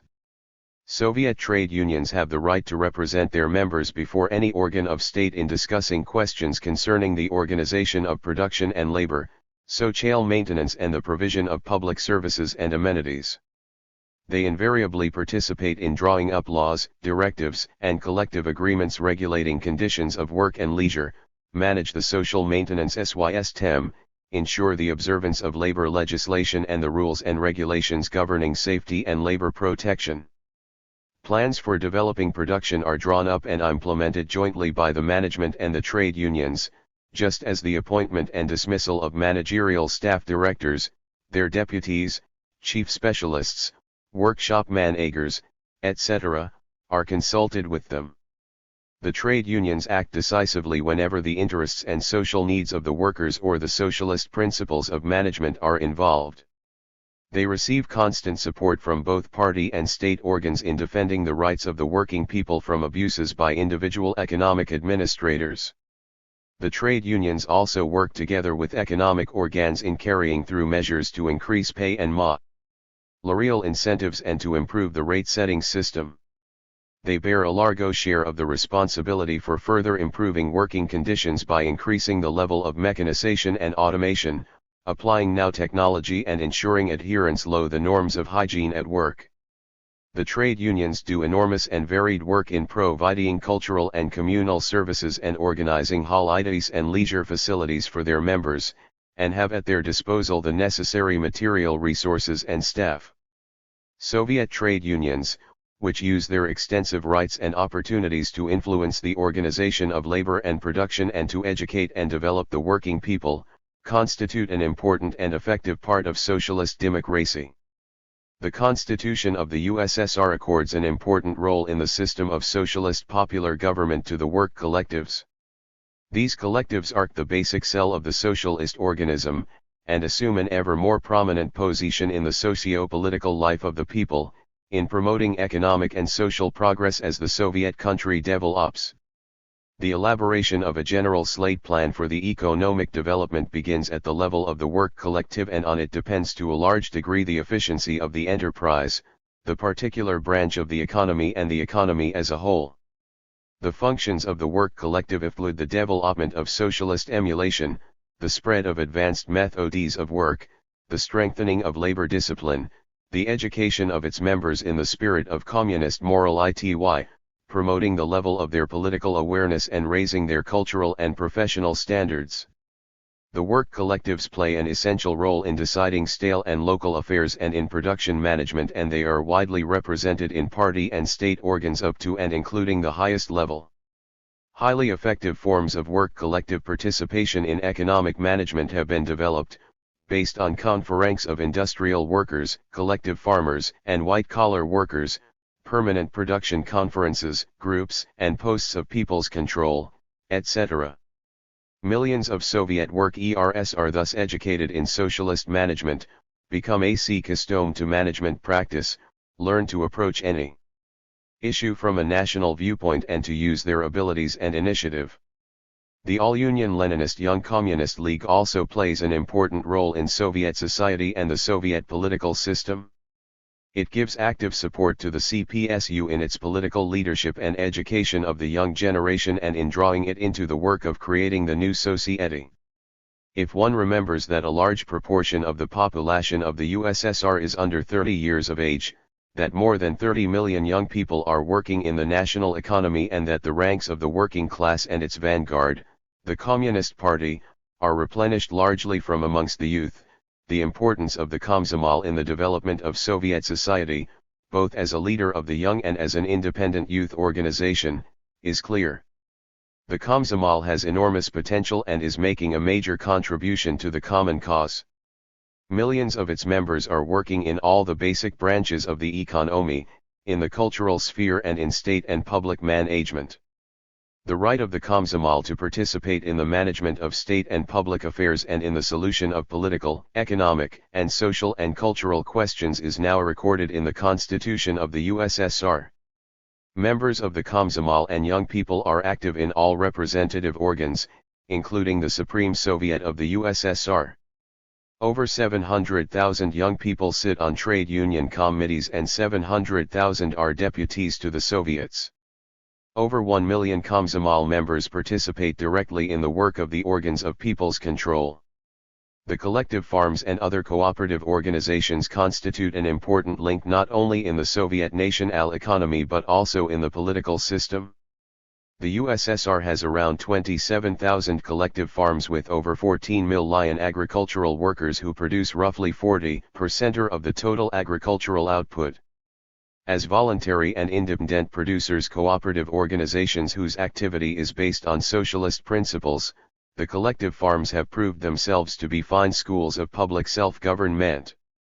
The collective farm, by virtue of its organization, its democratic principles, constitutes an economic unit where production is managed by the collective farm workers themselves, where their creativo initiative is encouraged and where they are educated in the spirit of communism.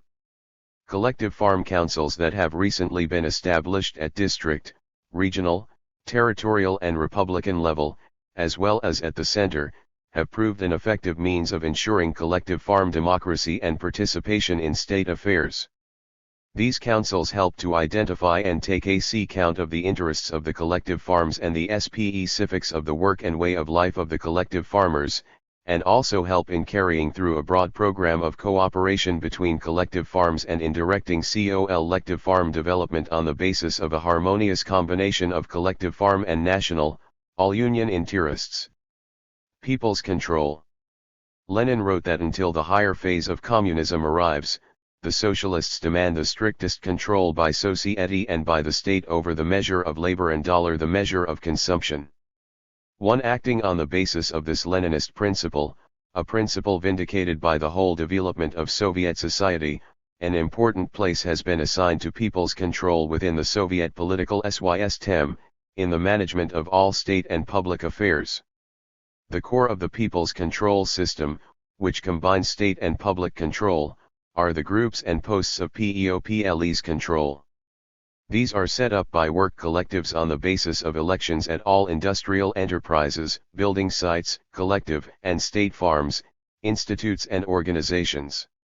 Altogether there are over 650,000 groups of people's control and about as many posts throughout the country, and the total number of people involved is more than 9.5 million. The committees of people's control at town, district, regional, and Republican level, as well as the Committee of People's Control of the USSR, are created by the Soviets of People's Deputies, and those elected to them are selected from among the most respected representatives of the industrial, agricultural, and office workers, both communists and those who are not party members. Thus in a socialist society control, and, moreover, comprehensive control, is exercised by the people themselves. The work undertaken by the bodies of people's control is wide-ranging and of great importance. The Constitution of the USSR states that they shall check on the fulfillment of state plans and assignments, combat breaches of state discipline, localistic tendencies, narrow departmental attitudes, mismanagement, extravagance and waste, red tape and bureaucracy, and help improve the working of the state machinery too. The organs of people's control have been accorded all the rights necessary to carry out their work, and they are making a major contribution to the improvement of economic management, raising production efficiency and quality, and strengthening state discipline. They are also helping to improve the work of the state and economic apparatus, to economize national resources worth hundreds of millions of rubles and ensure the observation of socialist legality. In this way the Marxist-Leninist teaching on the state and on socialist democracy is being put into effect in the Soviet state. The developed socialist society that has been created in the Soviet Union is the result of the purposeful and truly heroic labor of the whole people under the leadership of the Communist Party, which inspired and organized the broad working masses in carrying through radical social changes and achieving ambitious objectives. The Leninist Party led the way in building the material technical base of socialism and communism, in shaping new social relations and in educating the new man. The party was able to unite and direct to a single end the material resources, workforce, hearts, and minds of society. Today no one doubts that without the CPSU it would have been impossible to build a developed socialist society that has powerful productive forces and is a leader in science and culture, a society in which the material well-being of the people is constantly improving and conditions for all-round development of the individual are ever more favorable. The constitutional affirmation of the leading role of the party, its basic functions and methods of party leadership is an expression of socialist reality, of the outstanding role played by the Communist Party in the life of Soviet society. The Constitution of the USSR declares, the leading and guiding force of Soviet society and the nucleus of its political system, of all state organizations and public organizations, is the Communist Party of the Soviet Union. The CPSU exists for the people and serves the people. The Communist Party, armed with Marxism-Leninism, determines TB general perspectives of TB development of society and the course of the home and foreign policy of the USSR, directs the great constructive work of the Soviet people, and imparts a planned, systematic and theoretically substantiated character to their struggle for the victory of communism. Anti-communist propaganda has expended much time and effort in its attempts to prove that the Communist Party imposed its leadership on Soviet society. In the 8-volume Encyclopedia Marxism, Communism, and Western Society, published in the USA in the 1970s, so-called Sovietologists once again attempted to present Communist Party leadership as illegal in origin and a phenomenon alien to democracy. However, such gross distortions of reality cannot convince anyone who is in any way familiar with the facts and the history of the Soviet people's struggle for socialism. The Communist Party emerged as the leader in the course of many years of revolutionary activity and the determined struggle of the working class and its allies for socialism and communism, a struggle in which the party of Lenin always assumed the role of political vanguard and leader. The party has everything it needs for its complex task.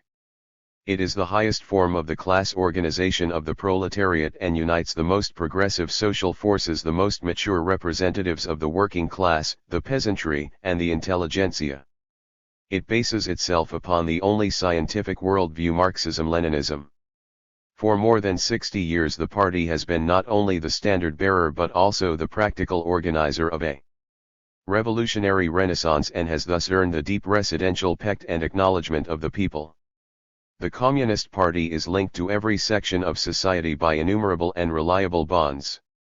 Its Leninist ideology and policy attract and unite around it the whole of the Soviet people. The party leadership defines the immediate goal, and political and practical line of work for the Communists, the Komsomol members and all the Soviet people. This helps the individual to achieve genuine self-expression and to become an active fighter for the happiness of the working people. During the period of developed socialism, the CPSU has considerably increased its own scope for action in achieving the goals of the working class, for, having become the party of the whole people, it now rests upon the broadest possible social base and is supported by the growing community of interests and outlook uniting all Soviet people, by the powerful economic, intellectual, and cultural potential of Soviet society and by a comprehensively developed political system. The experience of developing and perfecting the political system of Soviet society has shown that the efficiency of state and mass public organizations, the role they play in the life of Soviet society, the efficiency of every work collective is directly dependent upon the leadership given by the party, its central and local organs and primary party organizations. In ensuring the correct approach to solving urgent problems of social and state development, much depends on the nature of the relations between the ruling party and state and public organizations. The merit and advantage of the Soviet political system undoubtedly lie in the fact that relations between the Communist Party and state and public organizations are not administrative but democratic.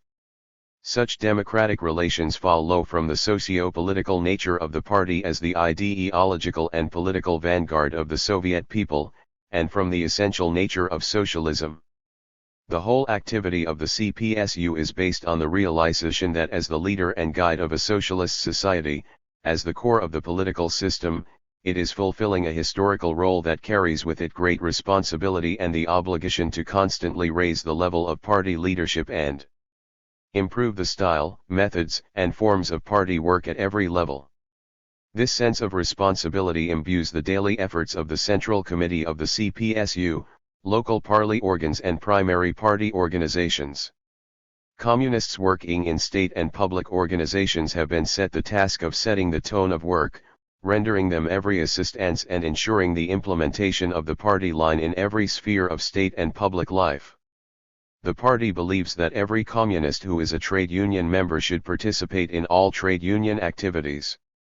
It demands high standards from communists elected to trade union bodies and teaches them to value the trust of the people and justify it in their activity.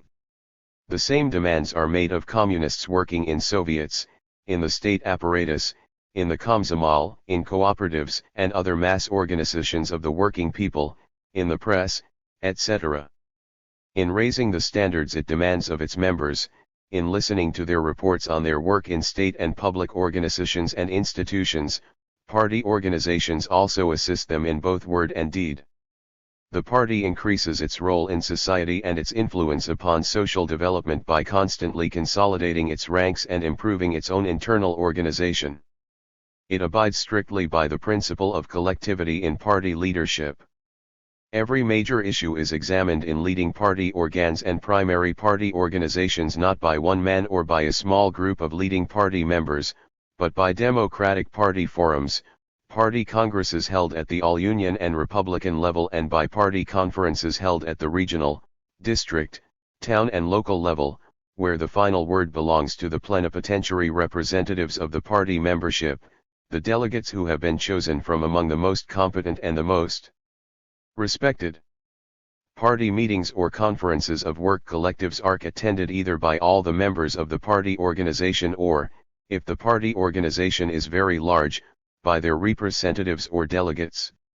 No other method of examining and solving basic questions within the party other than the collective method is permitted. In this way the party prevents manifestations of subjectivism or arbitrary action. For the party to exercise its leadership of the political system correctly, every communist is guaranteed the right to freely discuss questions relating to the policy and practical activity of the party at party meetings, conferences, arid congresses, at party committee meetings and in the party press, the right to make suggestions, criticize, express and defend his opinion up to the moment when the party organization makes its decision, and the right to appeal to the party loading bodies at any level, up to and including the Central Committee of the CPSU, and demand an answer on the issue involved. The participation of every communist in drawing up and implementing party policy is the prime component of the democracy that is characteristic of the CPSU. Its centralism means that a single political line, which has been given its most concise and precise expression in the decisions of the party congresses and its central committee, is pursued by every organization and every communist throughout the country. The harmonious combination of democracy and centralism gave rise to the principle of democratic centralism, which is the basis of the organizational structure and activity of the Leninist Party. This principle means that all leading party organs are elected from below and must periodically give an account of their activity to the party membership. It means strict party discipline and the subordination of the minority to the majority, and it means that the decisions of party organs at a higher level are binding upon those at a lower level. Primary party organizations, the vanguard of the work collectives and the ones concerned with the practical solution of the major issues of communist construction, carry particular responsibility for implementing party policy. At the level of such primary party organizations, success depends largely on the ideological commitment, adherence to principle, political activity, and hard work of each party member and candidate member. The leading role of the Communist Party in socialist society is therefore a highly democratic and progressive phenomenon. The CPSU and the other Marxist-Leninist parties of the socialist community are fulfilling their historical mission with honor and are the animating spirit of socialist government by the people. 18. The education of the new man and the all-round development of high individual. The individual underdeveloped socialism. Scientific communism is a teaching on a society whose highest aim is to shape individuals of great cultural and intellectual wealth and all-round development. Marx's ideas concerning the all-round perfection of the individual as the goal of communist society, ideas that were further elaborated by Lenin, are being successfully put into practice in the USSR. The Soviet man, who combines ideological conviction, enormous vitality, and a constant drive to improve his level of knowledge and culture, is one of the major achievements of the Great October Revolution. The building of communism would be impossible without the increasing participation of people who are well equipped both educationally and culturally. Therefore, under mature socialism, such personal qualities as a creative attitude to work, a conscious sense of discipline and responsibility, wide-ranging requirements and interests, social involvement, a desire for knowledge, the habit of logical thought are of increasing importance. During the period of mature socialism, socialist society is achieving in practice the main economic objective of communist construction, which is to create the material and technical base of communism.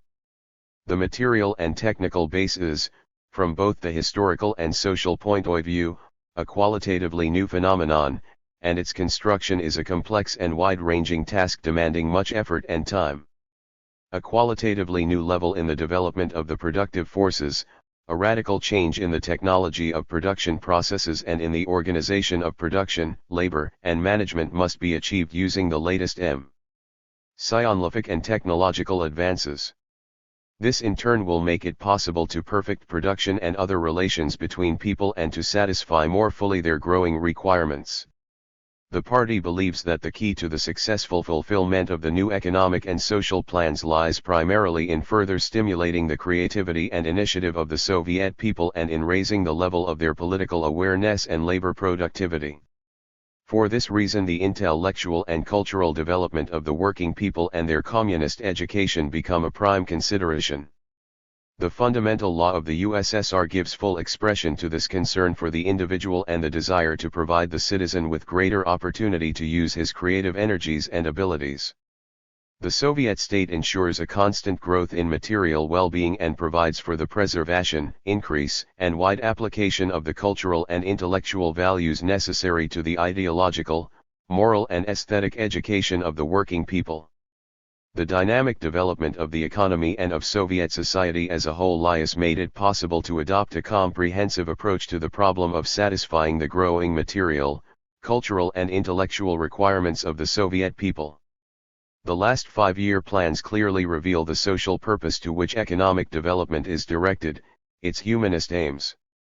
The people have greater opportunities to receive education and engage in self-education. The USSR is gradually establishing a way of life directed towards the all-round development of the individual in which material well-being serves as the basis for intellectual and cultural improvement. The intellectual and cultural potential of the Soviet people is rich and diverse. This is explained both by the wealth of socialist culture and the variety of individual requirements.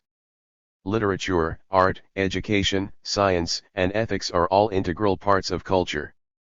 The individual who possesses a knowledge of only one of these and, consciously or unconsciously, cut himself off from the rest, cannot consider himself to be a man of culture, able to work creatively and meet the needs of our times. Thus with every passing year millions of working people show a growing desire to raise their educational and cultural level. The Soviet people are rightly described as the most avid readers in the whole world. The publication of scientific, social, and political literature and fiction is steadily increasing. In 1978 alone, the number of books and pamphlets published totaled 1,900 million. The USSR has more than 130,000 public libraries with over 1,700 million books, and its cinemas, theatres, and concert halls have the highest attendance in the world. The Soviet people enjoy wide access to world art and literature. The USSR maintains cultural contacts with more than 120 countries, and every year it purchases and hires out 60 to 70 films from the socialist countries and about the same number from capitalist countries. The Soviet Union regularly occupies first position in the world for the number of translated works it publishes and the size of the editions. Theater companies, orchestras, and groups visit the USSR, and art exhibitions are frequently organized. In the USSR, the right of the citizens to enjoy cultural achievements is guaranteed in the Constitution, and this right is ensured in practice by making the treasures of national and international culture gathered together in state and public collections available to all, by extending the network of cultural and educational facilities equally throughout the country, by developing the mass media, increasing the number of free public libraries and expanding cultural exchange with foreign countries. Whatever the problems the Soviet state is called upon to resolve, be they economic or socio-political, it always links them closely to the task of educating the working people and avails itself of. The formation of a fully developed individual begins in the family, where the concepts of society are formed and ideological and moral qualities are cultivated. It then limits in the school, in the work collective *, as each individual actively participates in the process of communist construction. The CPSU pursues the task of communist education, as it does its entire revolutionary transformatory activity, on the firm foundation of Marxist-Leninist theory. Marxism-Leninism is the only reliable basis on which to elaborate the correct strategy and tactic. It provides an understanding of future trends and possibilities, assists in determining the direction to be taken in socio-economic and political development for many years into the future, and helps in assessing current events. It is the constant concern of the CPSU to ensure that the working people are armed with the ideas of Marxism-Leninism and the historical experience of socialist and communist construction. The system of political study, economic training and other forms of education has become a Marxist-Leninist university for millions, which shows the enormous interest of the Soviet people in the theory of Marxism-Leninism. Labor education exerts a great influence on the individual. In Torque and the altitude to work are revealed the hidden creative talents of the individual. Under developed socialism, the demands made on the individual engaged in production are increasing, and economic practice and education are ever more closely interrelated. The democratic base of the production process has been strengthened, and this has resulted in a marked increase in worker participation in the discussion of questions and implementation of measures relating to various aspects of the life of the collective. The creative potential of the workers is being more fully revealed, and personal responsibility for the level of productivity and labor discipline has risen. The growing unity of society and the individual during the process of eliminating socio-class differences under mature socialism has its own specific features. The highest aim of society is the all-round development of the individual, while the highest moral aim of activity and development for the individual is to serve the interests of society. In other words, the central theme or basis of the education of the individual is to cultivate a moral attitude that is socially orientated and imbued with social ideals. Active participation in the creation of moral and cultural values helps the individual to attain integrated development, extend his professional skills, and raise the level of his general education and culture. At the present stage of communist construction, the party has set the Soviet people the task of raising the efficiency and quality of work. The question of efficiency and quality undoubtedly goes beyond economics alone, and has a specific moral and psychological content. This can be judged by the fact that raising efficiency and quality in every branch of the economy requires that outworn and stereotyped management methods be overcome. Therefore, the struggle to improve the organization and quality of production involves a campaign to raise individual professional and ethical standards and to instill the principles of communist morality in individual behavior. In affixing the mark of quality on faultlessly polished parts, machines, and equipment, the worker affirms his professional skill and also his dignity and honor as a worker. High quality represents, first and foremost, high efficiency, the conscience of the individual and his attitude to his own reputation. Inventiveness, dedication, and skill are the requirements of the age we live in and are the hallmarks of labor under developed socialism. Today, when it is a question not only of discipline and diligence, but also of conscience, skill, efficiency, and quality, it is particularly important that the individual understand the social significance of his work. Moreover, this applies not only to the individual worker but also to the whole work collective. It cannot be otherwise, for if one enterprise fails to fulfill the plan or to deliver the necessary products, a whole series of other related enterprises are thrown off course, and this can lead, ultimately, to irretrievable losses. Socialist emulation under the slogans "the workers guarantee quality" and "on the quality of each depends the efficiency of all" is in perfect accord with the demands of the times. Such a movement has a high educative potential and is directed at solving the basic problems of raising the efficiency and quality of labor. In implementing the measures designed to raise efficiency and quality, party organizations are paying greater attention to the educative influence of such factors as real living standards, work content, daily life, and leisure. The key to further success and progress on the road to communism lies in the close interaction of economic, organizational, and educational work. The experienced and skilled workers who freely transmit their knowledge, skills, ideological and moral principles to the young generation just starting out on the road of life have an enormous role to play in labor education. Transmitting the revolutionary traditions of struggle and labor is essential in the formation of ideologically convinced and socially active citizens. The prestige of heroes of labor, of production innovators and leaders of socialist emulation has been raised to an unprecedented level in the USSR, and this is having a beneficial effect on molding and modifying labor motivation. Labor motivation is not limited to cultivating a love of work. It is also important that each individual should see his work as a service to his country, as a sacred duty. The active participation of the individual in social and labor activity reveals his view of the world. It helps him to verify the truth of the knowledge he has acquired during his training, to consciously penetrate into the essence of social processes and to raise not only his professional qualifications but also his political, intellectual, and moral level. The ideological opponents of socialism and communism sometimes concede that communist society is capable of producing a powerful technology and an abundance of material goods, but such human failings as individualism, greed, and self-interest cannot, they argue, be eliminated. They attempt to impose these ideas on the members of socialist society, poisoning their minds and depriving them of active faith in the future. When we speak of the development of the individual, we always take into consideration his way of life and the social conditions in which he is brought up. The way of life and the process of forming the individual are closely interrelated and are largely conditioned one by the other.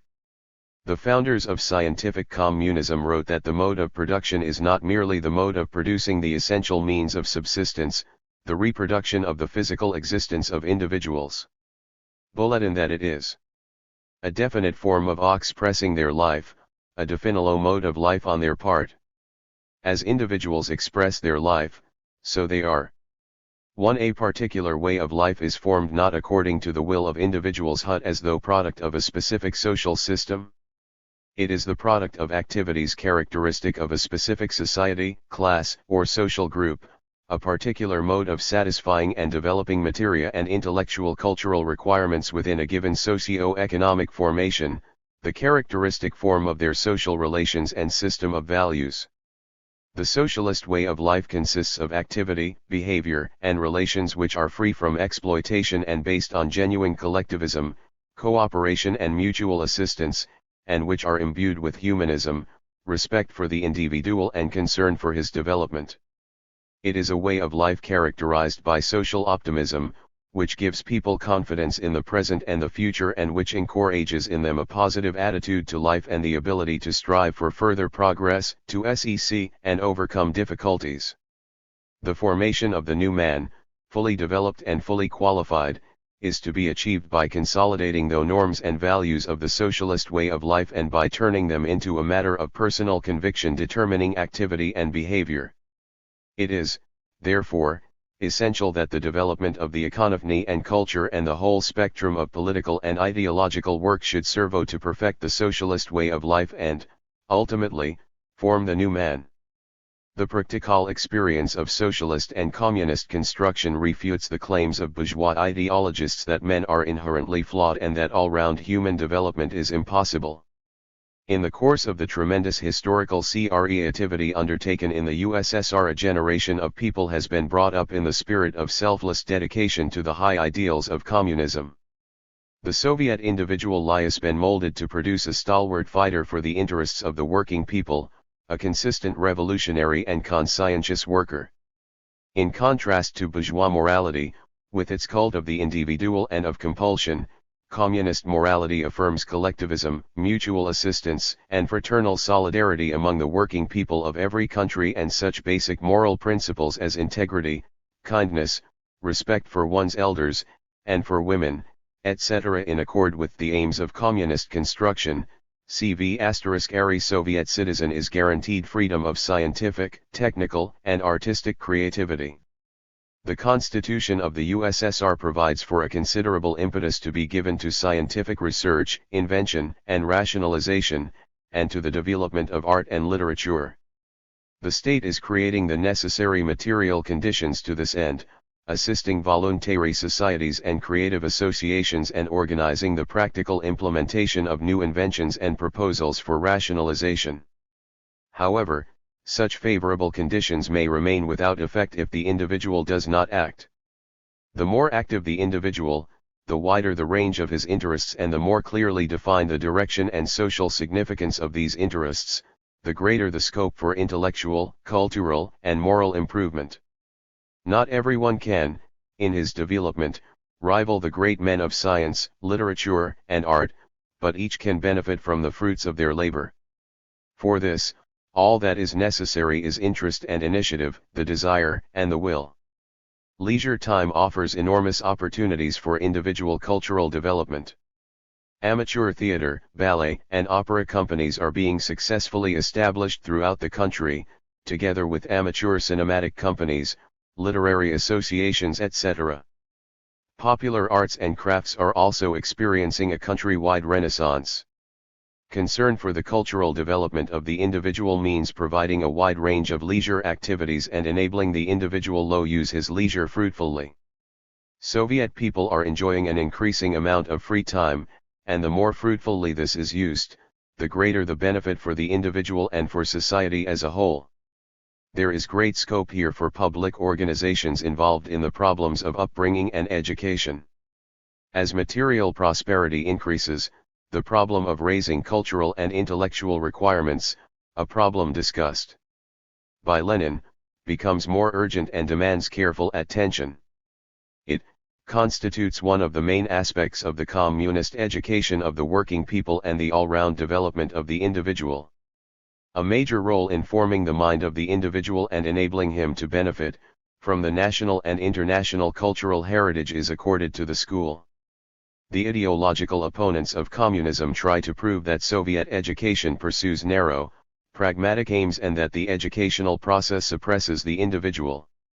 However, even a basic analysis of the school curricula shows the wide range of subjects offered to the pupil. Today many schools offer courses in ethics, aesthetics, law, etc., all of which enrich the intellectual world of the child. Labor education pursues the same goals. The method of education, in which the pupil must not merely memorize material but, most importantly, understand it, perceive the problem and himself seek a solution to it, has proved highly successful. The ideal of the society-building communism is the individual who combines physical health and strength with a high level of intellectual, cultural, and moral development. The whole of Soviet reality creates the conditions necessary for the formation of such individuals. The wide-ranging rights and freedoms enjoyed by the individual under developed socialism are the concrete practical guarantee of his all-round and harmonious development. The rights of the individual are not some abstract concepts, but very specific, tangible, daily social realities without which it is not possible to satisfy in practice certain interests and needs or to receive and benefit from social goods and values, both material and spiritual. The greater the volume of social goods and values created by socialist society and the greater the opportunities to make use of them, the more important become the guarantee and means of practical implementation of the rights and freedoms of each individual. The Constitution of the USSR not only summarizes the concrete achievements of socialism, ensuring the organic and ever closer unity of society and the individual, but also lays down the scientific program for the all-round development of the individual and the creation of the requisite conditions. Humanism is a distinguishing feature of the socio-political system of socialism. Very activity engaged upon by society is engaged upon in the interests of men and in order to satisfy their material and intellectual needs. In the USSR, the rights of man are not merely proclaimed, as they are in the constitutions of bourgeois states, but are provided for and guaranteed by the entire socio-economic development of socialist society, by the policies of the party and the government. The practical implementation of these rights presupposes a high level of individual social activity, the cultivation in the individual of the desire to develop and perfect himself and to engage in a wide range of activity in production, management, and culture. The cultivation of a sense of social duty, the satisfaction of human requirements and the practical implementation of his rights are not possible without the discharge of obligations. The unity of rights and obligations is indispensable to the unified and harmonious development of society and each individual, and this is being achieved in practice under socialism. In socialist society, rights exist alongside obligations, and both are based on the conscious participation of the masses in the management of the state and the building of communism. The rights to work and education, for example, are inseparable from the obligations to work and learn. Only this unity of rights and obligations enables the individual to make full use of the existing possibilities to work and learn, for example for his own development, and the more developed the individual, the greater the benefit to society.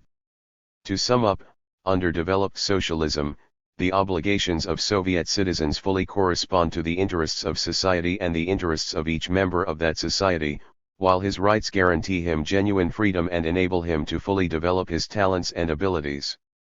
Bourgeois ideologists, hypocritically speaking in defense of human rights in socialist countries, are striving to prove that the constitutional obligations of the citizens in socialist society infringe upon or even nullify his rights and thus limit individual freedom. These attempts to put socialist society and its citizens in opposition to their state are groundless.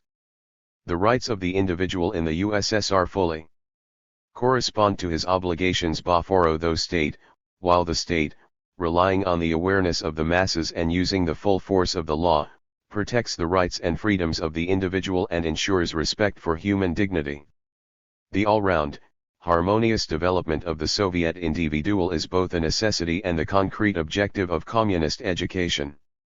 The Communist Party of the Soviet Union, which directs the entire gamut of socio-economic, intellectual, cultural, and moral processes in the society of mature socialism, is paying particular attention to the education of the new man.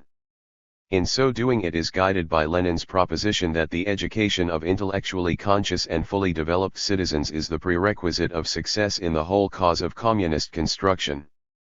Questions on Part 3.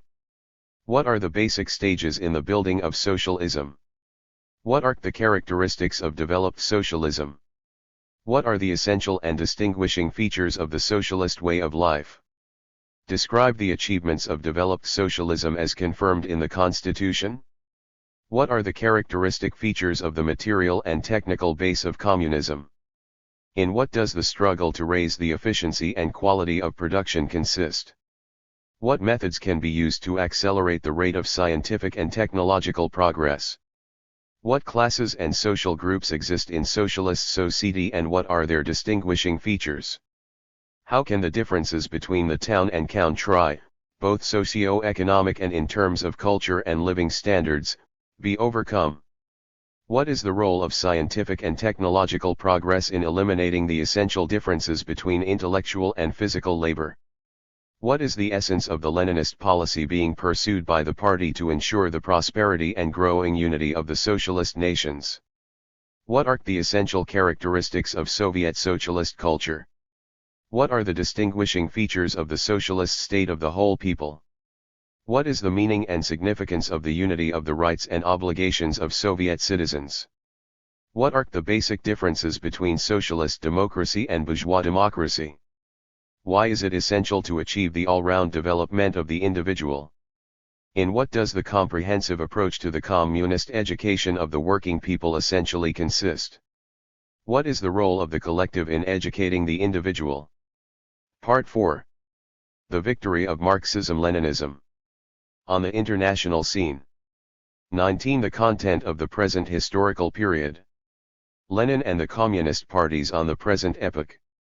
The variety of events taking place in the life of countries and nations, the complex processes occurring on the international scene, are determined by the laws underlying the present age and its basic economic, social, and political trends.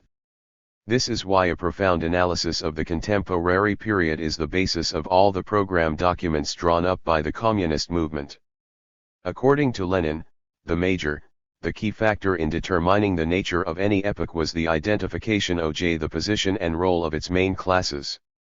He wrote, "Here we have important historical epochs, in each of them there are and will always be individual and partial movements, now forward, now backward, there are and will always be various deviations from the average type and mean tempo of the movement. We cannot know how rapidly and how successfully the various historical movements in a given epoch will develop, but we can and do know which class stands at the hub of one epoch or another, determining its main content, the main direction of its development, the main characteristics of the historical situation in that epoch, etc. 1. Lenin divided modern and contemporary history into three periods. The first period stretched from the French Revolution of 1789 to the Franco-Prussian War and the Paris Commune. Lenin described this period as the age of the rise of the bourgeoisie and their complete victory. The bourgeoisie were the leading class of the period, and the basic contradiction of the period was the contradiction between outdated feudalism and ascending capitalism. The second period stretched from 1871 to the beginning of the First World War and the Great October Socialist Revolution. This was the period of the transition to imperialism. The internal contradictions of capitalist society intensified and the bourgeoisie changed from being a revolutionary class into a reactionary class, while a new class was gaining in strength, the proletariat. Lenin linked the beginning of the third period with the First World War and the Socialist Revolution in Russia. the abolition of capitalism and its vestiges, and the establishment of the fundamentals of the communist order comprise the content of the new era of world history that has set in," wrote Lenin immediately after the victory of the October Revolution. He spoke of this new period in world history as the period of the rule of a new class, a class which is oppressed in every capitalist country, but which everywhere is marching forward towards a new life, towards victory over the bourgeoisie, towards the dictatorship of the proletariat, towards the emancipation of mankind from the yoke of capital and from imperialist wars. 1-2 This definition covers the most general and basic features of that period. It reveals the dominant trend and the main content of contemporary social development and indicates which class plays the central role in that development. It characterizes this period as the period of the transition from capitalism to socialism, in which the main role belongs to the working class.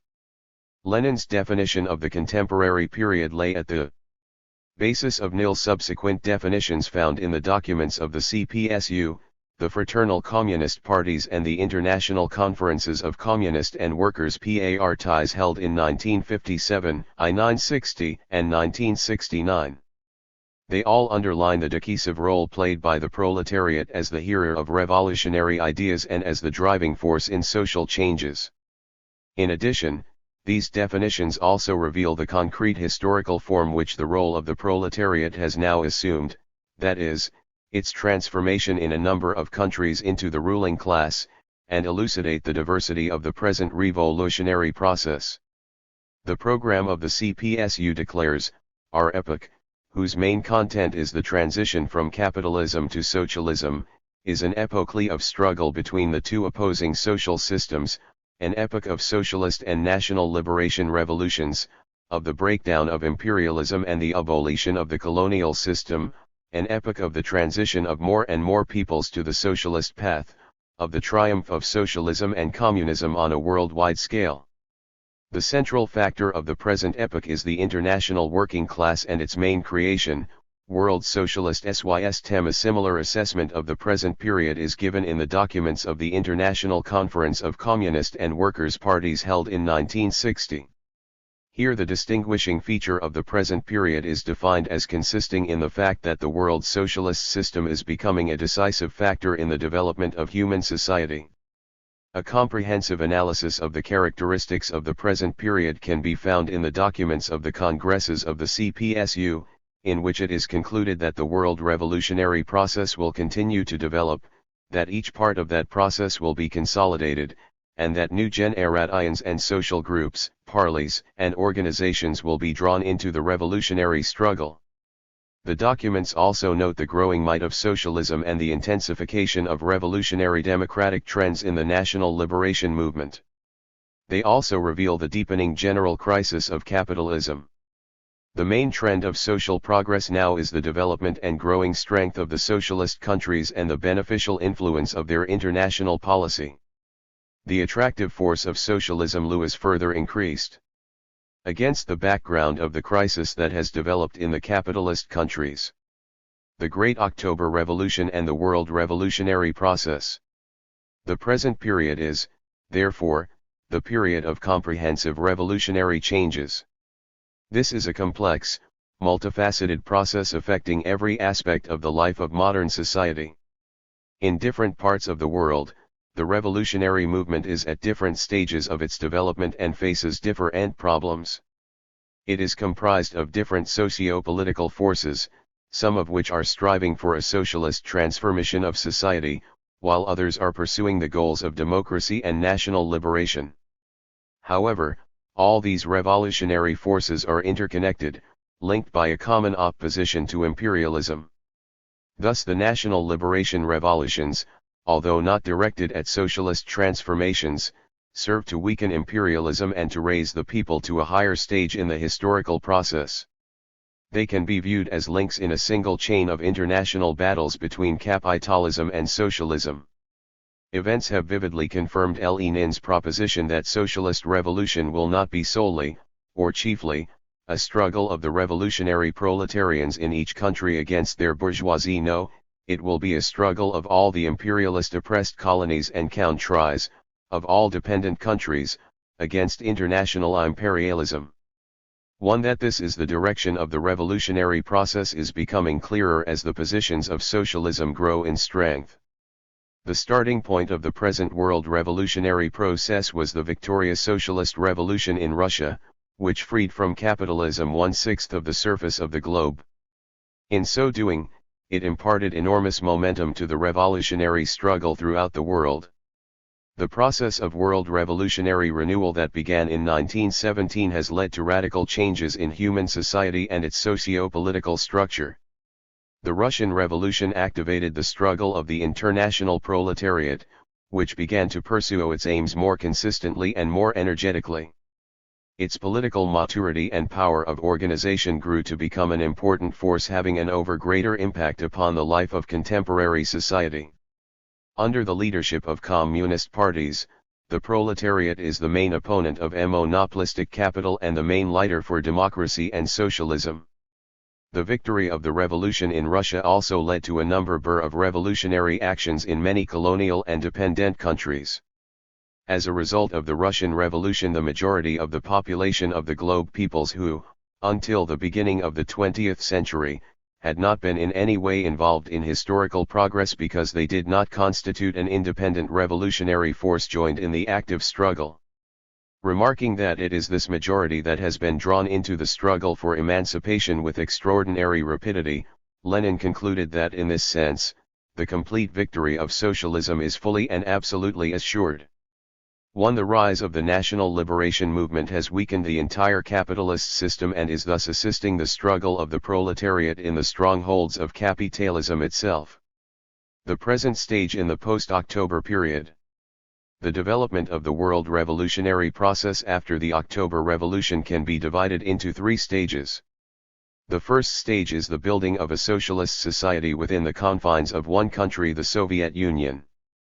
Its influence upon world development increased and expanded with every year. However, the course and nature of international relations were, in the main, determined by imperialism. The second stage was the expansion of socialism beyond the confines of one country and the formation of a world socialist system. The world balance of forces underwent a radical change. Capitalism and the laws governing it ceased to be the dominating international factor, and imperialism lost forever its position in many countries of Europe and Asia. The third, present stage consists of the continuing shift in the balance of forces in favor of peace, democracy, and national liberation, independence, and socialism.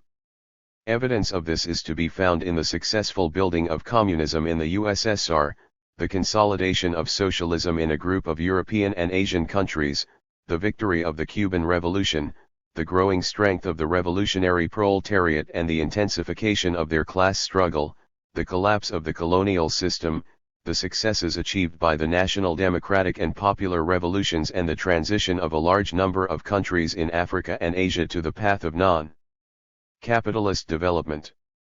It is during this last period that the international communist movement has become the most influential political force in the world. Socialism, in its various concrete, historically determined forms, is becoming the dominant social system throughout the world, bringing with it peace, freedom, equality, and prosperity for all working people. Imperialism has suffered major defeats on the international arena. A historic victory was won by the Vietnamese people who, with widespread international support, repelled the interventionists, united their country and proceeded to the building of socialism throughout the whole of Vietnam. Laos and Kampuchea have joined the family of socialist nations. The collapse of the imperialist blockade of Cuba, the international recognition of the German Democratic Republic and the normalization of its relations with many countries are also major successes achieved by the socialist community and the international communist movement, and have been instrumental in consolidating the international positions of socialism. The national liberation movement has also scored new successes, including the victory of the revolutions in Ethiopia, Afghanistan, and Nicaragua, and the overthrow of the anti-popular, monarchist regime in Iran. The peoples of the former Portuguese colonies Guinea-Bissau, Mozambique, São Tomé and Príncipe, the Cape Verde Islands and Angola have won national independence. The struggle to overthrow the racist regimes in the south of Africa and all liberation movements fighting for the complete elimination of colonialism are gaining momentum. During the 1970s, the proportion of young states participating in liberation movements has shown a marked increase, and 25 former colonies and dependent countries have won national independence. Altogether, a total of 90 countries in Africa, Asia, and Latin America have gained independence since the October Revolution. In 1975, the newly independent states accounted for 47% of the surface of the earth and also 47% of its population. Around 20 states have today opted for a socialist course. The newly independent states are growing more active in international affairs, and the non-aligned movement, which comprises more than 80 states from Asia, Africa, and Latin America and is generally anti-imperialist in orientation, is gaining in importance. Cooperation between many of these states and their revolutionary democratic parties on the one hand and the socialist countries and the international working class on the other is growing. Of particular importance are the shifts that have taken place in Western Europe. The democratic and anti-fascist struggle of the working class and the people has reached a new level. The fascist regimes in Portugal, Greece, and Spain have collapsed, and throughout the whole of capitalist Europe there has been a broadening of the movement of working people and progressive forces supporting democratic changes in economic, social and political life. All these events have caused a radical change in the international situation. In the 1970s, the shift from Cold War and tense confrontation to détente between states with different social systems, the normalization of relations and increasing cooperation between nations and peoples has become even more marked. An important landmark in this process was the Conference on Security and Cooperation in Europe, which took place in the summer of 1975.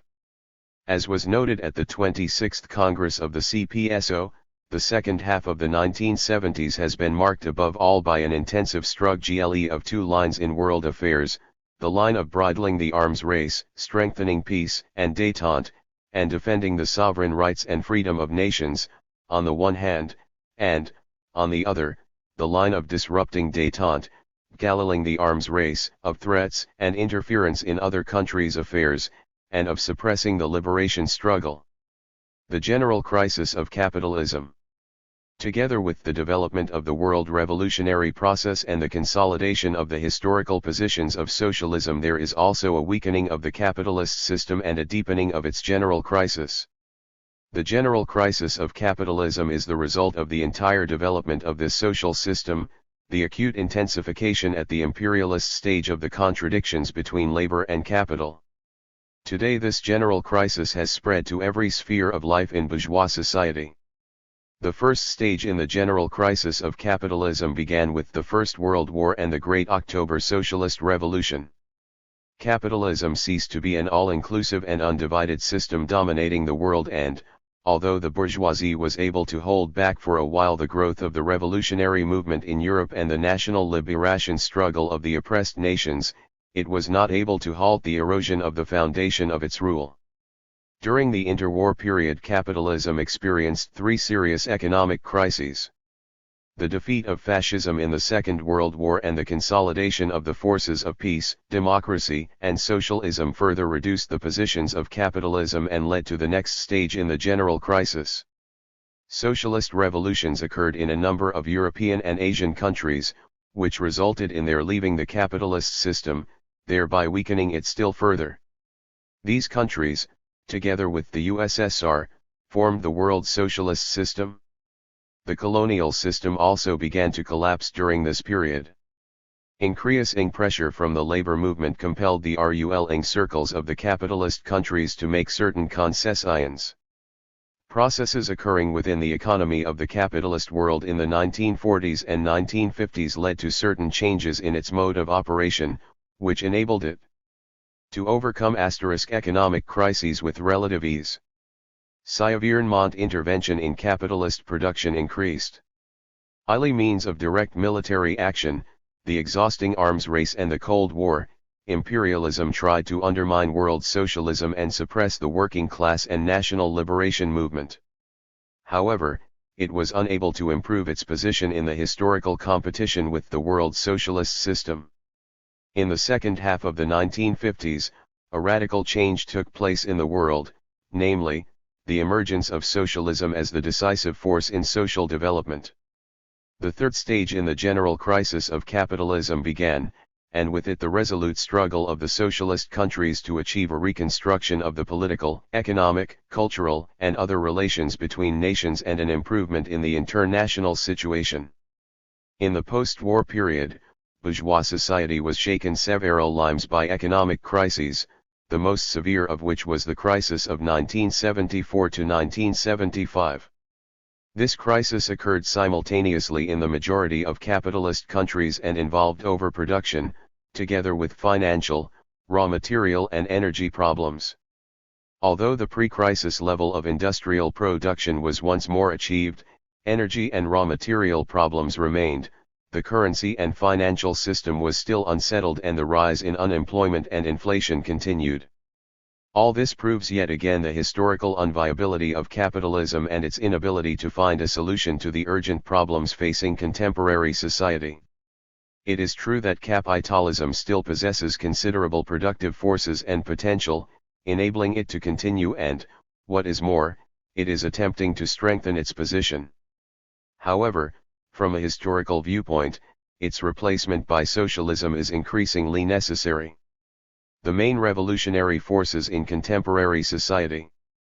The main revolutionary forces in contemporary society are the world socialist system, the international working class and the national liberation movement. The world system of socialism is the decisive force in the anti-imperialist struggle and the bulwark of peace, democracy, and social progress.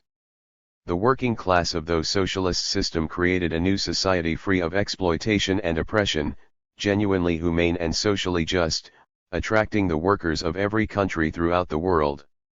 The socialist countries possess enormous economic, political, ideological, and military potential. Socialism convincingly demonstrates its advantages over capitalism in every sphere of social life. Let us take some examples from the economic sphere. In 1017 the industrial production of socialism constituted less than 3% of world industrial production.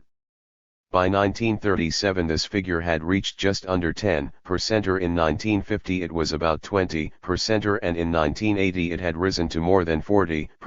In 1917, industrial production in the Soviet Union equaled 12.5% of industrial production in the USA.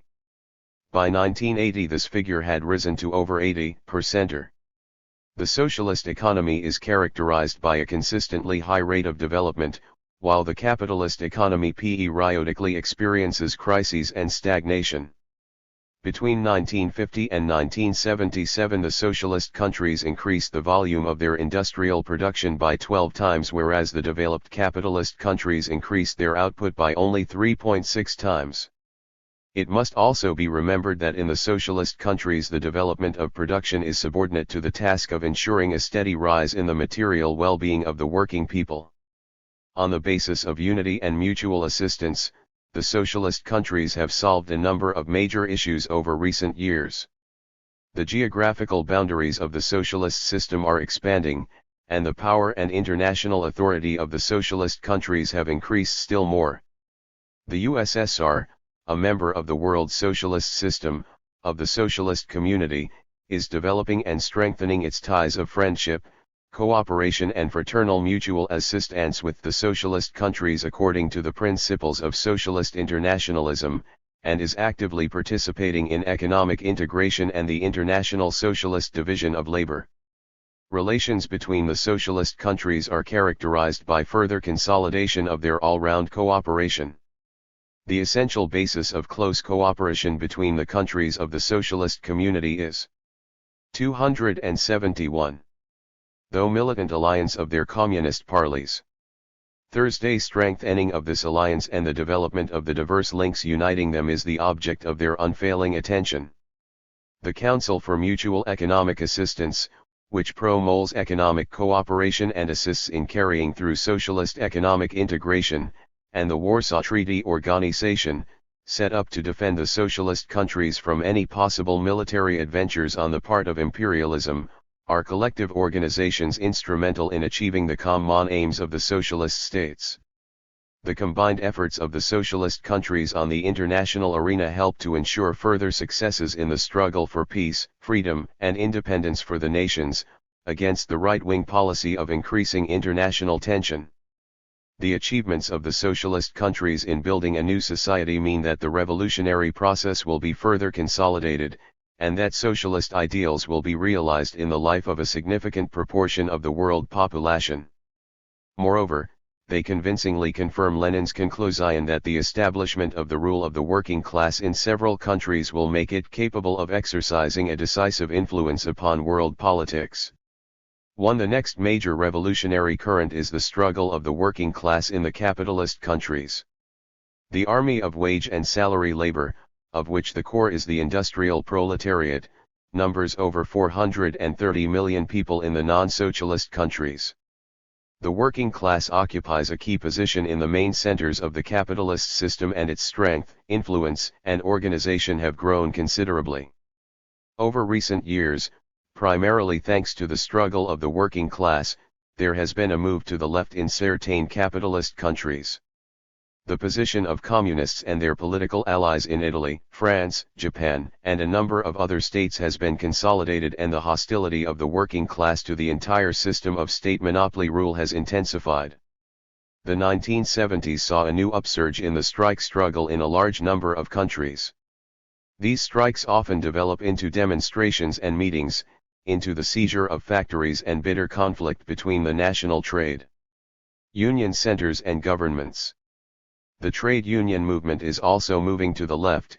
Within the trade unions there is a broad discussion not only of problems relating to pay, lax reduction and employment, but also of the key issues involved in economic and political development, the struggle waged against the power of monopolies and for the democratization of public life. The struggle of the proletariat in the capitalist countries is becoming more overtly political and is directed at the very foundations of the capitalist system. Over recent years, the division of social democracy, an influential political trend within the working class movement that adopts a reformist position, has continued. This process was noted as early as 1969 by the International Meeting of Communist and Workers' Parties. Within certain social democratic parties there is a growing demand for consistent defense of the interests of the working people and opposition to imperialism. The struggle of the working class is, of course, marked not only by successes. The bourgeoisie, which occupies a decisive position in public life, is still able to hold back the development of class awareness among the workers, and prevent them from understanding their historical role, is still able to impede their transformation into an active force waging a purposeful and consistent struggle through its political organization. However, on the whole, the struggle of the working class is developing successfully. Finally, the third main revolutionary current is the national liberation movement. Events on the international scene increasingly demonstrate the growing historical role of the liberated peoples struggling against imperialism to achieve independence and equality. Lenin's prediction that the day would come when all the peoples of the East would take part in deciding the fate of the world is now being fulfilled. This is directly linked with the consolidation of the position of those states in which there have been major social changes that have unleashed the enormous energy of the people. Of particular significance is the fact that more and more liberated countries are beginning to adopt a socialist orientation course, confirming Lenin's proposition that, under the influence of the October Revolution, the struggle of the peoples to achieve national liberation would inevitably turn against capitalism and imperialism, and that this struggle would be all the more effective the more secure the alliance between world socialism and the national liberation movement. Important changes are taking place in the internal life and foreign policy of the developing countries. In many liberated countries the emphasis has shifted to developing the state sector in industry, eliminating feudal land ownership, nationalizing foreign enterprises, and training national personnel. The majority of the liberated countries are striving to raise the level of their people's social, economic, and cultural development. Viewed as a whole, the newly liberated countries present a varied picture. After liberation, Some of them have been following the revolutionary democratic path. In others, capitalist relations have taken root. Some of them are following a truly independent policies, while others are today taking their lead from imperialist policy. 1. The developing countries are becoming more active in international affairs, their foreign policy being based on the principles of non-alignment. The activity of the Organization of African Unity, and various economic associations set up by newly independent nations is evidence of their political activity and their growing influence on international relations. The importance of the non-aligned movement lies in the fact that it is directed against imperialism and colonialism, against war and aggression. The CPSU adopts a clearly defined position as regards the complex processes within the developing countries. The Soviet Union does not interfere in the internal affairs of other countries and peoples, but continues to stand on the side of the forces of progress, democracy, and national independence. The USSR gives its support to peoples fighting for freedom and helps them to develop their economy and culture. It also supports the anti-imperialist line adopted by the non-aligned movement and promotes its further development. The above provides a very general picture of the world revolutionary movement. Today this movement is active throughout the world and involves all the peoples, leaving a deep imprint upon their socio-political lives. Workers, peasants, students, those involved in administration and public services, the intelligentsia, and other sections of the population are being drawn into the struggle against imperialism and for peace, democracy and radical social changes. New generations and sections of the working people are continually joining in political activity on the side of the forces of revolution and socialism. The problems being resolved today by various revolutionary contingents are increasingly similar and interconnected. Social progress in individual countries is more and more bound up with the development of the anti-imperialist movement as a whole, and the achievement of concrete objectives at the national level is dependent to an ever greater degree upon the solution of common, global issues. Such issues include averting a thermonuclear war, upholding the principles of peaceful coexistence among states with different social systems as the norm in international life, overcoming the consequences of colonialism and neocolonialism and establishing new and equitable economic and political relations between the former metropolitan countries and the young independent states. The common tasks facing all progressive forces are the struggle against fascist and terrorist regimes, opposition to attempts by the most reactionary circles of monopolistic capital to overcome the crisis in the capitalist system by means of anti-popular dictatorship and violation of the rights of the working people. The world revolutionary process is gaining strength, accelerating the forward progress of mankind and drawing into the process of historical creativity ever new sections of the population. Although the revolutionaries still have a long road ahead of them before life on earth is transformed according to socialist principles, the triumph of the new order is inevitable. The development of the world system of socialism. The formation of the world system of socialism and the general laws of socialist transformation. Though Great October Socialist Revolution put an end to the undivided rule of capitalism, which lost Russia to socialism. Not long afterwards a revolution took place in Mongolia, where the adoption of socialism was proclaimed in 1940. The struggle of the Soviet Union and the democratic and patriotic forces of various countries against Nazism during the Second World War stimulated a new and powerful upsurge in the revolutionary movement. Following the defeat of Nazism and the change in the balance of forces in favor of democracy and socialism, popular democratic and socialist revolutions took place in a number of countries, signaling a further breach in the imperialist front. The working people of Poland, Czechoslovakia, the GDR, Bulgaria, Hungary, Romania, Yugoslavia, Albania, Vietnam, and North Korea, led by communist and workers' parties, took power into their own bands and established people's democracies. In the majority of cases, these states first instituted changes of a national democratic nature, and then, after the establishment of the dictatorship of the proletariat, moved to the building of socialism. In 1949 the People's Revolution was victorious in China, and the People's Republic of China was proclaimed, which then pursued a socialist path. The following years saw now revolutionary events.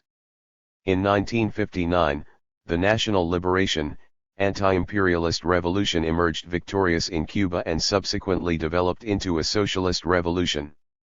Cuba became the first Latin American country to adopt the socialist path of development. In 1975, following the successful conclusion of the struggle of the Vietnamese people for liberation and the reunification of 276 their country, the building of socialism began throughout the entire territory inhabited by 50 million Vietnamese. In recent years, Laos and Kampuchea have joined the family of socialist nations. Socialism has become a powerful world force, a decisive factor in human progress. There is not a single major issue relating to social development upon which socialism does not exert an influence. It has proved itself to be an invincible force capable of putting down deep roots and developing in the most varied circumstances. The history of the world socialist system vividly confirmed Lenin's theory of the wide variety of concrete forms that socialist construction could assume. The development of each socialist country reveals many specific and unique features in solving the problems related to the formation of the political system, in building up socialist industry and collectivist agriculture, and in carrying through changes in the ideological and cultural spheres. At the same time, socialist revolutions and the practice of socialist construction also reveal a common pattern. This includes the use of the power of the working class and its allies to eliminate the socio-economic domination of the capitalists and other exploiters, the rallying together of the working masses in the struggle for socialism, loyalty to the ideas of Marxism-Leninism and proletarian internationalism, and the defense of the revolution and socialist gains in building a new society against any attack by its class enemies. The correctness of this thesis has been confirmed by a wealth of historical experience. The socialist community. Within the framework of the world system of socialism, a community of socialist countries has formed which is characterized by a common socio-economic and political system and voluntary cooperation based on the principles of Marxism-Leninism and socialist internationalism, fraternal mutual assistance, equality, and the national sovereignty of each state. Together with the Soviet Union, the socialist community includes Bulgaria, Cuba, Czechoslovakia, the GDR, Hungary, Laos, Mongolia, Poland, Romania, and Vietnam. The socialist community, noted Leonid Brez. NEV, is a radically now typo of alliance. It is based not merely upon the common state interests of a group of countries but constitutes a family of peoples led by Marxist-Leninist parties, bound together by a common world outlook, by the pursuit of the same noble aims, and by relations of fraternal solidarity and mutual support. It is an alliance based on the indissoluble unity of its members as regards policy and action, which is an additional source of strength for each in solving its own national tasks and multiplies their combined weight and influence in international affairs. 1. The principle of proletarian internationalism is the basis of relations between the fraternal socialist countries. This principle permeates interstate and interparty relations and is a characteristic feature of the relations between the public organizations and work collectives of these countries. It has taken root in every sphere of life and found expression in economic cooperation. Proletarian internationalism, enriched by socialist content and comprehensively developed in the relations between the socialist countries, is termed socialist internationalism. During the 19G0s and the first half of the 1970s, many of the fraternal countries laid the foundations of socialism and moved on to the building of a developed socialist society. In the second half of the 1970s, the people of Bulgaria, Czechoslovakia, the GDR, and Hungary continued the building of developed socialism, creating the conditions necessary for the gradual transition to communism.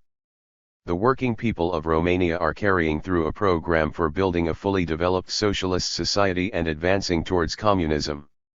The people of Yugoslavia have also achieved new successes in the building of socialism.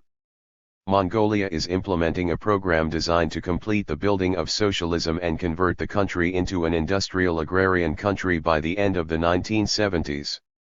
Cuba has also progressed considerably along the road of socialist transformation. The people of Vietnam are tackling the difficult task of national recovery and socialist construction. In the People's Democratic Republic of Korea, the building of socialism is being carried through in the midst of a difficult struggle for national reunification on democratic principles. The Laos People's Democratic Republic and the People's Republic of Kampuchea have adopted the path of socialist construction bypassing the capitalist stage of development. The countries of the world socialist community are now entering into their maturity, a stage at which the specifically socialist nature of the new system and its advantages over capitalism are ever more clearly revealed. They have achieved such a level of economic development that they are now able to deal with qualitatively new and more far-reaching issues. Profound and progressive changes are taking place in the sectoral and territorial structure of socialist production, in technology, in the nature and quality of work and in socialist production relations. The communist parties of the socialist countries are carrying through a policy designed to improve the quality and efficiency of production and every form of social activity by the more extensive introduction of the latest scientific and technological achievements and their combination with the advantages of socialism. Socialist democracy is being developed and improved, which has received the corresponding legal formulation over recent years, and is recorded in the new constitutions promulgated by a number of socialist countries. During the course of socialist construction, notable changes have taken place in the intellectual and cultural development of the people. The consciousness of the working masses has already largely taken shape under the determining influence of Marxist-Leninist ideology. The features of the new man of socialist society are being formed and the socialist way of life is developing. The process of embedding the ideas of scientific socialism in the consciousness of the masses is taking place in a situation of bitter conflict with the opponents of communism and their attempts to undermine the social system within the socialist countries and destroy the unity and solidarity of the socialist community. 279. The development of cooperation among the socialist countries. At the present time, the communist anti-workers parties see the encouragement of closer unity among the socialist countries as their most important task. With the development of each socialist nation and the strengthening of its national sovereignty, the degree of interrelationship between the socialist states also increases, their political, economic and social systems grow more alike and they gradually attain the same level of development. This gradual coming closer of the socialist countries is now clearly revealing itself to be the norm. The growing unity of the peoples and countries of the socialist system is an all-embracing process. In the economic sphere it is expressed in an increasing level of socialist economic integration, in the socio-political sphere it is expressed in the consolidation and development of the socialist order. In the foreign policy it is expressed in a common and coordinated policy designed to strengthen peace and friendship among the nations and international détente, and in the ideological sphere it is expressed in the growing assertion of the Marxist-Leninist worldview. The different aspects of this process are all interconnected. Wide-ranging cooperation and growing unity among the fraternal socialist countries are dictated by the objective requirements for developing the socialist system. This cooperation is organized and directed by the ruling communist parties on the basis of a scientific study of the laws governing world socialism and of the correct combination of national and international interests. Wide-ranging cooperation among the socialist countries in the economic sphere is carried out within the framework of the Council for Mutual Economic Assistance. In 1980, had 10 member countries in Europe, Asia, and AMER-ICA. Yugoslavia also actively cooperates with CMEA and takes part in the work of almost all its organs relating to issues of mutual interest. The member countries of CMEA enjoy a high rate of economic growth, rapid scientific and technological advance, a steady rise in national prosperity and level of culture and a gradual equalization of the levels of economic development. Cooperation among the member countries takes place according to the principles of socialist internationalism and is based on respect for national sovereignty, independence, and interest, on non-interference in the internal affairs of member states, full equality and voluntary association, mutual benefit and fraternal mutual assistance. The XXVTH session held in 1971 adopted a comprehensive program for the further extension and improvement of cooperation and the development of socialist economic integration. This program will permit the member countries to make fuller use of the advantages of the socialist economic system and the international socialist division of labor in order to strengthen their economic and military might and raise the level of national prosperity. Cooperation in the sphere of planning, and particularly the coordination of economic plans, is the basic method used in organizing cooperation among the member states and in further developing the international socialist division of labor. A new and important step in further improving this method was a coordinated plan of multilateral integration measures to be taken by the member countries over the period 1976 to 1980 in accord with the comprehensive program, a plan elaborated by the joint efforts of the member countries and organs of. The measures included in this plan determined the basis for further developing cooperation within over a long-term period. Among these measures were, the construction of the gigantic main gas pipeline Soyuz stretching over 2,750 kilometers from the Orenburg region to the western border of the USSR and designed to carry over 15,000 million cubic meters of gas a year to the European member countries of, the construction of a 750 kV electricity cable covering more than 800 kilometers between Vinnytsia and Albertsa, the construction of the USD Ilimsk cellulose factory with a production capacity of 500,000 tons of high-quality cellulose a year, the construction of the Kyivna asbestos concentration combine with a production capacity of 500,000 tons a year, the construction of new facilities to increase nickel and cobalt production in Cuba by 30,000 tons a year, and the joint construction of oilier major economic projects. Scientific and technical cooperation plays an important role in the successful achievement of the comprehensive program. More than 3,000 research and development establishments, design institutes, and institutes of higher education, including some 200 scientific research institutes attached to national academies of sciences, are involved in this cooperation. The member countries are also cooperating successfully in space research, and international space flights have already begun as part of the Lunar Cosmos space program. Several long-term cooperation programs are being developed to enable the member countries to satisfy their growing requirements in energy, fuel, and raw materials, improve the machine-building industry, provide a more adequate supply of agricultural and industrial consumer products and accelerate the expansion of the transport system. The CPSU and the other fraternal parties consider that the 1980s must be a period of intensive cooperation among the socialist countries in production, science, and technology. The 26th Congress of the CPSU emphasized that the community's agenda must also include increased standardization of economic mechanisms, the further development of direct links between ministries, firms and enterprises involved in cooperation, and the establishment of joint firms and other forms of combining effort and resources. The Council for Mutual Economic Assistance is not an inward-looking organization. It is prepared to develop economic links with all the countries of the world, whatever their social and state system, on the basis of equality, mutual advantage and respect of sovereignty.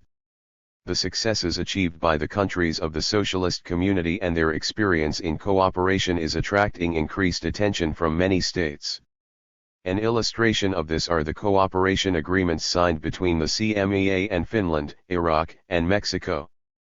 At present the Council maintains relations of various forms with over 60 international organizations. Joint action on the international arena. Cooperation between the socialist states on the international scene is increasing every year, and is being further developed and enriched. The socialist countries have today progressed from the coordination of individual foreign policy measures in the early stages of their relations to the coordination of their joint activity within the framework of a common strategy. Such coordination permits the fraternal states to act more effectively in achieving their common aims on the international arena and strengthens their position in the historical conflict between socialism and capitalism. Imperialism is doing all to weaken the effect of existing socialism on the peoples of the world, using the most varied methods in its struggle. It is impeding the development of economic relations with the socialist countries, relations that would meet the interests of the international division of labor and of mutually advantageous cooperation. It is waging relentless ideological struggle against the socialist countries, adopting an anti-communist position and misrepresenting the life of the socialist community to the peoples of the world. Over recent years there has been a marked intensification of provocative slander campaigns directed against imaginary violations of human rights in socialist countries. The aim of these campaigns is to distract the attention of the masses from the most gross violation of human rights in capitalist countries and from the incurable ills of capitalism. In order to give their anti-communist propaganda the appearance of objectivity, the ideologists of imperialism are obliged to recognize certain of the achievements of socialism. However, this recognition is accompanied by discussions of its imagined inadequacies and flaws, which effectively nullify it. Bourgeois propaganda attempts to mask its hostility to socialism by giving the impression that it is genuinely interested in an improvement or reform of socialist society. The aim is to soften, to erode socialism from within. At the same time, the imperialists spare no efforts in their attempts to provoke dissension and conflict among the socialist countries. They are striving to bankrupt the socialist economy by imposing on it an expensive arms race. THIRD-Warsaw Treaty Organization serves as the effective instrument for elaborating and implementing a common foreign policy program for the overwhelming majority of the European socialist countries. This organization was formed as a military-political defensive alliance whose sole purpose was to protect the socialist countries from threats on the part of the aggressive imperialist grouping of NATO. Periodic meetings between the leaders of the Communist and Workers' parties to discuss foreign policy issues are conducted via the supreme organ of the Warsaw Treaty Organization, the Political Consultative Committee. The Committee of Ministers for Foreign Affairs of the member states of the Warsaw Treaty Organization, established in 1976, plays a major role in the effective and practical resolution of such issues. The Soviet Union and the other socialist states are actively pursuing a policy whose aim is to defend peace, oppose the arms race and improve and restructure international relations. Thanks to their joint efforts, the socialist countries have successfully increased their influence in the solving of major international issues. The victory of the heroic people of Vietnam who, with the aid and support of the Soviet Union, the other socialist countries and progressive forces throughout the world, repulsed the forces of imperialism and reaction and achieved the full liberation of their country, was an event of historic significance. Joint action on the part of the Soviet Union and the other socialist states led to the complete and final lifting of the political and diplomatic blockade organized by the imperialist forces against the German Democratic Republic, and this was a major step in the consolidation of world socialism in Europe. Thanks to the support of the USSR and other socialist countries, the first socialist state in the continent of America, the Republic of Cuba, has been able to strengthen its international position. As a result, the attempts of American imperialism to solve the Cuban question by armed force and by an economic and diplomatic blockade failed.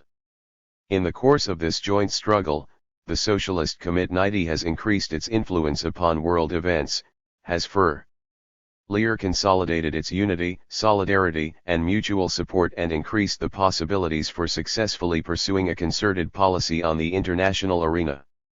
The militant alliance of the Communist parties as the basis for close cooperation among the socialist countries. The report of the CPSU Central Committee to the 20th Party Congress stressed, the main basis of our close cooperation, its soul, and the guiding, organizing force, is the indissoluble militant alliance of the communist parties of socialist countries, the identity of their world outlook, their aims and will.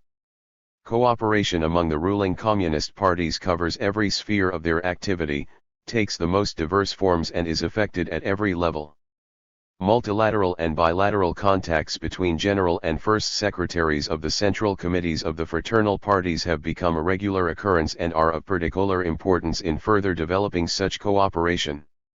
During these meetings there are detailed discussions of current tasks and those to be dealt with in the near future, and also of measures to further develop and improve cooperation in every sphere.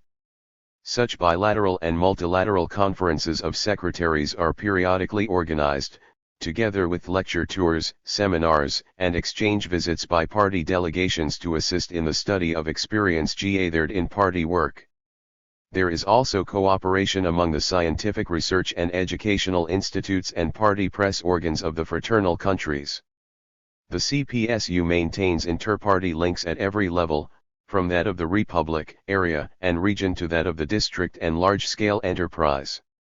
A major contribution is made by the friendship societies of the USSR and the other socialist countries. While increasing konflikt between the working people is giving, and the rapid increase in racism and political arbitrariness that are now dominant characteristics of the capitalist world.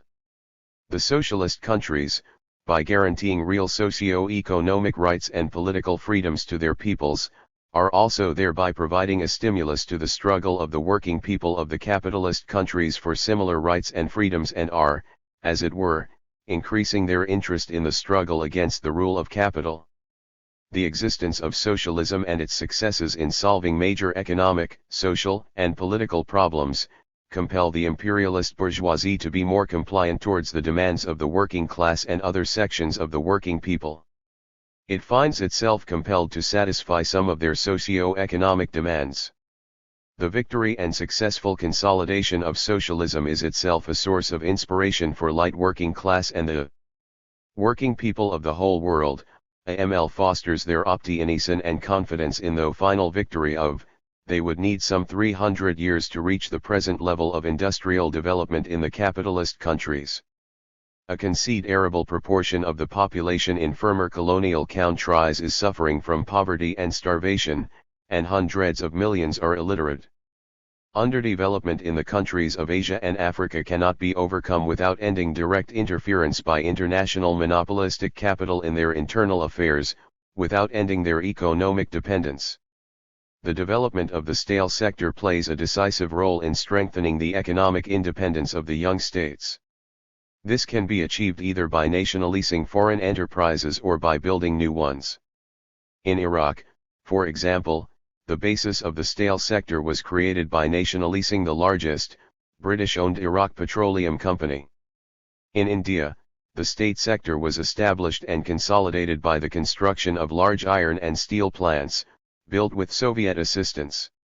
The state sector serves to limit the influence of foreign monopolies and strengthen the position of progressive national forces. India, Sri Lanka, Nigeria, and others have achieved notable successes in adding economic to political independence. The socialist-orientated path. The newly independent countries are the scene of ever-sharpening conflict over the path of development to load. The emergence of a clearly determined course of development leads to a change in the correlation of national and social aspects in the liberation struggle, and to an intensification of class conflict, which spreads to become national in scope. The national, anti-imperialist, and anti-colonial course of development still retains its primary significance, but the class struggle also becomes a key factor in solving, among other things, the tasks of national liberation. Over the last few decades, the working class has grown rapidly in many developing countries and now numbers more than 00 million, or almost 1/4 of the total number of wage and salary workers. The industrial working class is growing 2 to 3 times more rapidly than the population as a whole. The majority of the self-employed are peasant smallholders, whose numbers are increasing. Following agrarian reforms, a section of the peasantry in the newly independent countries received plots of land. However, these reforms are insufficient. The non-proletarian section of the population also includes the urban petty bourgeoisie and the intelligentsia. Exploitation by foreign and national capital, together with social instability, makes them an important force on the side of national liberation revolutions. In many newly-independent countries, a leading role in national life is played by that section of the bourgeoisie that seeks independent exploitation of the national market and independent economic and political development for the country. This section of the bourgeoisie plays a dual role in the national liberation movement. On the one hand, it desires certain social reforms, while on the other it is both doubtful and fearful of progressive social changes and is inclined to compromise with imperialism. The bureaucracy in charge of state-run enterprises has managed to win for itself an important position in a number of newly independent conarios. Its members come mainly from the bourgeoisie. NNDIL is one of the NIN support ERS of foreign capital NND new colonial policy. This section is deeply marked by corruption, embezzlement, and bribery. Given the weakness of the working class and its organizations, an important role in the newly independent countries falls to revolutionary democracy, which is closely connected with the middle sections of the population, the peasantry, the petty bourgeoisie, the progressive part of the officials, the intelligentsia, the office corps, the student body and others. These constitute a force either fighting for non-capitalist development in the country or loading such development. A number of countries are evincing a growing desire to solve their socio-economic problems by adopting a non-capitalist path of development. A path of socialist orientation has been chosen by Afghanistan, Algeria, Angola, Benin, Burma, the Congo, Ethiopia, Guinea, Guinea-Bissau, Mozambique, South Yemen, Syria, Tanzania, and others. These countries reject capitalism as a social system and are pursuing a policy aimed at restricting and eliminating capitalist relations. Their ultimate goal is the transition to socialism. Among the characteristic features and functions of the socialist-orientated states, the following are of particular importance. The economic base is comprised of those forms of production relations that are capable of developing into socialist forms, namely state and cooperative systems, and the corresponding forms of social ownership. The state gradually undermines the economic domination of imperialism, nationalizes foreign monopoly enterprises, restricts the private sector and regulates its development, and carries through comprehensive democratic changes that create the economic and social prerequisites for the transition to socialist construction. The social base of a socialist-orientated state is a democratic bloc that includes all those interested in strengthening national independence and carrying through radical social changes. This bloc includes urban and rural workers, certain sections of the petty bourgeoisie, and the patriotic intelligentsia. Political base of the state is made up of the representative organs of the people. In order to strengthen this base, it is vitally important that wide sections of the population be involved in the running of the state. The foreign policy of a socialist-orientated state is anti-imperialist and anti-colonialist in content, and is based on the struggle for peace and equitable cooperation among the nations. Cooperation with the socialist countries is considered to be of prime importance. The loading role in the political system of the socialist-orientated countries belongs to the revolutionary democratic forces. Experience has shown that revolutionary democracy can load society successfully along the path of progress provided it relies on the growing working class movement within the country, and on support from the socialist countries, the international proletariat and the communist parties. Socio-economic changes inevitably lead to the growth of the proletariat and the consolidation of its Marxist-Leninist vanguard. Socialist-orientated development is a complex process of class struggle. If the socio-economic system is insufficiently developed or the position of the working class insufficiently secure, the result may be a deviation from the non-capitalist path of development. Cooperation between the developing countries and the countries of the socialist community. The socialist countries are united with the majority of states that have arisen following the collapse of the Colorado-Nile system by the desire for peace and freedom, and by the rejection of any form of aggression, domination, and the exploitation of one country by another. The Soviet Union and all the other countries of the socialist community support the struggle of the developing countries for political and economic independence, and give them every assistance.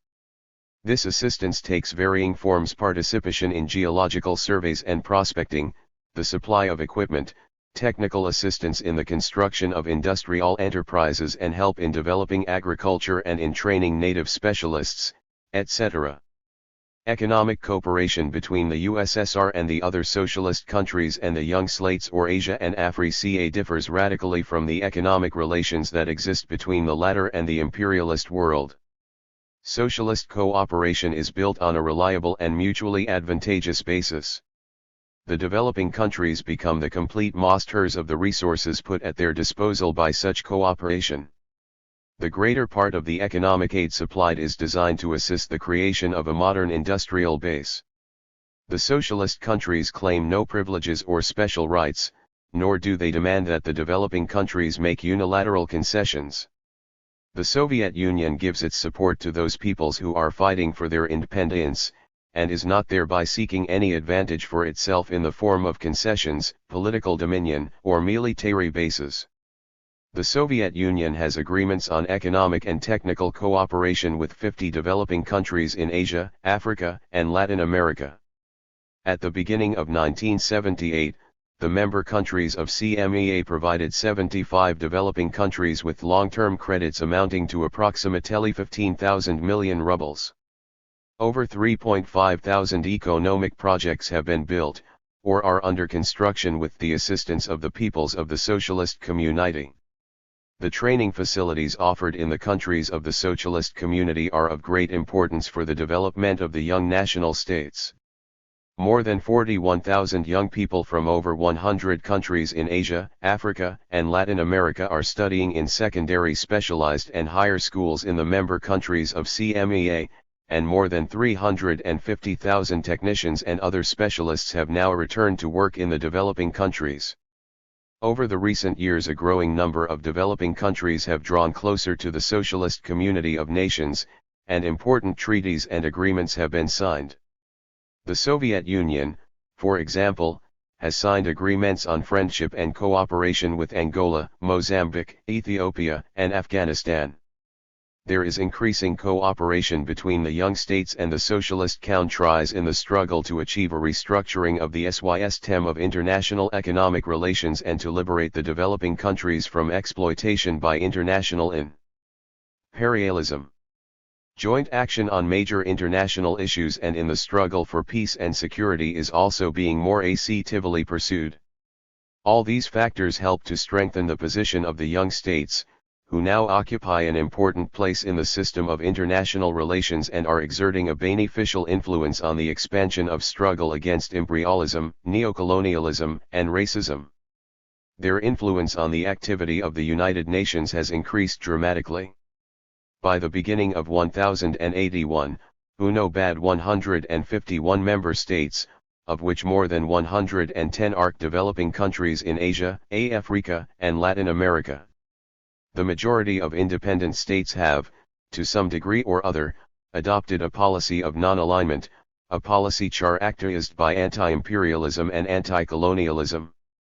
Non-alignment is one form of the policy of peaceful coexistence among states with differing social systems, and it reflects the desire of the peoples of the young states to contribute to the achievement of a stable and just peace. The newly independent states, supported by the Soviet Union and the other socialist countries, are waging a struggle with the imperialist powers to obtain a radical restructuring of international economic relations on a just and democratic basis. The developing countries are moving from isolated individual actions to joint efforts to oppose the neo-colonial policies of imperialism. The deepening crisis within capitalism, the serious problems it is encountering as regards energy and raw materials, has revealed that even the economy of the leading imperialist powers is directly dependent upon the terms under which they have access to the energy and raw material resources of the developing countries. In the total consumption of imperialist centers, the share of foreign supplies of such important raw materials as iron, aluminium, chromium, cobalt, copper, tin, tungsten, oil, natural rubber is at present 75 to 100%. Nonetheless, the imperialist states are striving to retain control over the newly independent countries and to influence their economy and politics.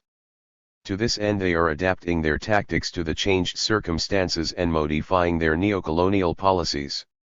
Imperialism continues to support fascist, racist new colonial regimes, increasingly resorts to such methods as though provocation of enmity and conflict among IHE peoples of the newly independent states, supplying arms and mercenaries to its henchmen, and patching together various military groupings among countries with pro-imperialist regimes.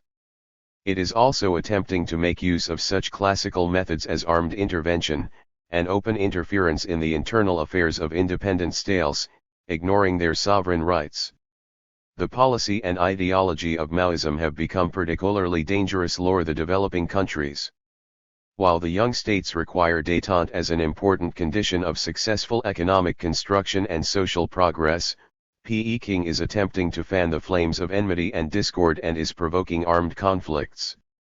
The Chinese leadership, posing as a supporter of the revolutionary movement in Asia and Africa, lies, in fact, no desire to assist the revolutionaries. Nursing its own hegemonistic plans in Asia, Peking is using various extremist groups in the Asian countries for pressure and blackmail. With this end in view, it is seeking assistance from Chinese living in other countries. The Maoists are spreading the anti-Marxist theory of three worlds among the developing countries.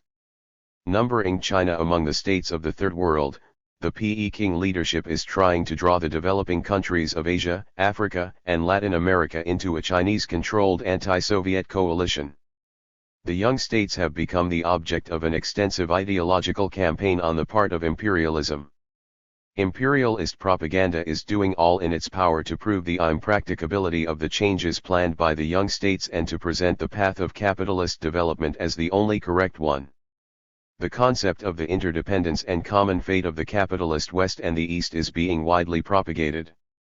Such concepts as that of the developing states maintaining an equal distance from both imperialism and socialism, of rich and poor nations, two superpowers, etc., present a serious threat to the national liberation struggle of the peoples of the developing countries. These, like the Maoist theory of three worlds, are designed to equate the socialist community with the capitalist world and drive a wedge between the developing countries and the socialist nations. Despite these various obstacles, the national liberation movement is achieving further successes in its struggle against imperialism. Working together with other revolutionary forces and with the countries of the socialist community, the peoples of the newly independent nations are moving along the path of independence and progress with growing confidence and are making an ever greater contribution to the achievement of radical change in contemporary society. XXII The class struggle in the capitalist countries. The working class movement today. Of great importance in world revolutionary process today is the struggle of the working class in capitalist countries to defend their everyday economic, political, and cultural interests and their democratic rights and freedoms. The working class movement arose as an independent political force in the middle of the 19th century, when the class struggle between the proletariat and the bourgeoisie had become particularly acute. The working class achieved historic successes in its revolutionary struggle, and its major triumph was the foundation and consolidation of the world system of socialism. The ruling working class became a powerful force for social progress. The working class movement in the strongholds of capital is also experiencing a period of rapid development, its struggle against the rule of the bourgeoisie is intensifying, and its position in the liberated countries is gaining strength. The Marxist-Leninist tenet on the world historic role of the proletariat, its revolutionary mission, is subject to successive attacks by bourgeois ideologists. Manipulating the latest data, the critics of Marxism try to prove that the modern working class is ceasing to be revolutionary as a result of increased material prosperity and a reduction in its numbers. Bourgeois propaganda has much to say about the enviable material position of the working class, and, indeed, the real pay of certain sections of the proletariat is increasing. However, one must not forget the new problems created by the latest methods of production: nervous exhaustion, industrial injury, intensification of labor, and unemployment. The scourge of the working class. Marx once wrote that if the income of the worker increases with the rapid growth of capital, the social gulf that separates the worker from the capitalist increases at the same time, and the power of capital over labor, the dependence of labor on capital, likewise increases at the same time. The material position of the worker has improved at the cost of his social position. The social position of the worker has deteriorated, has been depressed one step further below that of the capitalist. One Marx uses a very apt metaphor to reveal the essence of this process: a house may be large or small, as long as the surrounding houses are equally small it satisfies all social demands for a dwelling.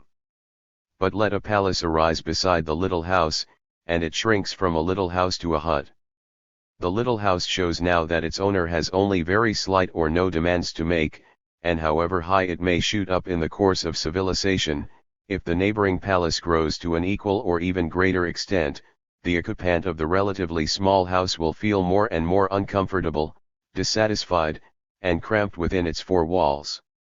This is the feeling experienced by the worker in his small and slowly increasing house beside the rapidly growing palaces of capitalist business.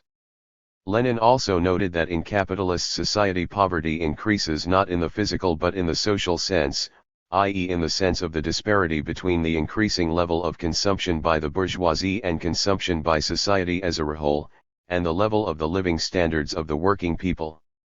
3. The stratification of society is intensifying and the social deprivation of the working people is increasing.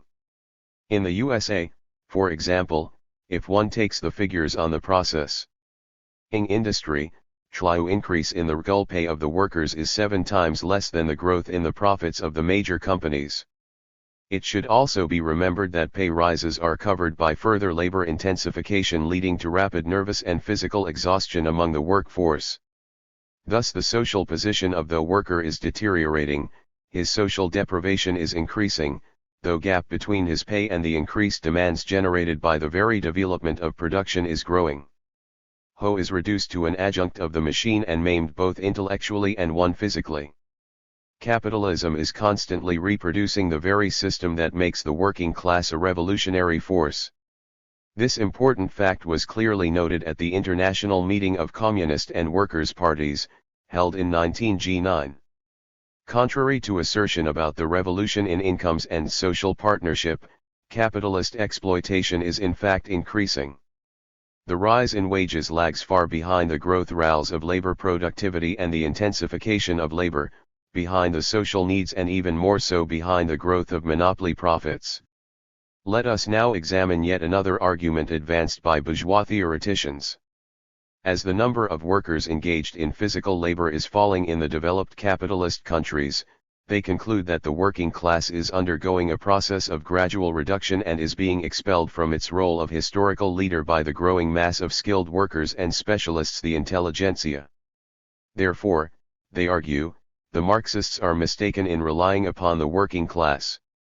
However, Marxist have never interpreted the term proletariat to include only those engaged in physical labor. The working class is the class of wage and salary workers who are deprived of ownership of the means of production, who live exclusively by the sale of their labor power, and who are exploited directly by capital in the process of capitalist production. Imperialism is characterized by an increasing proletarianization of intellectuals who are drawing closer to the working class, and sometimes constitute a specific group within the latter. The result is therefore, not a reduction of the working class, not a diminution of the social base of socialist revolution, but rather its expansion due to the inclusion of new ranks of hired labor. History has shown that in the period of monopolistic capital the working class remains the main, the decisive, and ever-growing force of revolution. In the middle of the 19th century, the working class numbered 9 million, by the beginning of the 20th century this figure had risen to 30 million, and by the beginning of the 1970s it had reached 540 million. Of these, approximately 250 million are members of trade unions. The multi-million working class in the capitalist countries is waging a ceaseless and escalating struggle against big capital, the main cause of social suffering. The strike movement.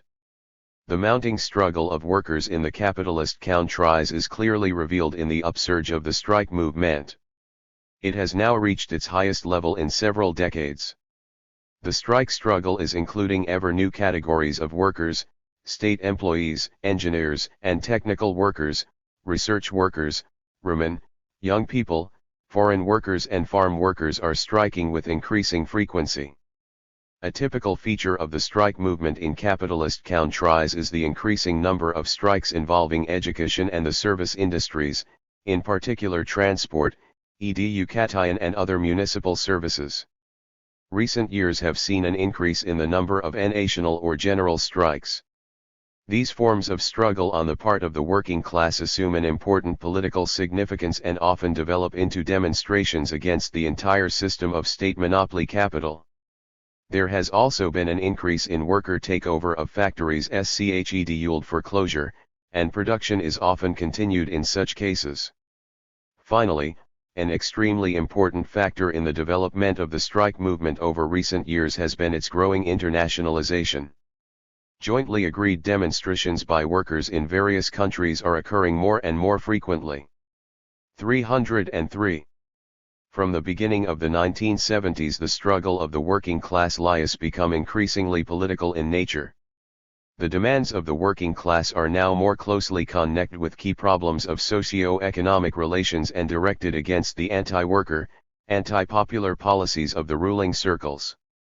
Working class organizations are coining to a better understanding of the importance of the struggle against the multinational monopolies. There are growing demands that the sale to foreign companies of factories and natural resources essential to the economy and defense of the country be prohibited, and that effective measures be taken to prevent tax evasion on the part of large monopolies. The combined struggle of the working class of different countries against multinational monopolies is gaining in scope. It is clear, therefore, that the present stage in the development of the working class movement is characterized by the growing struggle of the proletariat in defense of its own interests and its emergence on the socio-political scene as the major social force challenging capitalist society. The consolidation of the forces of the left. Against the background of intensifying struggle on the part of the proletariat, the communist parties are continuing to gather strength. Extending their links with the masses, they are actively organizing the struggle of the working class to win an improvement in its economic and social position and to achieve democracy, social progress, and peace. The sharpening of the class conflict has also left its mark on the social democratic movement, which enjoys considerably political influence. The social democratic parties poll about 80 million votes at election time and some have bears in government. However, social democracy could do more for the defense of the vital interests of the peoples, and above all for the consolidation of peace, for improving the international situation, for repulsing fascism and racism, and the offensive of reactionary forces on the political rights of the working people. In practice, however, the social democratic leaders do not always act along these lines. One might assume that those social democratic parties that incorporate anti-imperialist and anti-monopolist slogans in their programs thereby improve their possibilities of success in a situation of intensifying class conflict. However, by skillful use of new circumstances and by adapting themselves to the tactics of big capital, the right-wing forces within social democracy retain, and sometimes even consolidate, their position. Experience shows that social democracy can retain its influence among a wide section of the population if it emphasizes the positive aspects of its policies. However, the inconclusive and inconsistent nature of many of its actions and its inability to adopt a clear anti-monopoly platform are impeding the growth of the militant potential of the working class and prevent it from carrying through radical changes within society. There has been a noticeable shift to the left in the trade union movement, which includes large numbers of workers in various countries. The World Federation of Trade Unions has over 150 million members and comprises the national trade union bodies of the socialist and a number of capitalist and developing countries. The trade unions of many capitalist countries have adopted a reformist platform and are members of the International Confederation of Free Trade Unions and the World Confederation of Labor, which is the international organ of the Christian trade unions. The shift to the left in the trade union movement following the aggravation of the class struggle has found expression primarily in a politicization of its basic slogans.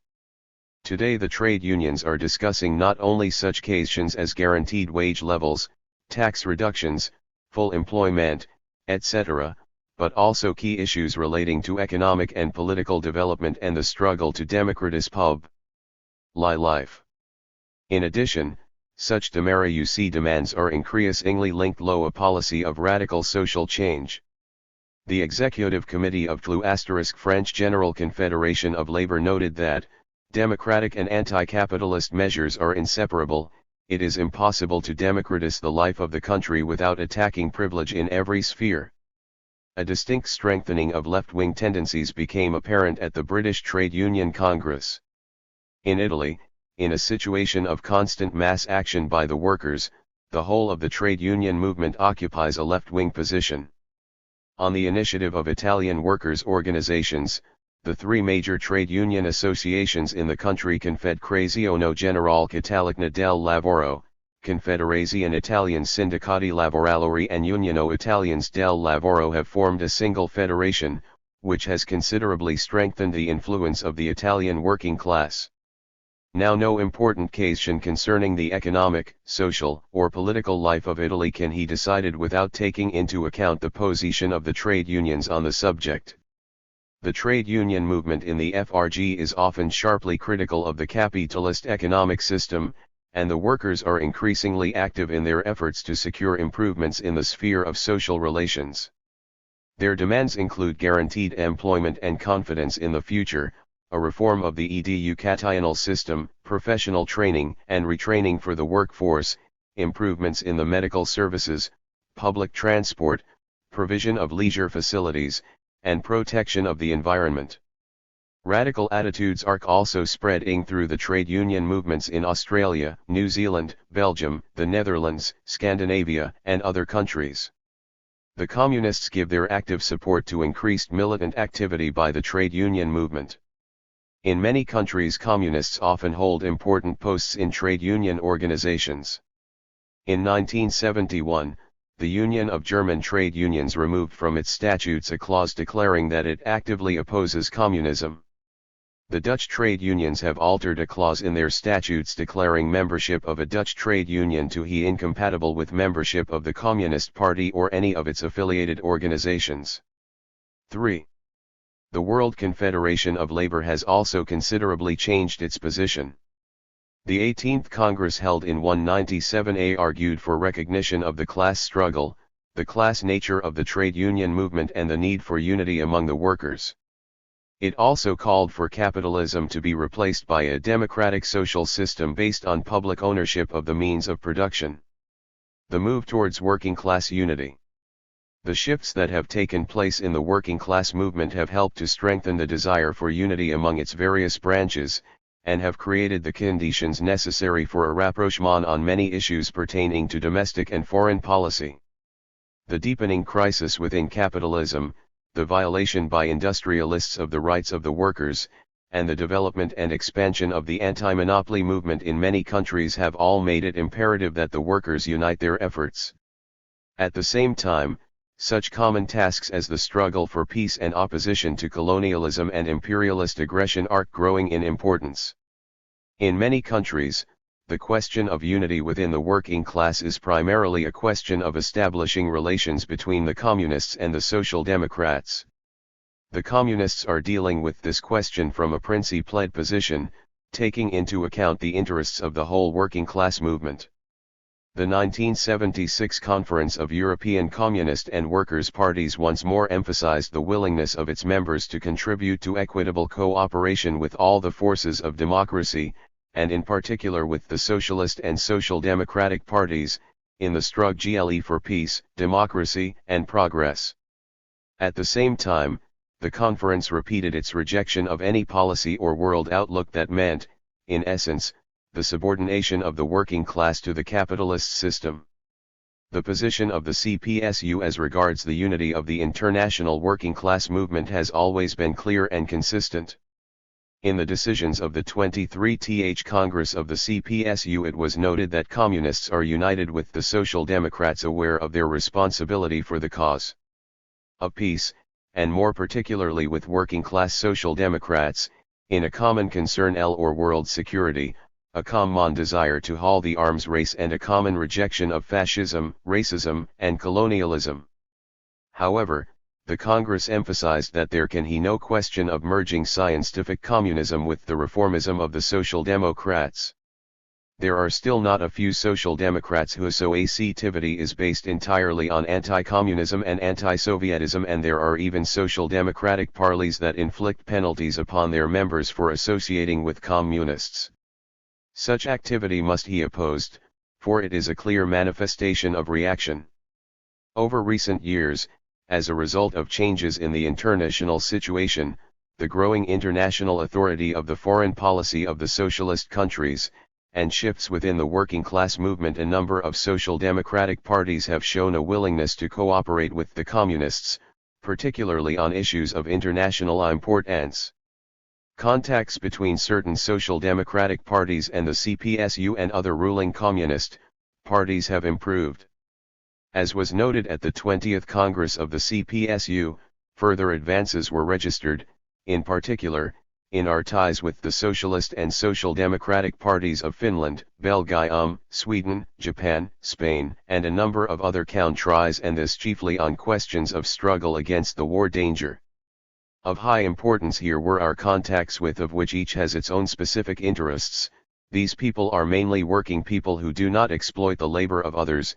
Indeed, many are themselves the victims of exploitation by monopoly capital, frequently playing the part of a detail laborers for it. Therefore, despite the fact that many of them have a private owner mentality, there are essential reasons for their joining the anti-monopoly bloc. Lenin wrote that, in the revolution, the petty bourgeoisie will objectively attack capital, and the class-conscious vanguard of the revolution, the advanced proletariat, expressing this objective truth of a variegated and discordant, motley, and outwardly fragmented mass struggle, will be able to unite and direct it. 1. It is precisely Lias' desire in attack capital that creates the stable community of interests upon which the anti-monopoly alliance of the working class and the middle sections of the population can be built. The 1070 Conference of Kurokan Communist and Workers' Parties emphasized in its documents that the economic and social structure of capitalist society is coming more and more into conflict with the needs of the working people and population as a whole, and also with the demands of social progress and democratic political development. Communists have come to the conclusion that all classes and social groups that occupy an intermediary position between the proletariat and the monopolist bourgeoisie can be allies of the working class in its struggle against monopolies, for they all feel to some degree the oppression of big capital. The aggravation of the general crisis gripping every sphere of capitalist society is clearly revealing the inability of state monopoly capitalism to solve urgent social problems, and is rousing the general population to a decisive struggle against the entire system of monopoly rule. This is why the democratic programs put forward by the communist parties are receiving growing support. The democratic platform of the communists is, first and foremost, anti-monopolist. It is directed against the economic, political and ideological domination of monopoly capital. The abolition of private property is not directly mentioned. However, this platform is closely linked to socialist objectives insofar as to undermine the rule of monopoly capital means inevitably to shake the foundations of the bourgeois system and thus give the democratic changes an anti-capitalist content. There is, as Lenin said, no Chinese wall between democratic and socialist objectives. The communists work on the supposition that the struggle to extend democracy will enable maximum use to be made of the revolutionary potential of all progressive forces, which can then be directed against monopoly domination. Communists see the aim of anti-monopoly struggle to be the weakening of the position of the ruling class and the elimination of obstacles impeding the development of the revolutionary process. This means an attack on big capital in every sphere of public life, and the combination of the struggle for economic and social change with the struggle for the democratization of the state and the entire political system. It should be noted that long-term success in this struggle can only be achieved on the basis of the leadership of the working class within the alliance of anti-monopolist forces.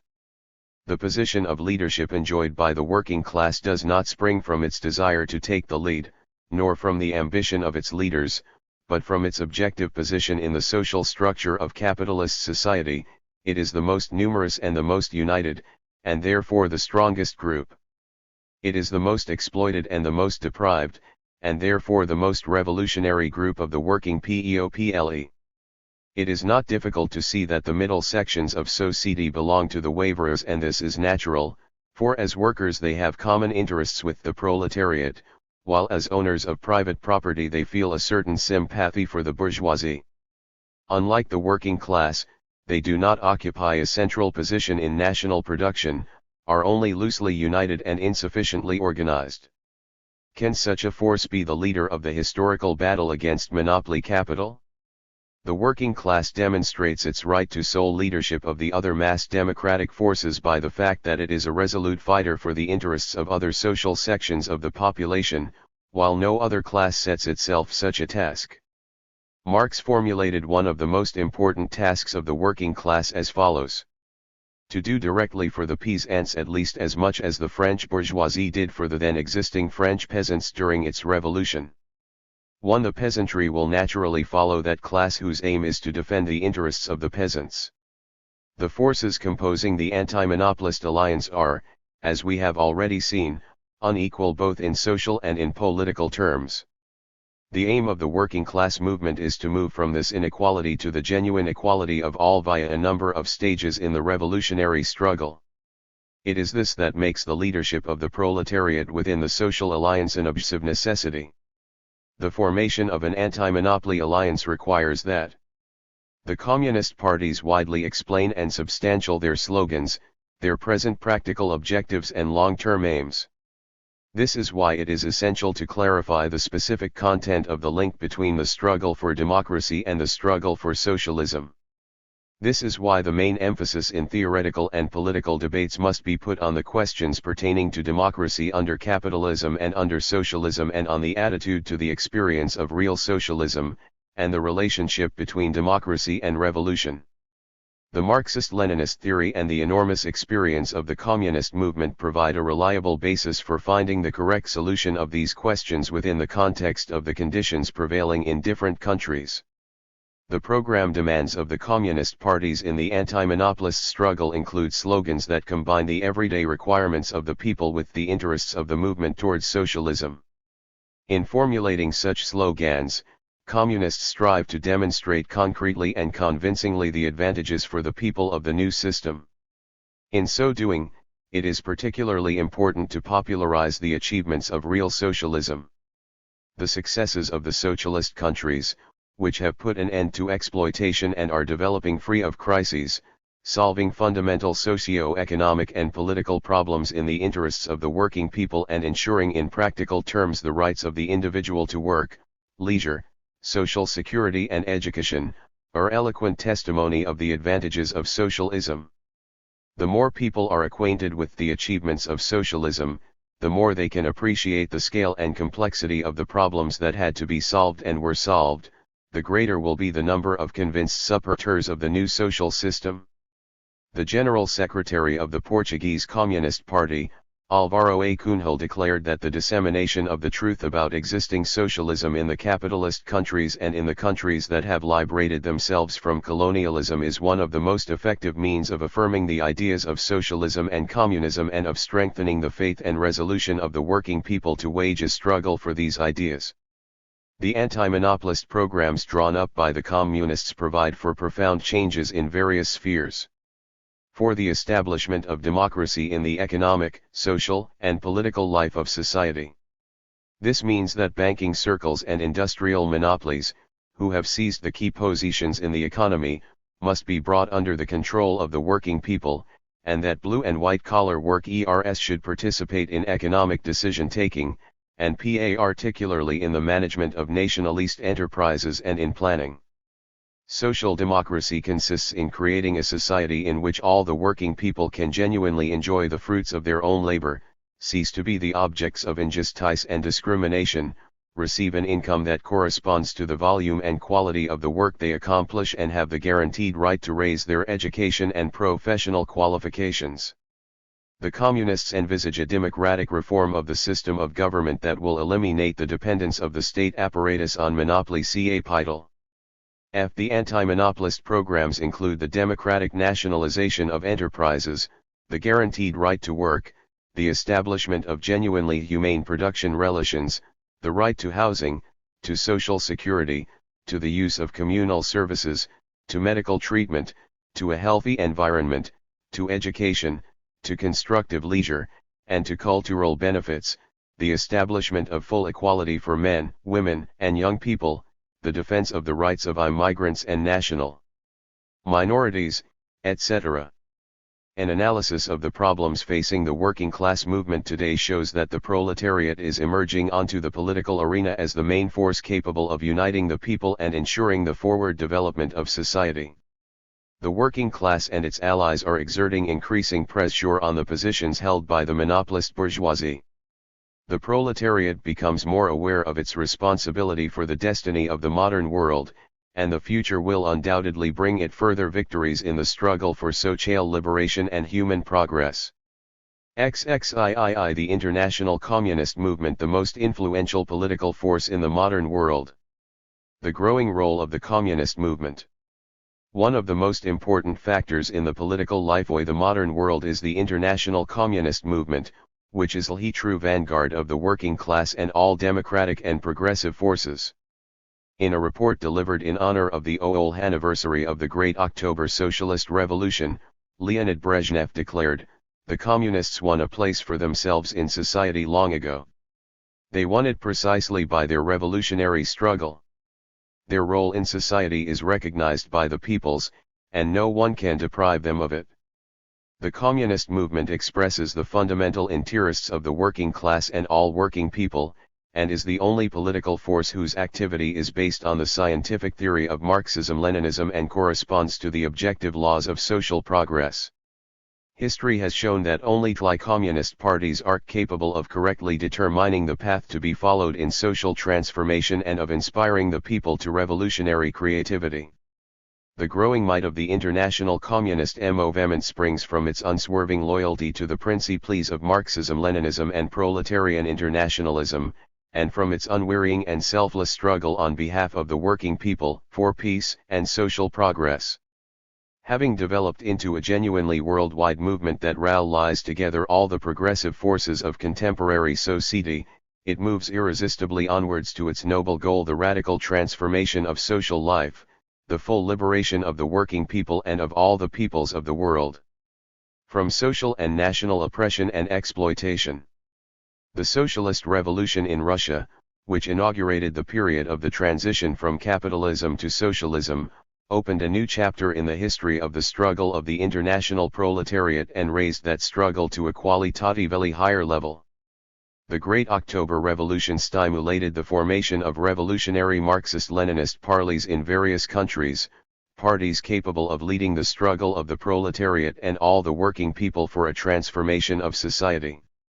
Over the 60 years of its existence, the international communist movement has won a political and ideological position far superior to that of any other political movement. The speed with which communists have extended their influence is without parallel in the history of political movements. The largest and most powerful section of the international communist movement is made up of those communist parties who are in power in the countries of the socialist community. They play a key role in the life of socialist society and constitute its guiding and leading force. As the ruling parties, they determine the direction of social development and decide how to use all its economic, political, ideological, and other resources. They have acquired enormous authority in the eyes of the working people and enjoy their full support. The growing cooperation of the communist parties and unity among the socialist countries are important factors in this authority and influence. The communist movement is also growing in the non-socialist countries. In the 20 countries of Western Europe, the communist parties have a membership of m.200,000. In North and South America there are 20 communist parties with a total membership of around 400,000. In Asia there are 21 communist parties with a membership of over 1 million. Africa has 10 communist parties and there are 2 communist parties in Australia and Oceania. Membership of the communist parties is constantly increasing, as is the number of large communist parties who have close links with mass organizations. Communists are the guiding force in many national and international trade unions, youth and women's associations, and other mass public organizations. Over 40 million electors vote for Communist Party candidates in non-socialist countries, and around 30 communist and workers' parties have representatives in parliament. In some countries, communist delegates are members of the government. Around 30 communist parties are widely represented in local government organs, and many communists are mayors, general councillors, or occupy other important administrative posts, all of which testifies to the growing authority of the communist movement and its increasing activity. The ideological influence of the communists has also shown a marked increase. The fraternal parties publish over 6,000 newspapers and magazines, some of which have large editions. In many countries the communist press has become a major factor in forming public opinion. Festivals of the communist press enjoy wide popularity, with hundreds of thousands of people taking part. Communist publications are also distributed illegally in countries ruled by anti-popular dictatorships. The communist parties in the capitalist countries have helped to bring about a considerable upsurge in the working class movement, to rally it on a class basis, raise the political consciousness of the working class and broaden its struggle against monopoly capital, for its immediate and fundamental interests and for profound social change. Italy and France, two of the 6 major capitalist countries, have extremely influential communist parties. Against a background of national crisis and the emergence of extreme right-wing, neo-fascist forces, the Italian Communist Party has strengthened and extended its influence. It has a membership of around 1.8 million, and enjoys considerable authority among the people. In the parliamentary elections held in 1979, over 30% of the electorate voted for communist candidates, and the party is widely represented in local government bodies. Over half the population of the country lives in areas whose local government has a communist majority. The Italian Communist Party exerts considerable influence on the political life of the country and on the formation of public opinion. Its aim is to further extend the mass movement of the people so as to win political victories in the struggle against the power of monopoly capital and in support of radical social change. The French Communist Party is also a major political force. At the beginning or 1081 it had a membership over 700,000. Around 80,000 primary party organizations are operating in nearly all large-scale enterprises, in every town and city and in many villages. Communists have considerable influence within the trade unions and other mass public organizations.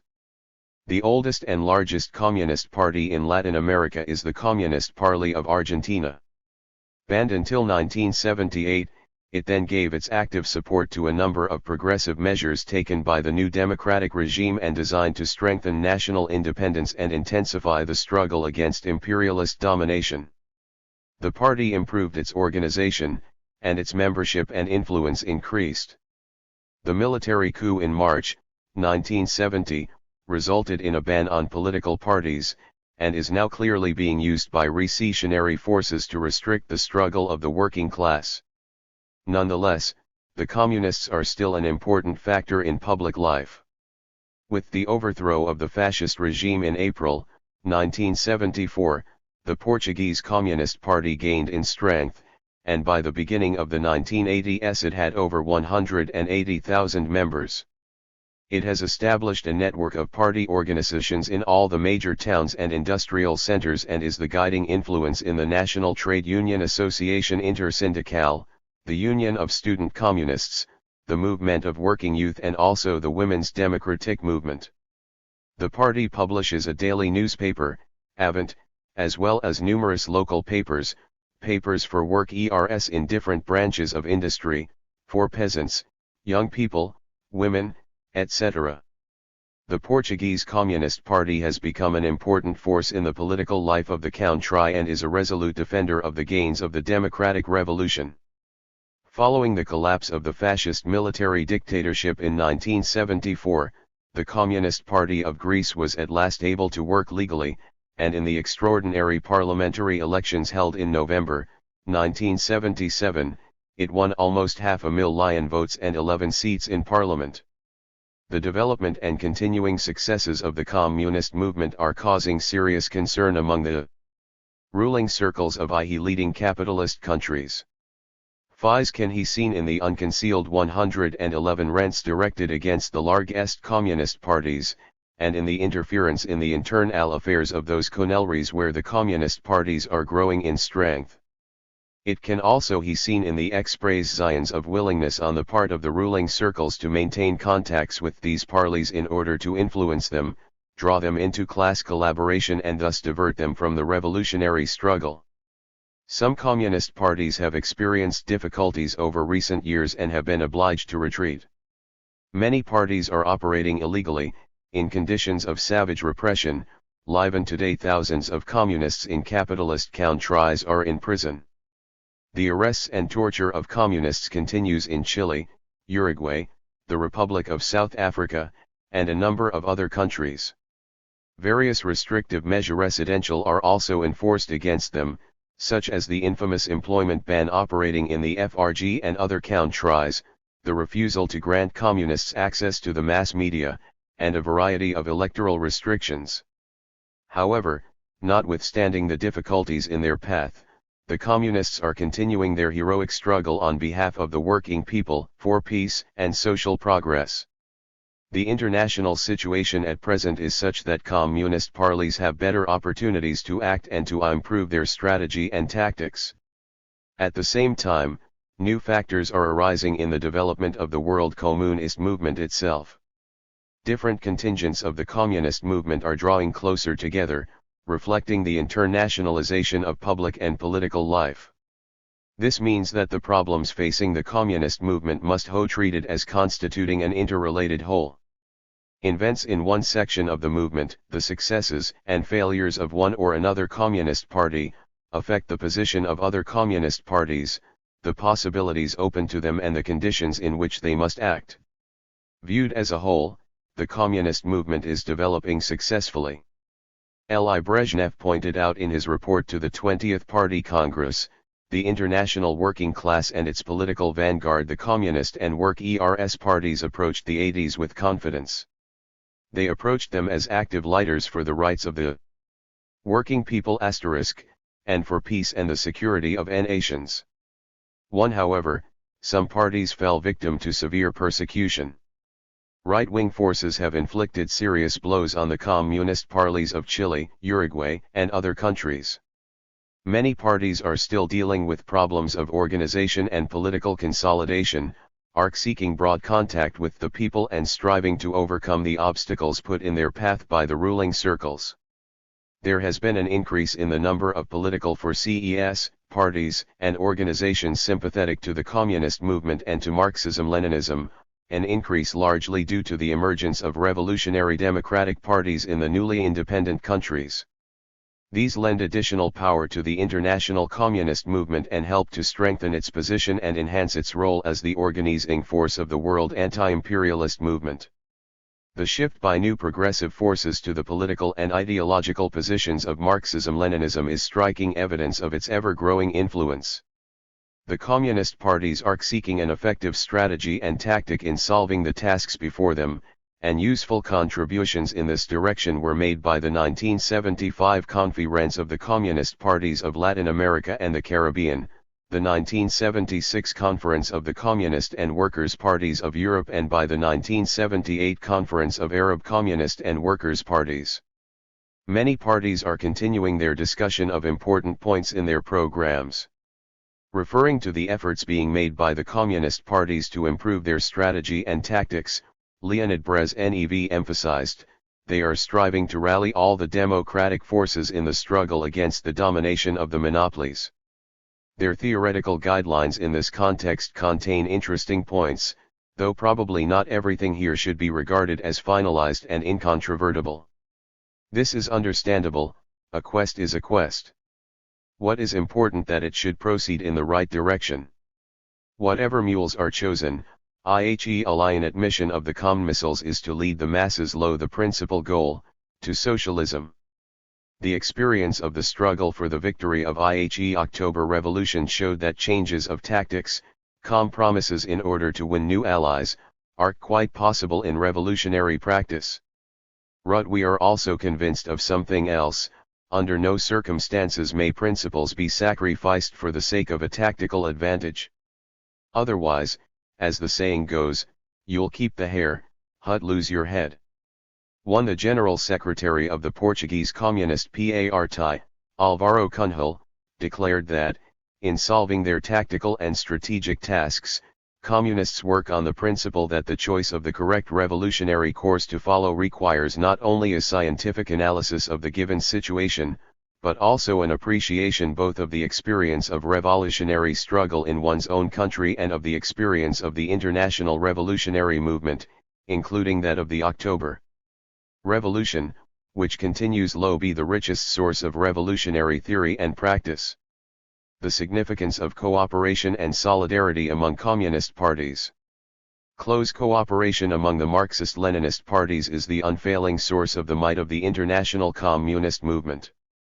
It is their solidarity and joint action that have helped secure the victories won in the struggle for peace, democracy, and socialism over recent years. The CPSU and the other fraternal communist parties give their constant attention to strengthening the militant international unity of the communist movement. Important questions of international cooperation among communists have been discussed at various internation.nl meetings and conferences organized over the last few years by fraternal parties. The largest of such conferences was the Conference of European Communist and Workers' Parties, held in Berlin in 1976. It reaffirmed the principles governing relations among the fraternal parties, Principles 1 Li Brezhnev, the Great October Revolution and Mankind's, that have now become accepted practice within the communist movement. The participants at the Berlin Conference declared that they would develop their internationalist, comradely and voluntary cooperation and solidarity on the basis of the noble ideas of Marx, Engels, and Lenin, with strict adherence to the principles of the equality and sovereign independence of each party, non-interference in each other's internal affairs, and respect of the freedom to choose various ways of waging struggle for progressive social changes and for socialism. The struggle for socialism in its own country and the responsibility of each party to its own working class and people are linked to solidarity among the working people of all nations, among all progressive movements and all peoples in the struggle for freedom, independence, democracy, socialism, and peace throughout the world. Active inter-party cooperation is reflected in the increase of bilateral contacts and links between communist parties. In many cases these links exist at every level, from party cells and local organizations to the leadership of the party. Meetings between party leaders are of particular importance. Reciprocal participation in party congresses is also instrumental in developing international links among communists in various countries. The magazine World Marxist Review, a joint publication that combines theoretical discussion with news and information, enjoys considerable popularity among the fraternal parties, of whom more than 60 are represented on the editorial council. The magazine is published in 34 languages and is available in over 140 countries throughout the world. These and other forms of cooperation enable the communist parties to coordinate their activity on the international scene in the struggle to achieve their common ends, to discuss and agree upon the position to be adopted regarding various political and theoretical problems, and to pool experience. The successes achieved in unifying the communist movement are all the more important in view of the objective difficulties that must be overcome.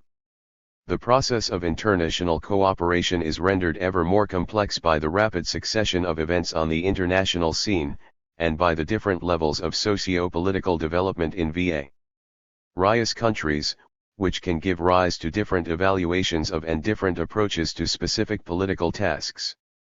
Certain difficulties arise as a consequence of the growth of the communist movement itself and the expansion of its social base, which bring with them the need to raise the level of the party's ideological and political work among the people. However, the main source of the difficulties impeding the course of international cooperation is the constant attacks on the communist movement by imperialist forces. The most elaborate attempts are being made to provoke dissension within the communist movement, and, above all, between the communist parties in non-socialist countries and the ruling parties in socialist countries. Features unique to the development of Western countries and to the activity of their communist parties are distorted and exaggerated, and the history of the West and the Fast are opposed. Bourgeois propaganda makes broad use of certain theoretical propositions put forward by communist parties at different stages in their search for new strategic and tactical solutions, by interpreting them according to its own purposes. One example of this is the fuss made by bourgeois ideologists in connection with the term Eurocommunism and their attempts to use it to set one group of communist parties against others. Many parties rebuffed the attempts to impose on them a false interpretation of the principles and methods of struggle for socialism and to distort the experience of existing socialism. They reaffirmed the importance of joint action and solidarity with the socialist countries, believing that the support of the peoples building a new society, of the peace-loving foreign policy of the socialist states and their consistent anti-imperialism is a valuable contribution to the common cause of communists throughout the world. In his report to the 26th Congress of the CPSU, Leonid Brezhnev declared, "Critical judgments of separate concrete aspects of development in our country are sometimes voiced in some communist parties. Far be it from us to think that everything we had was ideal. In the USSR, socialism was built in incredibly difficult conditions. And nobody knows better than we do what difficulties and shortcomings occurred along the way, and which of them have still to be overcome. We pay close heed to comradely, constructive criticism. But we are categorically opposed to criticism which distorts the socialist reality and, wittingly or unwittingly, does a good turn thereby to imperialist propaganda, to our class opponent. 1. There is sharp criticism within the communist movement of the hegemonistic and chauvinistic course being pursued by the Chinese leadership and its alliance with imperialist circles. Communists severely condemn Chinese aggression against socialist Vietnam. Communist parties in various countries are repelling Maoist attacks on the international communist movement and rebuffing their attempts to split communist ranks.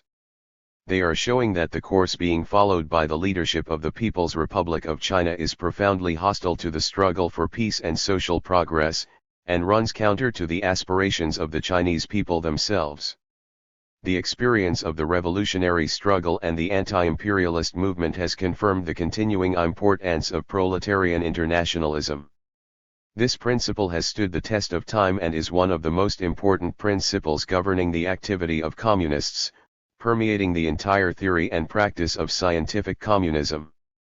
In practice, proletarian internationalism means the solidarity of workers and communists throughout the world in the struggle to achieve their common goals, their support for the struggle of the peoples of the world for national liberation and social progress, voluntary cooperation among the equal and independent fraternal communist parties and their due consideration for the national and international interests of the working people when implementing their policies.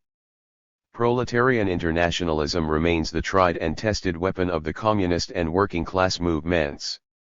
There is and there can be no contradiction between the international and national objectives of the Communist Party. Adherence to the principles of proletarian internationalism is essential to increasing the strength, authority and influence of each communist party, and low successful fulfillment of its responsibilities to its own working class.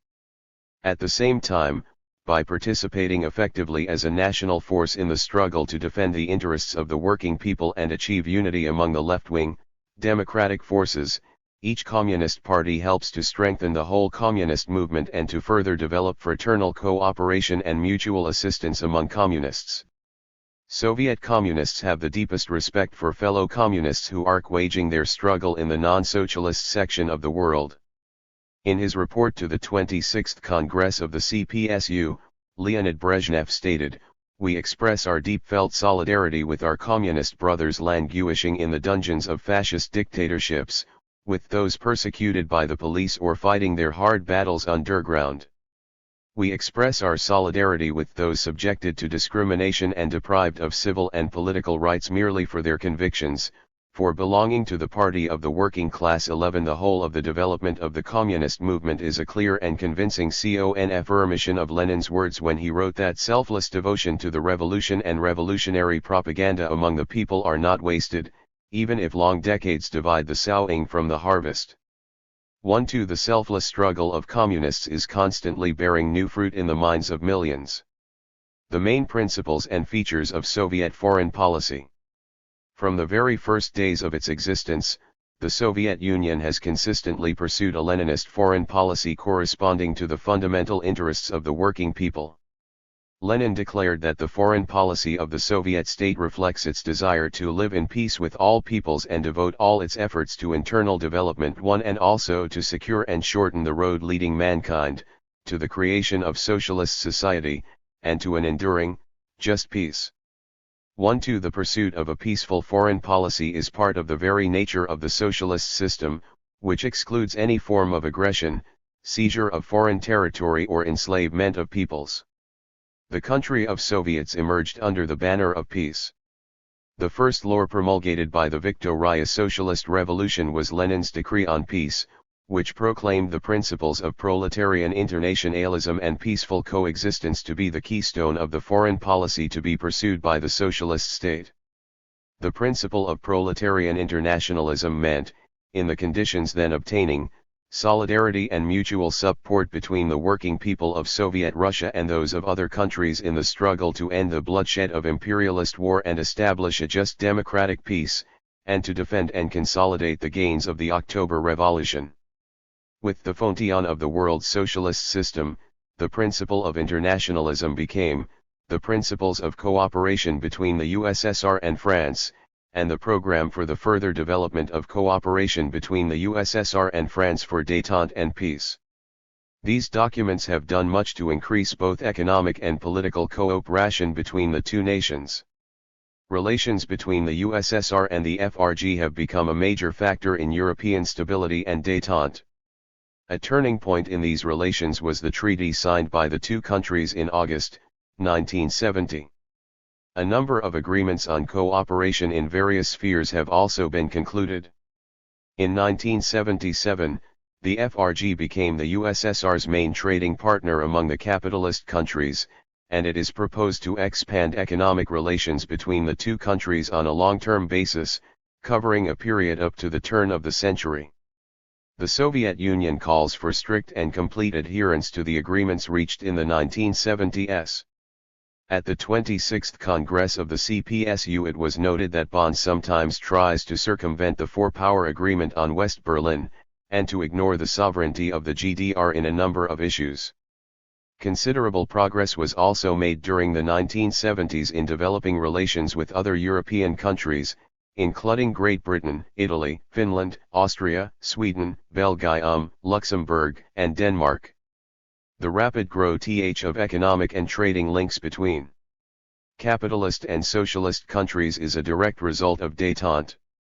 During the period from 1970 to 1975, Soviet trade with the capitalist countries increased from 4.7 to 15.8 thousand million rubles, and trade between CMEA and the capitalist countries rose from 13 to 44,000 million rubles. By the end of the 1970s, approximately one-quarter of Soviet machine and equipment exports were going to the developed capitalist countries. Of prime importance in reducing the threat of war and furthering détente are relations between the USSR and the USA. At the beginning of the 1970s, Soviet-American relations improved, and contacts between the two countries in various spheres increased. Over 50 agreements on cooperation were concluded between the USSR and the USA. However, towards the end of the 1970s, the Carter administration reversed this trend.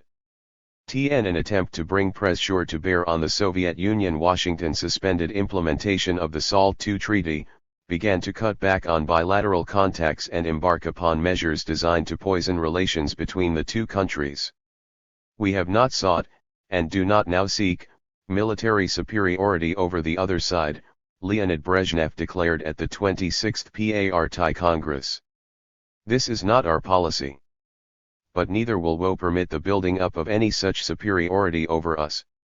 Attempts of that kind, and talking to us from a position of strength, are absolutely futile. 1. The struggle for disarmament. The 26th Congress of the CPSU described the halting of the arms race as a particularly important and urgent task. Rapid and far-reaching changes are taking place in military technology.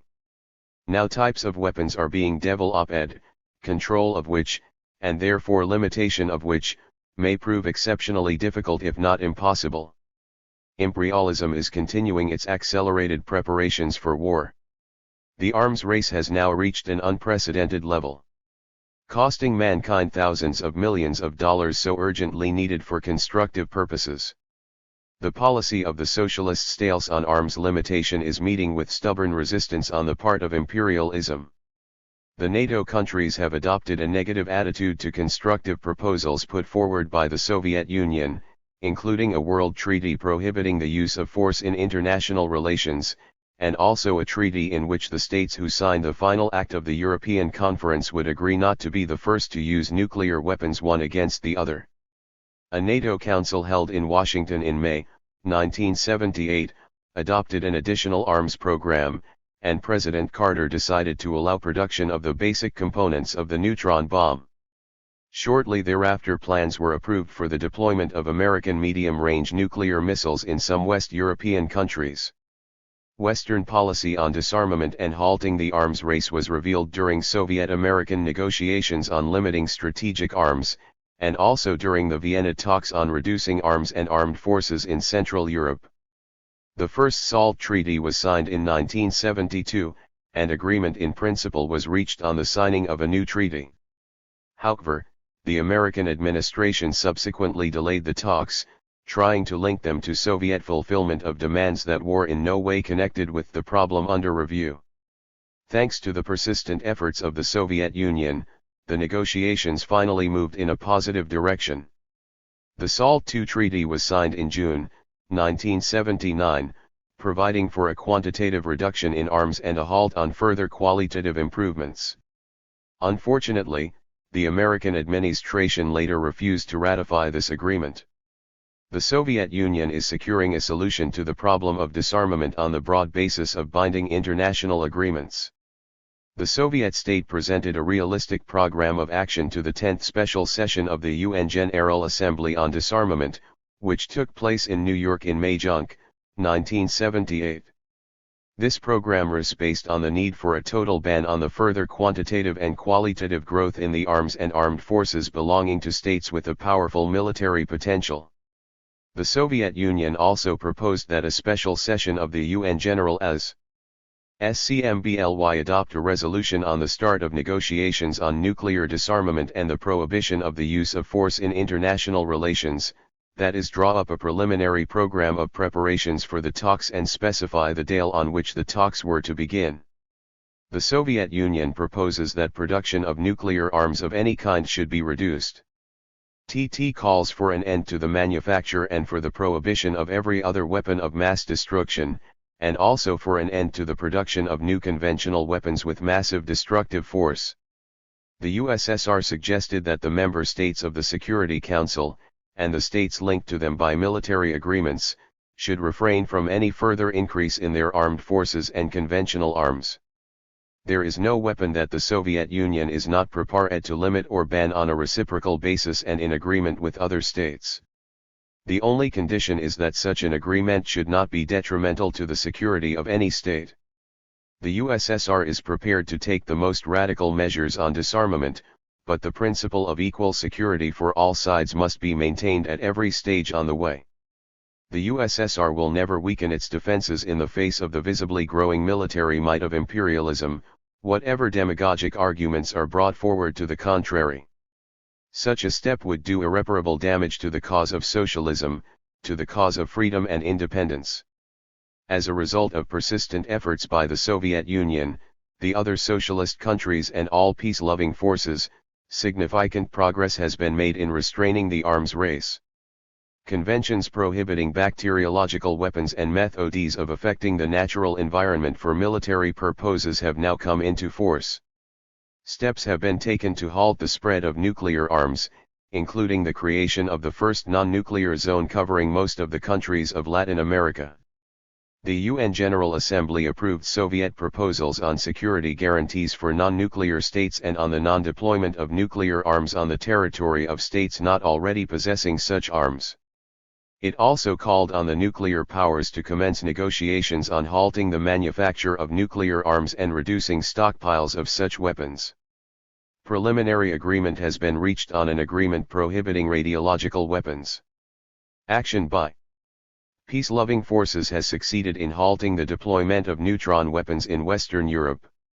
The foreign policy of the CPSU and the Soviet state, united with the efforts of the fraternal socialist and the newly independent countries, is helping to promote and strengthen positive trends in contemporary international life, and to turn détente into a continuous and irreversible process. The first country of socialism is holding aloft the banner of peace and friendship among the peoples of the world. Questions on Part 4. What are the characteristic features of the present period in history? Why is imperialism the main enemy of social progress, freedom, and independence? What are the main revolutionary forces in the modern world and what are their common aims? In what way does the world system of socialism influence contemporary social development? How is the comprehensive program for the development of socialist economic integration being put into action? Describe the general crisis of capitalism as it manifests itself today. 17. Describe the struggle of the working class against the power of monopoly capital and in defense of the working people's rights. What are the causes of the growing role of the world communist movement in contemporary society? What is the most important international duty of a communist? Describe the national liberation movement today. Explain why non-capitalist development is increasingly possible for peoples who have freed themselves from colonial oppression. Explain the significance of the principle of peaceful coexistence among states with different social systems. Describe the peace initiatives of the Soviet Union and their support by the peoples of the world. The authors of this book have examined the basic stages in the emergence, development, revolutionary confirmation, and practical application of the ideas of Marxism-Leninism, a theory that transforms the world. These are not just fine words, but an accurate description of the role played by Marxist-Leninist theory in the destiny of mankind. There had never been anything of the kind before in history. Such a transformation became possible because Marxism-Leninism, having arisen as the theoretical expression of the fundamental interests of the working class and having shown the working people the road to their liberation from exploitation, became their weapon. The fusion of revolutionary theory and the proletarian movement, which began with Marx and Engels' writing of the Manifesto of the Communist Party, gave birth to an invincible and ever-growing force, the international communist movement, which inspires residential and organizes the mass of the working people for their struggle in the name of a noble cause, that of wiping from the face of the earth the last exploiter society and asserting the ideals of peace, work, equality, freedom, brotherhood and happiness. Mankind had nurtured these ideals down the centuries, dreaming of a just society in which all men would be equal and content, where there would be neither rich nor poor, oppressors nor oppressed, those who were leisured and those who were condemned to arduous physical labor. More than once the oppressed rose to fight for their freedom, the slaves rose against the slave owners, the serfs against the feudal landowners, but new chains, new forms of exploitation, were the only result. However, with the emergence on the historical scene of the working class, armed with a scientific theory on the revolutionary transformation of the world, men at last had the opportunity to realize these ideals and build a communist society. Exploitation and oppression has existed on the earth for around 1,000 years. Socialism has existed in one part of the world for only a few decades, but in this short period it has brought about major changes that answer the age-old aspirations of mankind. Socialism put an end to the exploitation of man by man and made the working people the masters of all the wealth of the country.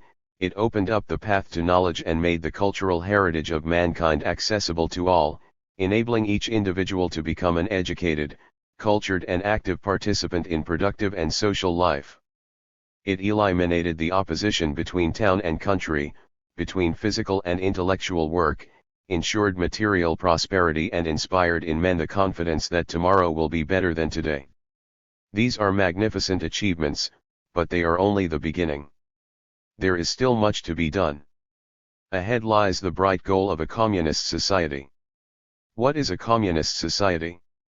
Communism is a classless society in which there will be no division into worker, peasant and intellectual, a society in which full social and economic equality is established on the basis of ownership by the whole people.